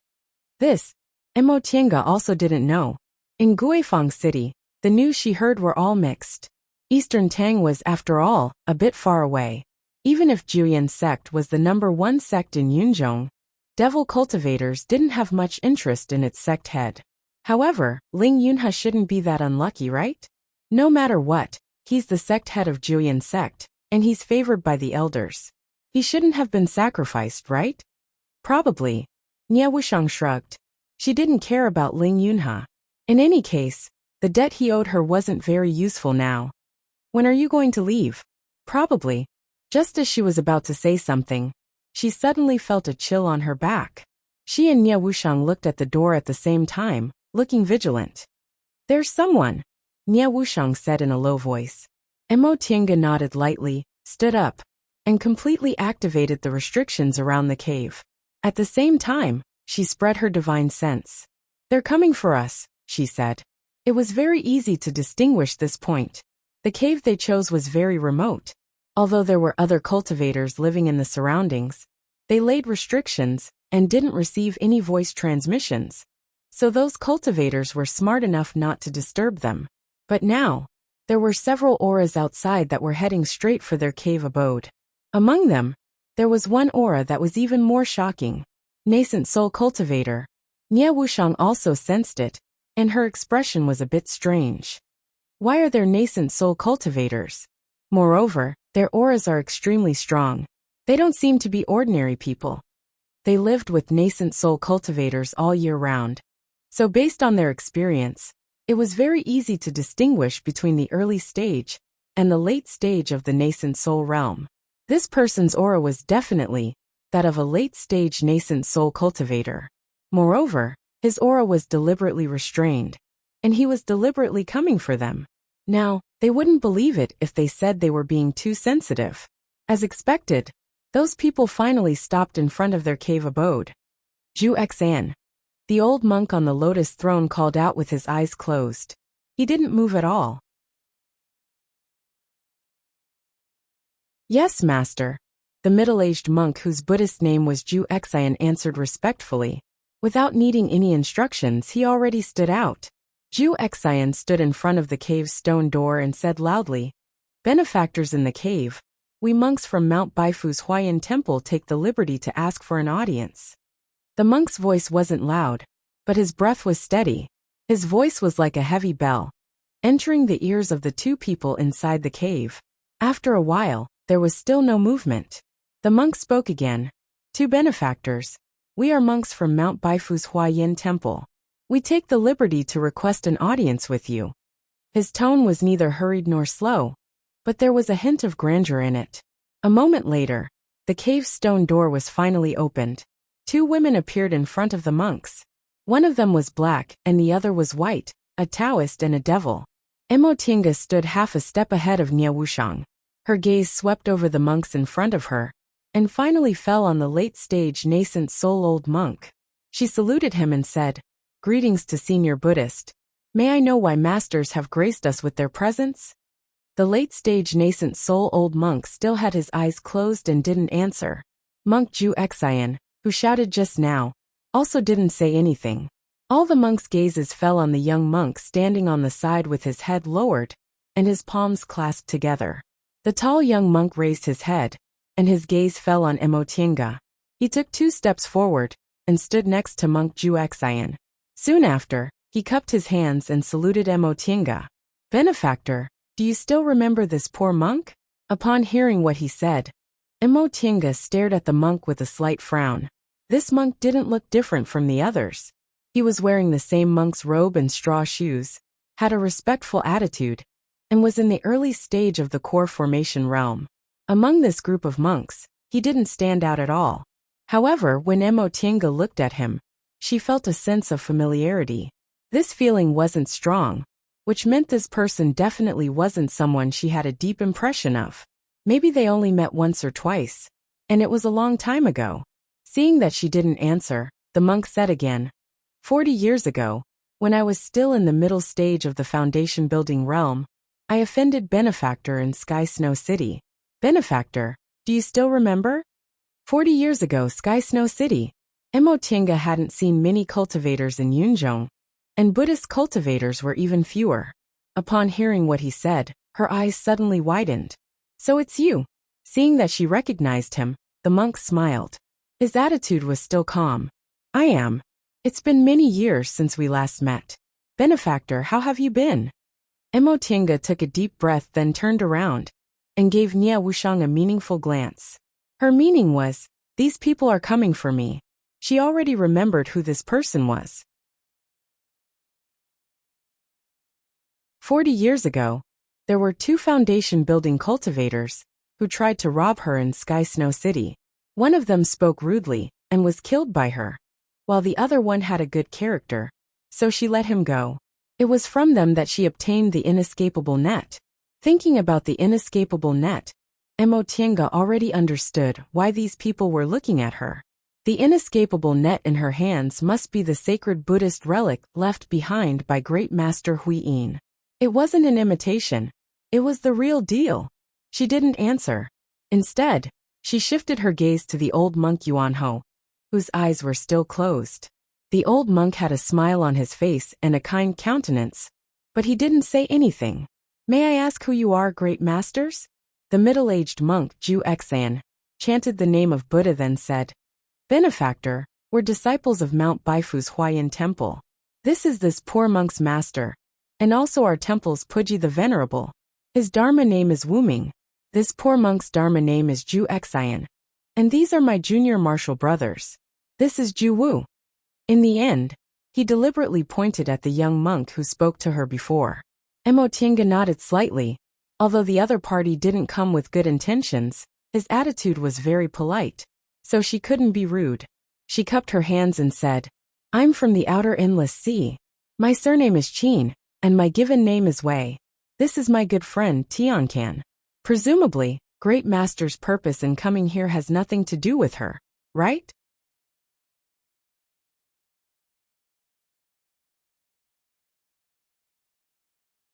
Chapter 430. Among Venerable Avidya's disciples, Juexin was obviously the one with the longest seniority, so he was the one who spoke for Venerable Avidya. Upon hearing Emotinga's words, Juexin said, So it's Benefactor Qin. Yes, we came to look for you. From what you said, I presume you know what we're here for.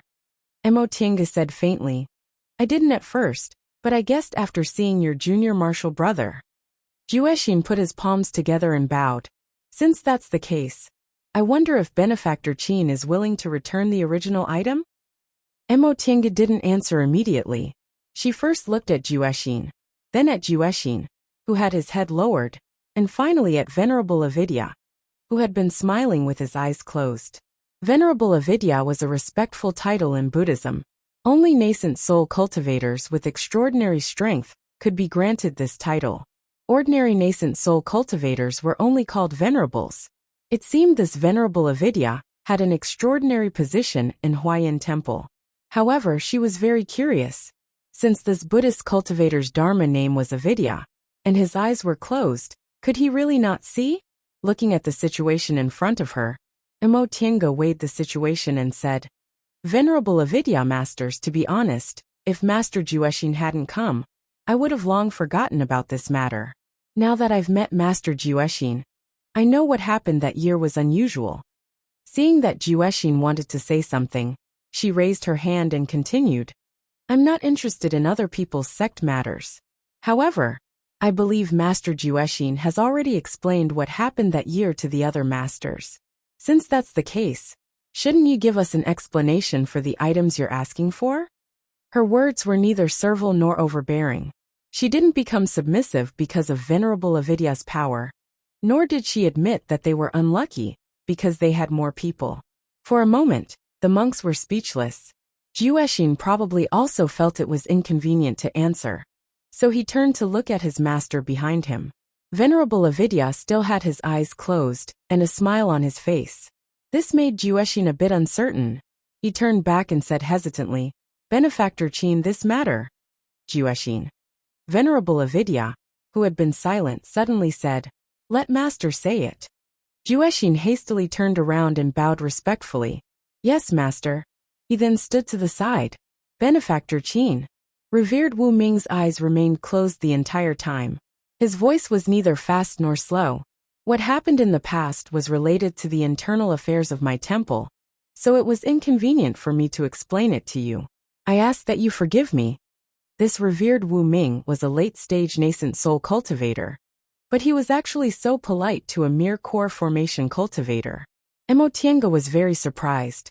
Although she did not know much about Buddhism, she had been in Yunzhong for a long time.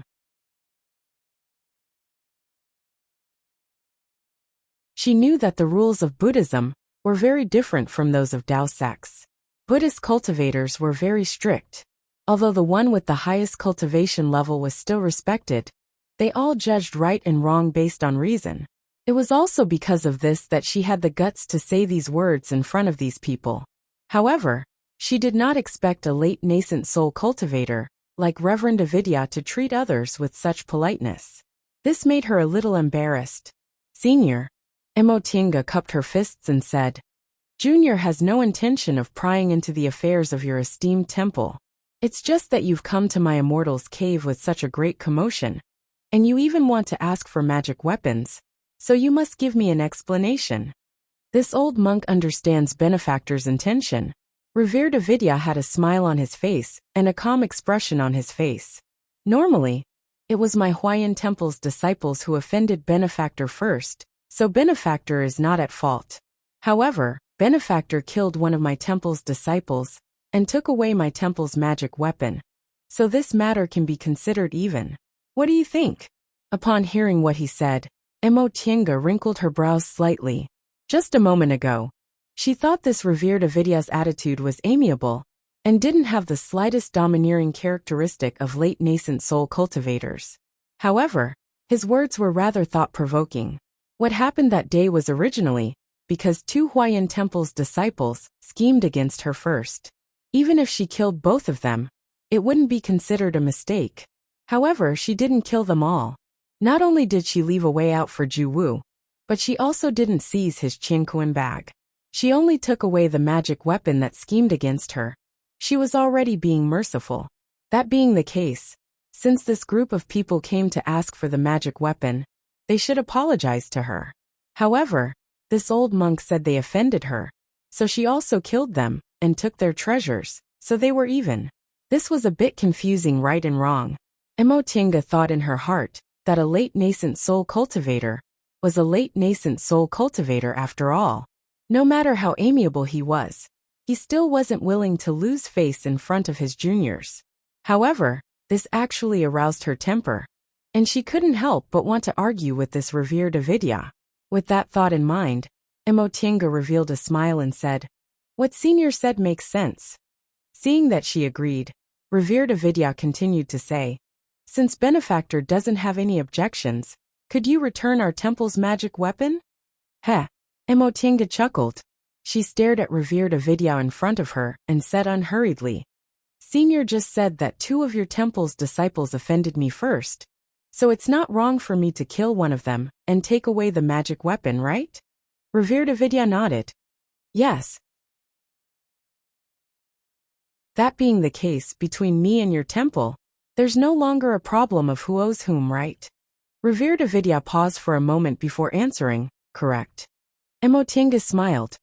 That being the case, isn't Senior pressuring me by asking me to directly hand over the magic weapon? All the monks were dumbfounded. Even revered Avidya didn't answer. After a moment of silence, someone among the monks couldn't hold back anymore and shouted, Benefactor, the inescapable net is our temple's precious treasure. My master asked you nicely for it, but you actually... Juehui! Juexin shouted, Master's here. You can't be rude. The monk glared at Emo Tiange reluctantly, then lowered his head to accept the instruction. Yes, eldest martial brother. After a while, revered Avidya finally spoke. Benefactor, this old monk might as well speak frankly.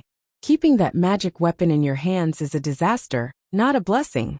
If you hand it back to this old monk, at first glance, it might seem like you've suffered a loss, but when disaster strikes, you'll know what this old monk said isn't false. Emo Tiange remained unmoved. But if I hand this thing over to Senior, it'll definitely be of great benefit to Senior. Nevertheless, revered Avidya said, Benefactor, if someone else came here, they definitely wouldn't be so polite. Emotinga raised her eyebrows, but in the next second she smiled. A late nascent realm cultivator was a late nascent realm cultivator after all. Although he spoke politely, he didn't want to suffer a loss at all. The meaning of his words was clear. With my status and cultivation level, how could I be polite to you? Yet you still don't know what's good for you? She naturally knew she had to hand over the inescapable net in front of a late nascent realm cultivator. However, she wasn't willing to keep it safe for someone else for 40 years, so she had to get something back, right? She sighed. In any case, Senior is a late nascent realm expert.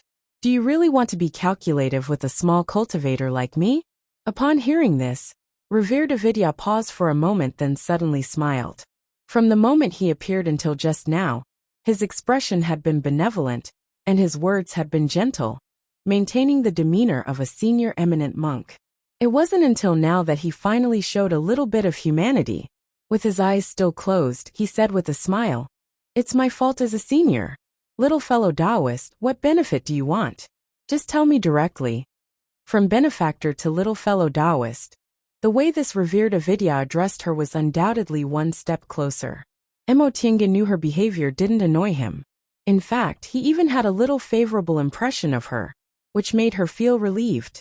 Even though she was bold, wanting to ask for benefits from a late nascent realm cultivator she didn't know, she was still worried. After pondering for a moment, she took out something from her Qianquan bag and spread it on her palm. Senior, Junior isn't someone who doesn't know what's good for her. Since this thing belongs to your honorable temple, I'll return it to you. As soon as she took out the inescapable net, everyone's gazes immediately focused on her hand. Zhu Xian cried out involuntarily, "It's the inescapable net! It's really the inescapable net!" Zhu Wu, who was standing on the side, chanted Buddha's name and muttered excitedly to himself, "Master, the sacred object is finally back. Disciple didn't become a sinner of Huayan Temple." Emotinga took another look at him. When Zhu Wu said that, his gaze was directed at the sky, as if he was talking to someone who had already passed away. Could it be that revered Avidya wasn't his master? This wasn't impossible. 40 years ago, Zhu Wu was only a foundation-building cultivator, but he had a Buddhist sacred object in his possession. This was already unusual. If he really was revered Avidya's disciple, how could he and his junior martial brother have been driven out and reduced to the point of robbing passers-by? Presumably, this matter involved Huayan Temple's secrets. Seeing Emotinga taking out the treasure so straightforwardly, the smile on revered Avidya's face became even brighter. Buddhist light flashed on his right hand, and the inescapable net in Emotinga's hand flew up. In a flash, it was already in his hand. Revered Avidya spread the object and carefully felt it with both hands. It seemed like his eyes really couldn't see. After a while, he raised his head and said with a smile while holding the inescapable net, "Since little fellow Taoist is so straightforward, this old monk can't be too stingy. Whatever you want, don't hesitate to say it." What he said made Emotinga feel relieved. Although this revered Avidya was somewhat astute, in the end, he was much more generous than those late nascent soul cultivators who used their power to oppress others. He didn't go back on what he just promised. She cupped her hands and said, "Junior wants to exchange some information from Senior." Oh, revered Avidya's smile was quite meaningful. Although his eyes were closed, Emotinga felt a sharp gaze on her. "Little fellow Taoist, you said before that you wouldn't pry into my temple's internal affairs, right?" "Of course." Emotinga's gaze fell on the inescapable net in his hand. She said calmly, "What Junior wants to know doesn't have much to do with your temple." Revered Avidya was quite satisfied with her answer. He nodded and said, "That being the case, just say it." She thought for a while, then said slowly, "Junior once heard about the legend of the 5 saints in Yunzhong. Rumor has it that when the 5 saints passed away, they left behind 5 magic weapons, all of which were called holy objects. 2 of them were the heavenly devil pagoda and the inescapable net. May I know what the other 3 are?" Revered Avidya paused for a while, then said, "This question indeed has nothing to do with my temple's internal affairs, so I can answer you. The other 3 holy objects of the 5 saints are Saint Guizhen's soul-restricting bead, Master Zhou's nameless book, and Fuyazi's Fuxing sword. Mo Tiange took a deep breath then asked, Rumor has it that these 5 holy objects can open the mysterious space in the Sea of Returning Ruins. Is that true? Upon hearing this question, Revered Avidya smiled slightly. I can't answer this question accurately. I can only tell you that the 5 holy objects have other uses, and are also related to the Sea of Returning Ruins. But whether they're used to open the mysterious space, or for other uses, I don't know. After a pause, Revered Avidya asked again, Little fellow Taoist, do you have any other questions? No. Mo Tiange bowed respectfully. Thank you for telling me, Senior. Revered Avidya smiled. He was about to say something, but in the next second, his smile disappeared and he looked up at the sky. At that moment, Mo Tiange heard a deep voice coming from the sky. Old monk Avidya, why didn't you say hello when you came to my Guifang city?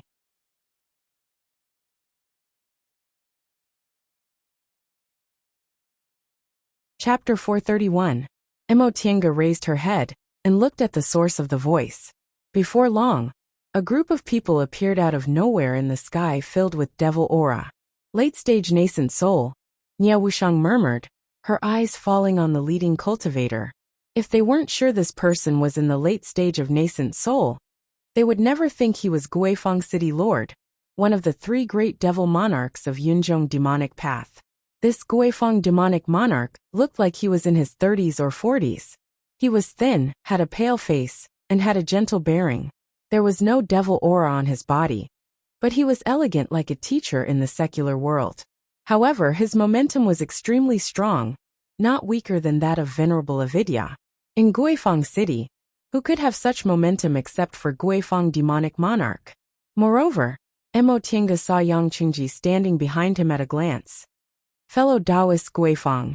The moment he noticed Guifang demonic monarch, Venerable Avidya had already put away the inescapable net.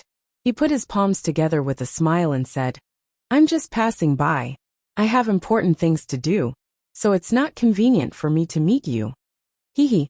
Guifang demonic monarch's voice was a little hoarse, and he looked coldly at the Buddhist cultivators below. Old monk Avidya, as Venerable Puji, it doesn't seem right for you to bring so many disciples into my Guifang city without greeting us, right? The cities of the demonic path were different from the cities of the righteous path. Whether it was the state of Eastern Tang or the state of Southern Zhou, they all had their own royal families and prefectures. Even in a cultivation city like Sky Snow City, there were officials appointed by the imperial court to manage the mortals and take care of mundane affairs. Sky Snow City was under the influence of Ling clan, but nominally, anyone could come and go. However, Demonic Path City was built by the city lord and belonged to him. It had nothing to do with the royal family of Northern Qilin Nation. Therefore, Guifang City was actually Guifang demonic monarch's private territory. Venerable Avidya came to Guifang City, but he didn't greet Guifang demonic monarch and didn't go through the city gate. How could Guifang demonic monarch just let it go? However, Mo Tiange was very curious. No matter what, Guifang devil monarch was one of the 3 strongest devil monarchs, and Guifang City was also his private territory. Why did he only find out after Revered Avidya brought his disciples into Guifang City? Could it be that Revered Wu Ming had some secret technique that blocked the ghost square demon monarch's divine sense? However, a late Yuan cultivator was a late Yuan cultivator after all. Although he was a bit late, he still arrived before Revered Avidya left. Venerable Wu Ming, on the other hand, was still smiling, and there was not even a hint of guilt on his face. Fellow Taoist Guifang, why do you have to be so calculative? This old monk will leave with my disciple right now. How about it? Humph, Ghostcraft Fiend Monarch said coldly. Old monk, you have a good plan. You want to leave? Leave it here first. Something? Revered Wu Ming looked surprised. Fellow Taoist Guifang, what are you talking about? If she hadn't personally handed the inescapable net to Venerable Avidya just now, Mo Tiange would have thought he really didn't take anything. Such a benevolent-looking eminent monk actually acted like a scoundrel so naturally. It really made people speechless. Ghostcraft Fiend Monarch's expression darkened. Old monk Avidya, don't be so shameless. This is Guifang City, not your Baifu Mountain. This old monk may be old, but his eyes aren't blurry. There's no need for fellow Taoist Guifang to remind me, revered Avidya answered with a smile. Seeing Ghostcraft Fiend Monarch's darkened expression, Mo Tiange pulled Nie Wuxiang and cautiously retreated a few steps, hiding inside the cave. Fortunately, she already handed over the inescapable net. For Ghostcraft Fiend Monarch, they were basically insignificant characters. He didn't even spare them a glance. It seems they'll most likely fight, Nie Wuxiang said softly as she looked outside with a bit of worry. Mo Tiange carefully closed the cave's stone door, then quickly laid a bunch of restrictions around the cave. Will it work? Nie Wuxiang expressed her doubts upon seeing her actions. Late-stage nascent soul cultivators. If they fight, they can raise the whole mountaintop to the ground. They won't fight here, Mo Tiange said with certainty. I'm just taking precautions. Oh right. Nie Wuxiang nodded. This was Guifang City. How could Ghostcraft Fiend Monarch fight casually in his own territory? A battle between late nascent soul cultivators could possibly destroy an entire city. Bald donkey, Ghostcraft Fiend Monarch's gloomy voice rang out. It seems you won't obediently hand over the thing if we don't fight. Revered Avidya's voice was still as calm as ever. Fellow Taoist Guifang, this thing is our Buddhist sacred object. What's the use of it for you? If you give me face today, my Huayan temple will owe you a favor in the future. Isn't that good? Ghostcraft Fiend Monarch said coldly. You make it sound nice. The Heavenly Demon Tower is our Devil Path's sacred object. But didn't you Buddhist cultivators still come to snatch it? Judging from his tone, Ghostcraft Fiend Monarch was extremely resentful. Could it be that the Buddhist cultivators played a part in his failure to snatch the Heavenly Demon Tower this time?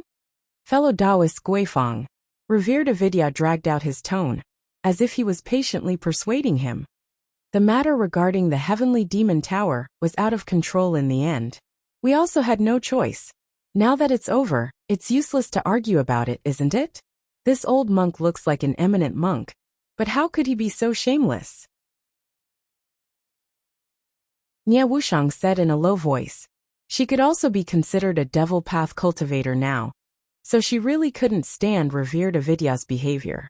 Mo Tiange smiled. That depends on who he's dealing with. He doesn't mind showing the demeanor of a senior expert to insignificant cultivators like us. But when he's dealing with cultivators in the same realm as him, if he takes a step back, he'll be giving away his own benefits. Nie Wuxiang nodded then said with a sigh, even if the Buddhist commandments are stricter, they're still cultivators after all. In front of benefits, they have to fight for it. Mo Tiange didn't say anything. Compared to other Taoists, the teachings of Buddhism were obviously gentler. But no matter how gentle it was, it had its limits. Revered Avidya didn't mind a junior like her negotiating conditions in front of him, and he was willing to give her some benefits. For him, she was still too insignificant. How could people haggle with ants? But in front of cultivators in the same realm as him, like Guifang Demon Monarch, he wouldn't take half a step back. He couldn't give up something that a late-stage nascent soul cultivator fancied. If he retreated, he'd lose the benefits of himself and the entire Huayan temple behind him. Cut the crap. You snuck into my Guifang City, so don't even think about leaving with that thing. Guifang Demon Monarch was already impatient. When he said that, the two of them felt the spiritual aura pressure suddenly increase. Fortunately, Mo Tiange had laid a restriction before, so the spiritual aura pressure weakened a lot. Besides, Mo Tiange's soul refining art had been cultivated to a very high level, and Nie Wuxiang had strong primordial devil aura in her body, so they weren't affected. Fellow Taoist Guifang, don't be so anxious. Isn't it bad to fight and kill for no reason? Both of us lost a lot in the sea of returning ruins last time. It's time for us to recuperate. Why should we waste our energy? You make it sound so nice, Guifang Demonic Monarch said angrily. You have obtained the sacred item of Buddhism, so you are naturally satisfied. If I allow you to sneak into my Guifang City, and take away a sacred item. How can I have the face to live in this world? Old bald donkey, I'll give you two choices. 1, we'll have a good fight outside the city. If you win, you're free to come and go, and I won't say a word. If you lose, you'll leave the thing behind obediently, and you can still leave safely with your disciples. 2, I'll directly activate Guifang City's Great Restriction and kill you and your disciples at the risk of destroying the city. What do you think? Choose one. In the end, Guifang Demon Monarch's tone became gloomy. Obviously, he couldn't let this matter go. These two choices were very simple. Either one fight to decide the outcome, or the other fight to the death. What Emotienga guessed was right. This was Guifang City, so Guifang Demon Monarch couldn't possibly not care about it at all. So he proposed the first solution. In this way, Guifang City could be unscathed, and Venerable Avidya wouldn't be distracted by the safety of his disciples. However, whoever lost would lose the holy object, and they couldn't go back on their word. But if they chose the second solution, it would be a fight to the death. Guifang Demon Monarch would bet Guifang City, while Venerable Avidya would have to pay with his and his disciples' lives. At first glance, this solution seemed to make Guifang Demon Monarch suffer more losses. But Guifang City was a place he had been managing for 1,000 years. How could he let others come and go? Once he activated Guifang City's Great Restriction, Venerable Avidya would most likely die no matter how powerful he was. Of course, with the great divine power of a late nascent soul cultivator, Guifang City and all the cultivators in the city would disappear from the world. At that time, although Guifang Demon Monarch survived and obtained the Buddhist holy object, his 1,000-year foundation would be destroyed in a day. Moreover, he was very likely to be seriously injured, and his cultivation level might be greatly damaged. In the end, he wouldn't have a good ending. It wasn't easy to cultivate to the nascent soul realm. Breaking through to the late stage of the nascent soul realm was even more rare among nascent soul cultivators. The higher the level of a cultivator, the more they cherished their lives. The first solution was the one that suited their interests. However, in addition to this, it also depended on Venerable Avidya's confidence and the importance of this Buddhist holy object. If Huayan Temple didn't hesitate to use the whole temple to retrieve this Buddhist holy object, then Venerable Avidya would have to fight Guifang Demon Monarch, even if he had to sacrifice the lives of himself and his disciples. Hey, fellow Taoist Guifang. Venerable Avidya's voice sounded very helpless. Do you have to leave no way out? No need to talk nonsense, just choose. After that, there was no more conversation. Emotienga and Nie Wuxiang felt the spiritual aura pressure getting stronger and stronger. In the end, it was so strong that the two of them felt uncomfortable. From time to time, the sound of other disciples coughing up blood, because they couldn't bear the spiritual aura pressure, came from outside. Since fellow Taoist Guifang is determined, this old monk won't say much. Please go ahead. This time, Venerable Avidya's voice became solemn and deep. Both Emotienga and Nie Wuxiang's hearts skipped a beat. Could it be that Venerable Avidya chose the second solution? If that was the case, hiding in this immortal's cave would mean certain death. Before they could communicate, they heard Guifang Demon Monarch's voice. Old monk, it seems you have some sense of responsibility. Let's go. Right after he finished speaking, one of the auras instantly went far away. The two of them heaved sighs of relief. It seemed Venerable Avidya chose the first solution. The crisis in front of them finally had nothing to do with them. Soon after, the auras at the entrance left one by one. Finally, there was no one left. Emotienga and Nie Wuxiang looked at each other. Both of them heaved long sighs of relief. This was really an unexpected disaster.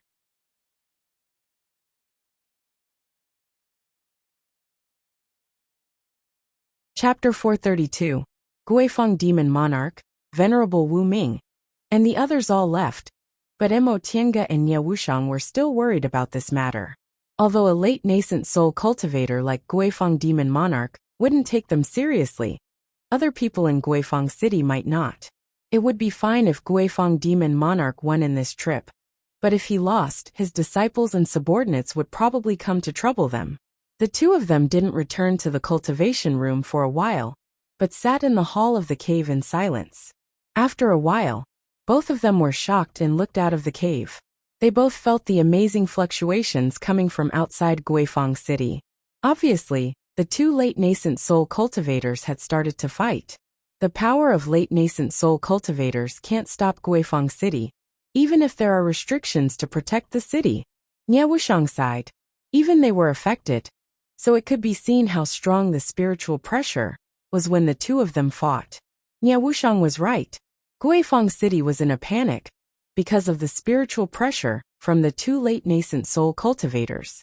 Countless low-level cultivators and mortals vomited blood. Unable to control themselves, they had to hide in the formation arranged by the city lord's mansion. The high-level cultivators stopped their closed-door meditation without exception, walked out of their caves, and looked outside the city anxiously. This turmoil lasted for 3 days. 3 days later, the fluctuations outside the city finally stopped. Guifang Demon Monarch lost. Nie Wuxiang opened her eyes and said, Mo Tiange knew she had a treasure with her, so she was very sensitive to devil aura. Since she said so, it was most likely true. Should we leave here? Nie Wuxiang hesitated. It's better to find another quiet cave for closed-door meditation. But my situation is different from yours. I just advanced to the late nascent soul realm, so my devil aura is not very stable. Mo Tiange frowned. I'm fine. After I advanced, I spent some time to stabilize my realm. She pondered for a moment. In fact, we don't have to be so anxious. This matter doesn't have much to do with us. Even if someone comes to trouble us, they won't go too far. Nie Wuxiang answered absent-mindedly.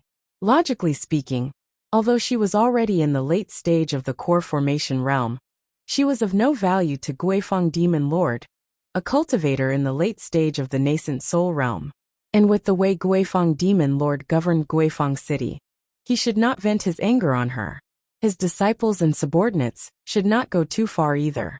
If that was the case, she didn't mind enduring it for a while. Mo Tiange stared at her. She hesitated for a moment, but in the end, she didn't say anything. This matter originally had nothing to do with Nie Wuxiang. If the two of them didn't live together, it wouldn't have implicated her. However, they had reunited in a different place, and had been companions for so many years, so they already regarded each other as friends. If she apologized, it would be too formal. By the way, how did you get a Buddhist holy item? Why haven't you mentioned it all these years? Nie Wuxiang asked in bewilderment. Regarding this matter, Mo Tiange could only smile bitterly. If they didn't come looking for me, I really wouldn't have known that this thing was actually a Buddhist sacred object. If I knew, I definitely would have concealed my identity and hid.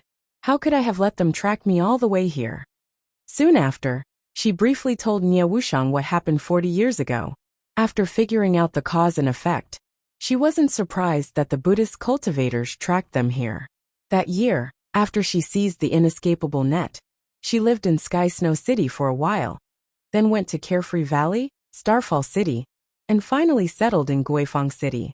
All these years, although her whereabouts were uncertain, she never disguised herself or changed her name. She also didn't deliberately hide in public places. Since Huayan Temple was a big cultivation group, it had its own way to find her. After listening to her, Nie Wuxiang said, I see. It seems that Jiewu isn't ordinary. How could an ordinary disciple casually go out with a sacred object? Moreover, he was driven out back then, but now he's following revered Wu Ming. Not only has he advanced to the core formation realm, but he's also very dignified. I'm afraid what happened back then was related to the internal strife of Huayan Temple. Mo Tiange was a disciple of a big cultivation group, so she knew more about this kind of internal strife than Nie Wuxiang. She could almost deduce what Jiewu experienced back then. Since she had nothing to do, she could inquire about what happened to Huayan Temple in the past. After they finished talking about this matter, the two of them didn't say anything, but neither of them had the intention to return to the cultivation room. The 5 saints and the legend of the 5 saints were originally just rumors to them. But now, such an incident happened right before their eyes, and they were almost involved in it. Emotienga, in particular, had a lot on her mind. She originally thought the inescapable net was an imitation, but it turned out to be the real thing. Then what about the Fuxing sword? She asked revered Wu Ming what the 5 sacred objects were because she had a strong premonition. Revered Wu Ming's answer was both within her expectations and beyond her expectations.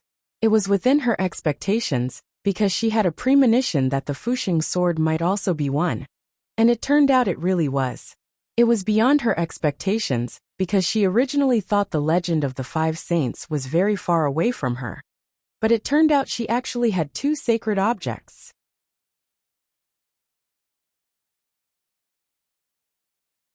Then she immediately remembered that many people knew she had the Fuxing sword in her hands. When she exchanged for the Fuxing sword from Devil Monarch Xianyue, there were 7 cultivators in total. Those cultivators were scattered all over Yunzhong, and many of them were disciples of big cultivation groups. Not good. Emotienga suddenly thought of something and stood up abruptly, drenched in cold sweat. What's wrong? Nia Wuxiang looked at her in confusion. Yang Qingji, Emotienga muttered. Yang Qingji knows. Nia Wuxiang frowned, not understanding what she meant. You mean Yang Qingji knows us? What's the big deal? We don't have any grudges against him, right? No. Emotienga shook her head with a pale face. Emotienga shook her head with a pale face. Do you remember what the 5 holy artifacts revered Avidya mentioned just now? Of course I remember. In addition to the heavenly devil tower and the inescapable net, there's also the soul-restricting bead, Wu Ming Lu, and the Fuxing sword. Do you think the soul-restricting bead is the one in Ling Yunhe's hands? She thought for a moment then shook her head. It shouldn't be, right? If the soul-restricting bead is a sacred object, how could it be taken away from the cultivation group by a core formation cultivator? I don't care whether Ling Yunhe's soul-restricting bead is the one or not. Emotienga sat down again and held her forehead. What I want to tell you is that the Fuxing sword is in my hands. Clang! The teacup Nia Wuxiang just picked up fell on the table. She suddenly looked up at Emotienga, narrowed her eyes, and said in disbelief, What did you say? I said one of the 5 sacred objects, the Fuxing sword, is in my hands. Emotienga slowly repeated, and Yang Qingji knows about this. Nia Wuxiang didn't need to say anything else. In an instant, her complexion turned deathly pale. In that case Before she could finish, she suddenly grabbed Emotienga's sleeve. Then what are we waiting for? Let's go before they come. Go! Emotienga smiled bitterly. Guifang City is the real inescapable net with a late-stage nascent soul cultivator guarding it. Where should we go?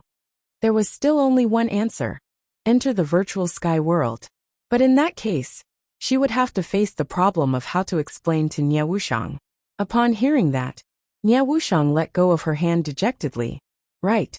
If they've already noticed us, then we wait. She looked up and asked.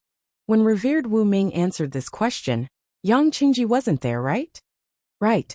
Emotienga hesitated for a moment. But if revered Wu Ming knows, doesn't Guifang Demon Monarch know? Then think about it. When Yang Qingji first knew you had the Fuxing sword, did he have any special reaction? Emotienga thought for a moment then shook her head. I exchanged the Fuxing sword from a devil cultivator. At that time, there were several core formation cultivators present. If they knew, how could they let me exchange it?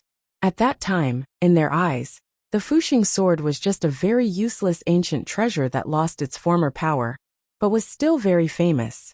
Nia Wuxiang breathed a sigh of relief. You see, Yang Qingji didn't know at that time, so Guifang Demon Monarch didn't tell him before. Maybe he still doesn't know. Emotienga pondered silently. During this period of time, it was really hard to say whether Guifang Demon Monarch told Yang Qingji or not. In the past few decades, the Heavenly Devil Tower caused turmoil in the whole of Yunzhong, and the legend of the 5 saints of Yunzhong became widely known. Under such circumstances, the 5 sacred objects, which were originally very secretive, became an interesting anecdote passed by word of mouth among Yunzhong cultivators. It wasn't impossible for those late nascent soul cultivators, who knew the secret, to tell their juniors about it. No. If Yang Qingji knew the Fuxing sword was one of the 5 sacred objects, and she was in Guifang City, how could he have waited until now, and not come to ask for it? That meant Yang Qingji most likely didn't know about this. Thinking up to this point, Mo Tiange felt a little relieved. Up until now, no one had come to trouble her. At the very least, it showed that the several cultivators who knew she had the Fuxing sword didn't know it was one of the 5 sacred objects. However, this incident reminded her of something. Those people didn't know now, but what about in the future? Among those 7 people, there were many disciples from big cultivation groups, and among them were people like Han Shizhi, who was both scheming and had a high status. It was very likely they would participate in the secret affairs of their cultivation groups. At that time, if they knew she had the Fuxing sword, they definitely wouldn't be polite, and would go to her door to snatch it. In that case, I should be safe for the time being. But now, I have to disguise myself and hide my identity. Seeing that Mo Tiange understood, Nie Wuxiang also relaxed and said with a smile, "You still want to hide your identity? Even your name is fake." Mo Tiange also smiled. She really didn't use her real name much outside. When she was young, she changed her name to Yi Xiaotian because of her father's clan. After she came to Yunzhong, the name Qin Wei came from her Taoist name. Although she wasn't the same as before, she never lost the sense of crisis she had when she was young. In fact, you don't have to worry too much. I know a little about disguise, so I can teach you. After this matter is over, you should leave Guifang City as soon as possible. Disguise yourself and hide in the secular world. Presumably, they won't be able to find you no matter how strong they are. Based on the current situation, this was already a relatively good method. Mo Tiange thought about it inside. Inescapable net is fine.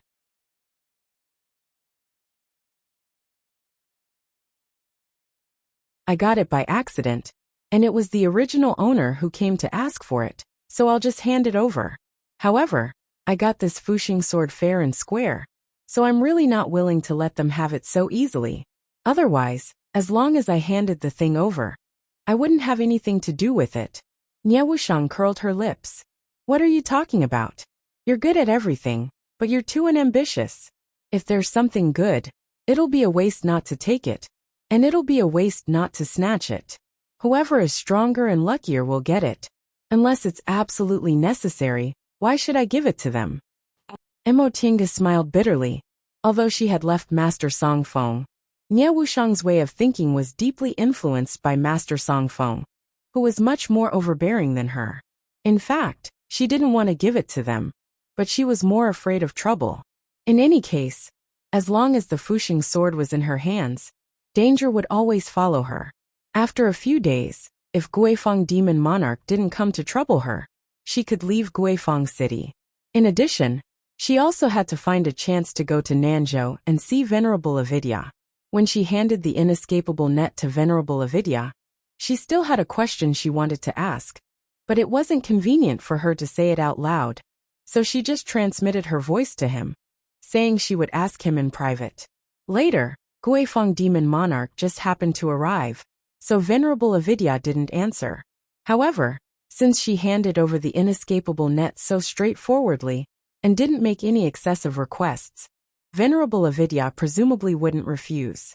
Just as she thought about this, Nie Wuxiang suddenly raised her eyebrows and said, "Someone's coming."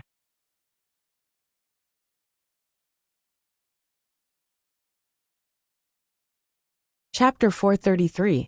The aura was getting closer and closer. The newcomer didn't seem to have any intention of hiding his tracks, and just walked slowly towards their cave. He was in the middle stage of the core formation realm, and he was alone.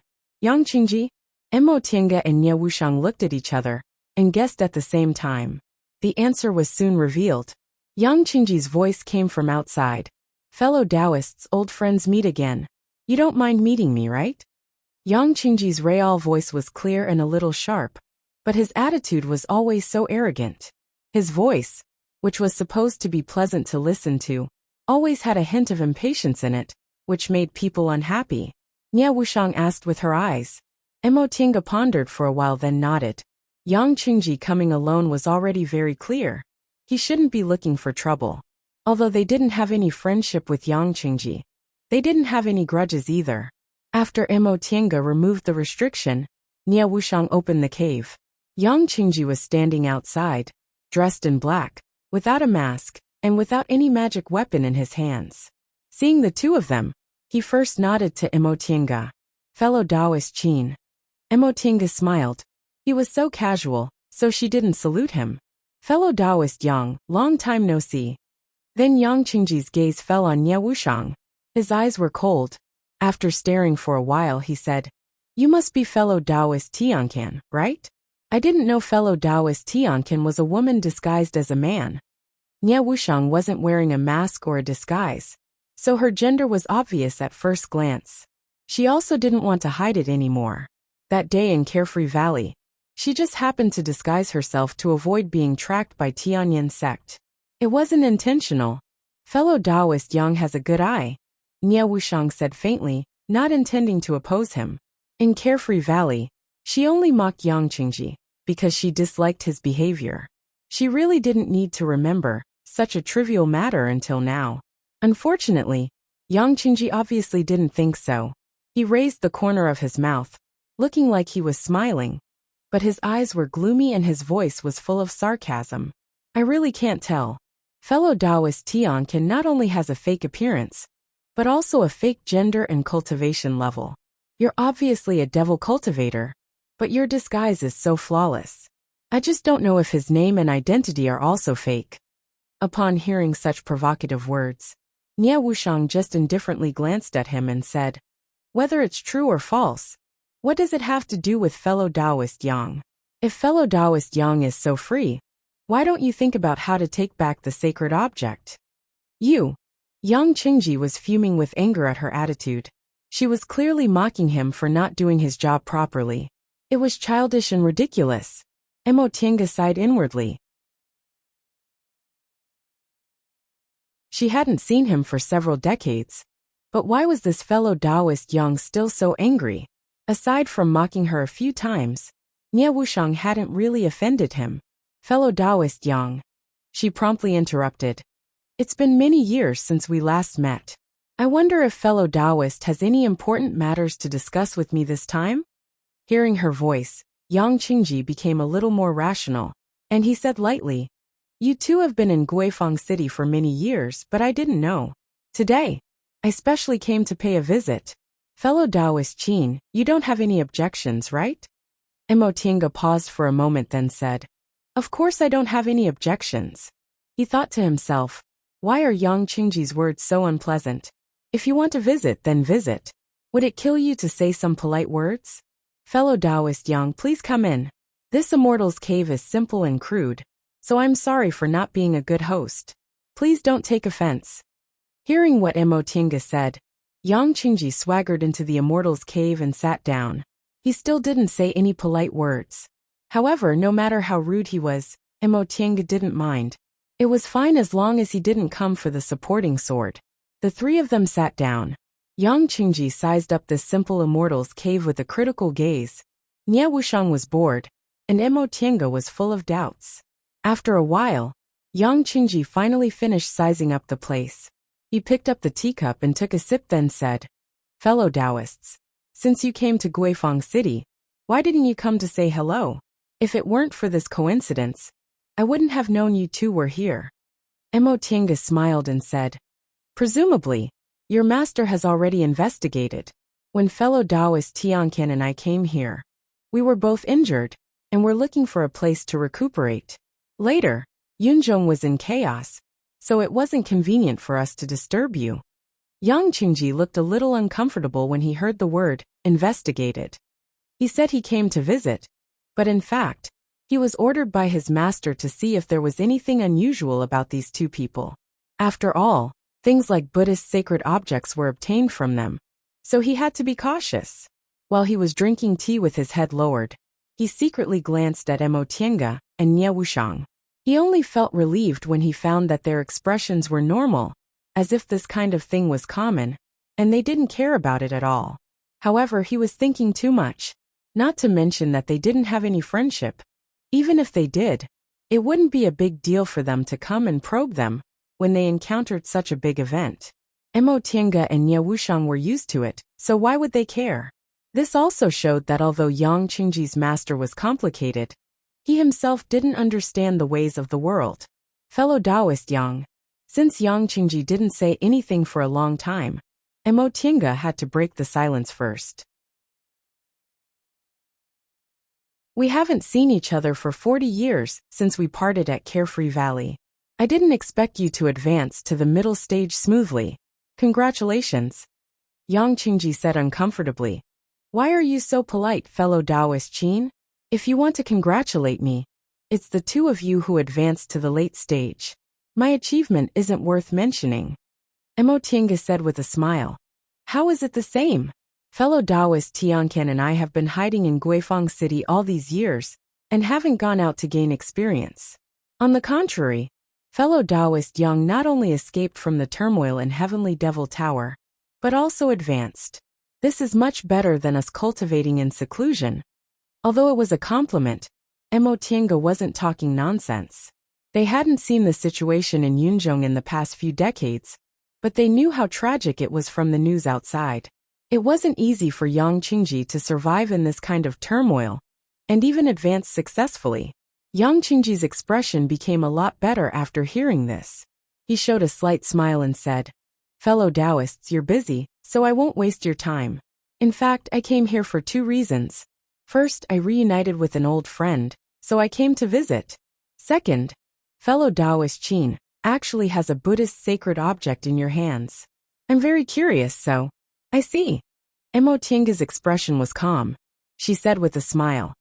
In fact, I also think this matter is very inconceivable. If Huayan Temple hadn't come looking for me, I wouldn't have known I had a precious treasure. Alas, I had a precious treasure but didn't know it. When I found out, I had to hand it over.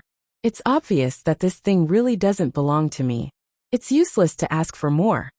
When she said this, Mo Tiange looked regretful and deeply regretful. Seeing that she didn't seem to be pretending, Yang Qingji couldn't help but sympathize with her. He said, Fellow Taoist Qin, you don't have to feel too regretful. The Heavenly Devil Tower alone caused several decades of turmoil in Yunzhong, and countless cultivators died. It's clear that sometimes having a precious treasure isn't a good thing.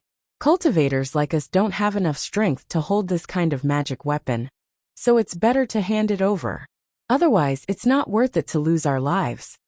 Fellow Taoist Yang is right. Mo Tiange readily agreed. If I didn't think that way, I also wouldn't have been willing to hand over this treasure. Who told us to have low cultivation levels? There are some things we can only endure. It's good that fellow Taoist Qin can think things through. When Yang Qingji said this, his tone was a bit awkward.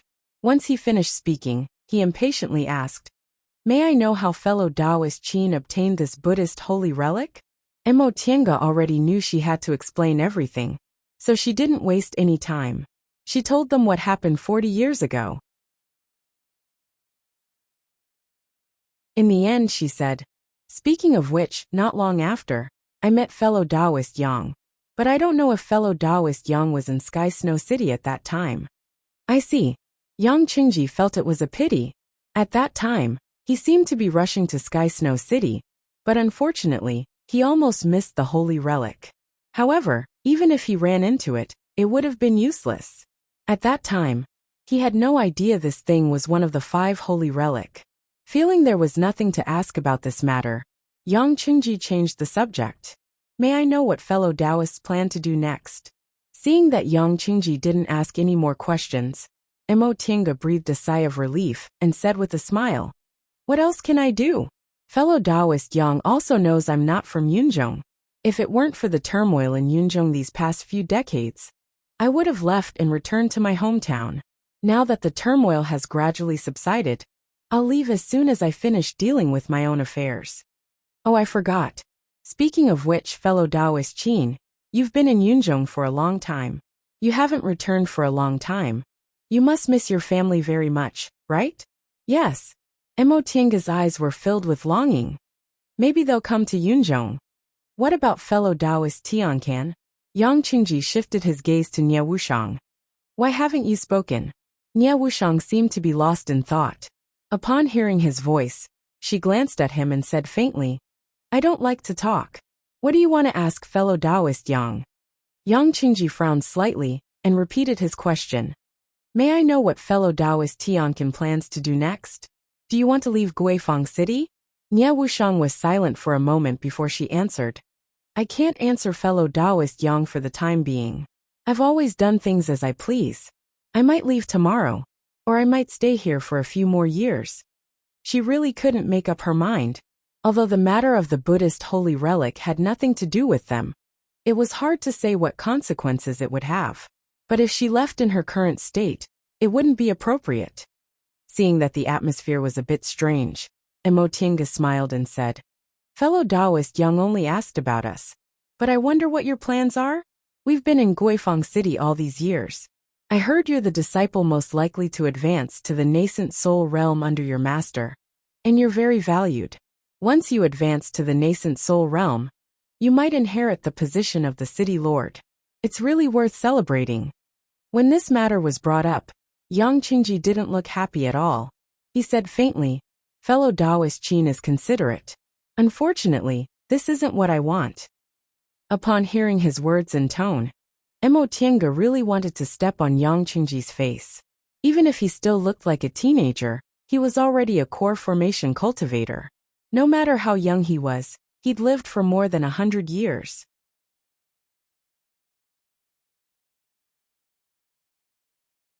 Could it be that he didn't know how to say polite words? This time she didn't feel like replying. The three of them sat in silence for a while. Yang Qingji finally realized the atmosphere wasn't right. He looked at Mo Tiange, then looked at Nie Wuxiang.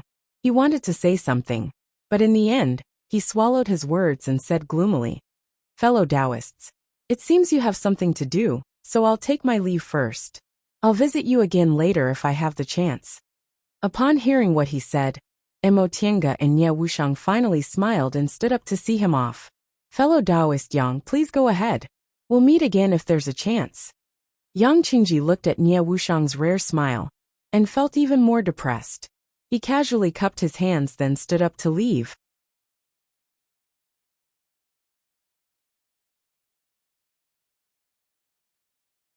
Chapter 434. Yang Qingji's visit basically showed Guifang demon monarch's attitude. The Buddhist sacred object was no longer in Mo Tiange's hands, so the two of them had no value to Guifang demon monarch. Since Yang Qingji didn't say anything, they shouldn't have any trouble. Mo Tiange breathed a sigh of relief, but she wasn't completely relieved. She still had the Fuxing sword, so she had to hide her traces as soon as possible before others found out. Nie Wuxiang also understood this, so she hurriedly taught her some disguising techniques and taught her the appearance mimicking technique. The so-called appearance mimicking technique was actually a kind of illusion technique. This kind of technique could even fool high-level cultivators, but Nie Wuxiang said that since it was a technique, it could be cracked. Although her technique could be regarded as high-level, it probably couldn't fool late-stage nascent soul cultivators. For this reason, Nie Wuxiang especially told her that it'd be best for her to master the art of disguise as soon as possible. The crudest method was also the one that was the hardest to crack. If she could dress herself up perfectly, it wouldn't matter how strong other people's divine senses were. Mo Tiange agreed to each of her instructions. Then she bid farewell to Nie Wuxiang and quietly left Guifang City. Of course, Guifang demon monarch must have known about this. However, she was useless now, so no one came to stop her. She boldly left Guifang City, fled east for several hundred miles, and entered the complex mountain range of northern Lin country. There were neither outstanding spirit veins nor dense devil aura here. Except for a few low-level cultivators, there was no one else here. Mo Tiange carefully paid attention to her back. After finding no traces of others, she entered the virtual sky world and disguised herself according to Nie Wuxiang's instructions. She stayed in the virtual sky world for several days. Even if someone really followed her, they should have left. So Mo Tiange left the virtual sky world. At this time, she already looked like a young scholar.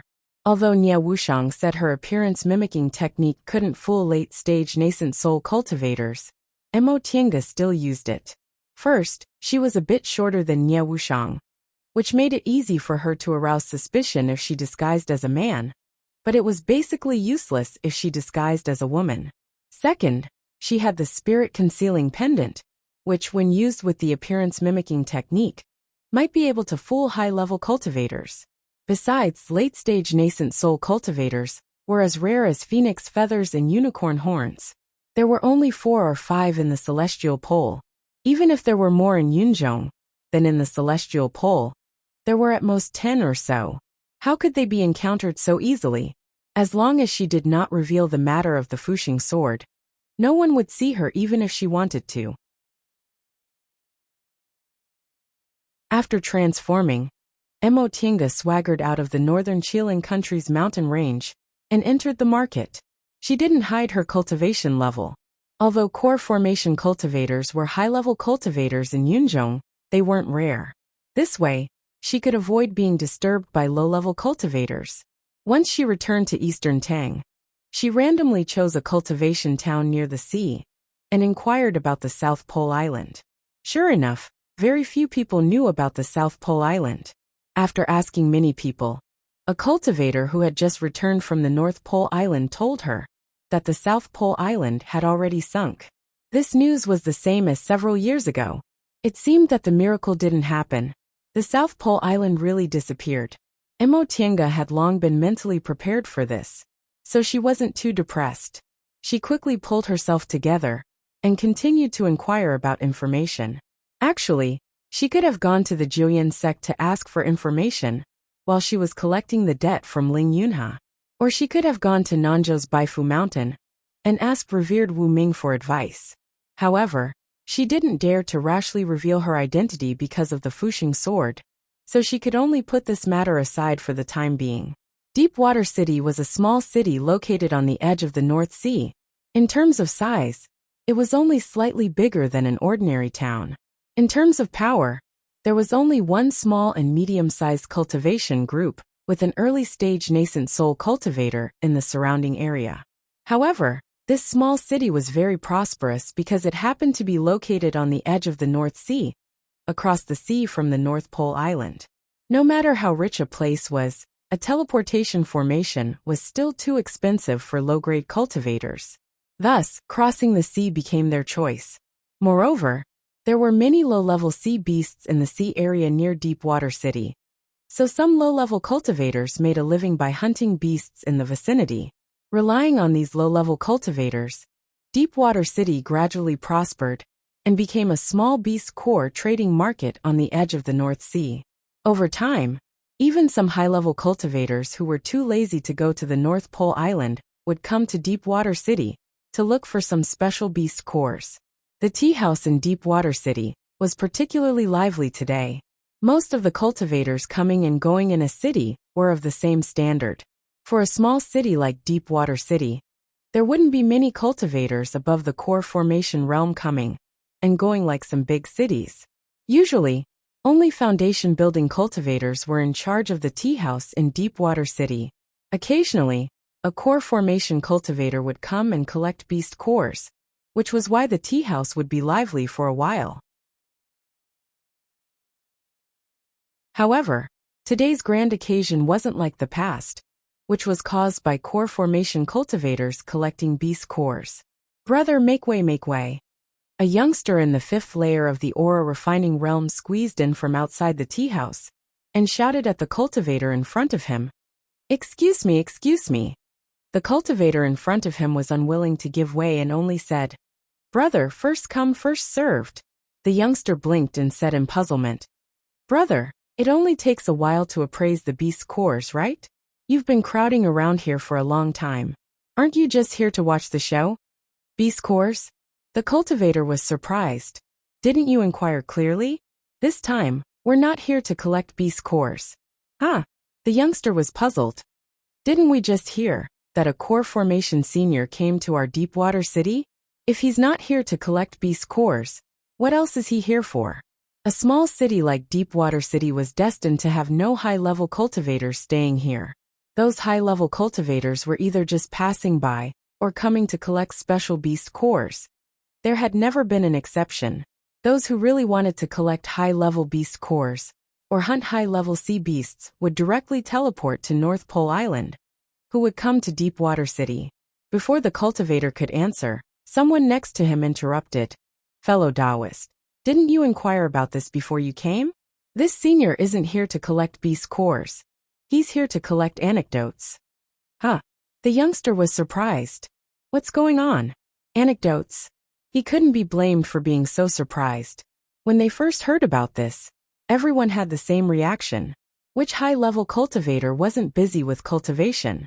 What anecdotes? What was the use of hearing them? This senior said he's collecting these anecdotes to explore some secret places. Some things aren't strange just by looking at them, but if he collects them all together, he might be able to find some wonderful places. His cultivation has reached a bottleneck, so he's traveling everywhere to collect anecdotes, hoping to find some clues that might help him break through the bottleneck. So that's how it is. The youngster was suddenly enlightened. He touched his head and said, "These seniors with profound cultivation levels really think more clearly than us. Isn't that so? If this senior didn't tell me, I would have never thought about it." The first cultivator agreed. The two of them chatted for a while and got a little closer to each other. The cultivator pulled the youngster forward and said, "Let's just listen here. This senior is very generous. As long as you tell him some rumors, he'll accept any medicinal pills or spirit stones he wants. If someone asks for guidance, he won't refuse. Let's listen on the side. Maybe we'll gain something." Right after he said that, another person next to him made a gesture of silence and said in a low voice, "This senior is going to talk. Don't make a sound." The cultivator promptly shut his mouth and listened attentively. After a while, a gentle male voice was heard. "There's nothing wrong with your cultivation level. What's wrong is your state of mind. Every time you advance, aside from improving your cultivation level, your understanding of the Tao Scripture's teachings will also go one step further. Put down your cultivation for the time being and walk around. Once your understanding of the Scripture's teachings has gone one step further, you can go back and cultivate." The foundation-building cultivator, sitting on the other side of the long table, was startled. He carefully savored it and suddenly understood. He cupped his hands and said, "Thank you for your guidance, Senior. Junior finally understands." On the other side of the long table, the gentle young scholar waved his hand and said, "This is your reward. No need to thank me." He then looked behind the foundation-building cultivator and asked, "Is there anyone else?" Me. Someone immediately squeezed in from behind. It was a man in his 30s, dressed in short clothes, and his cultivation level was in the ore refining realm. At first glance, it was obvious that he was a low-level individual cultivator who hunted sea beasts for a living in Deepwater City. If it was under other circumstances, he definitely wouldn't dare to be so presumptuous in front of a foundation-building cultivator.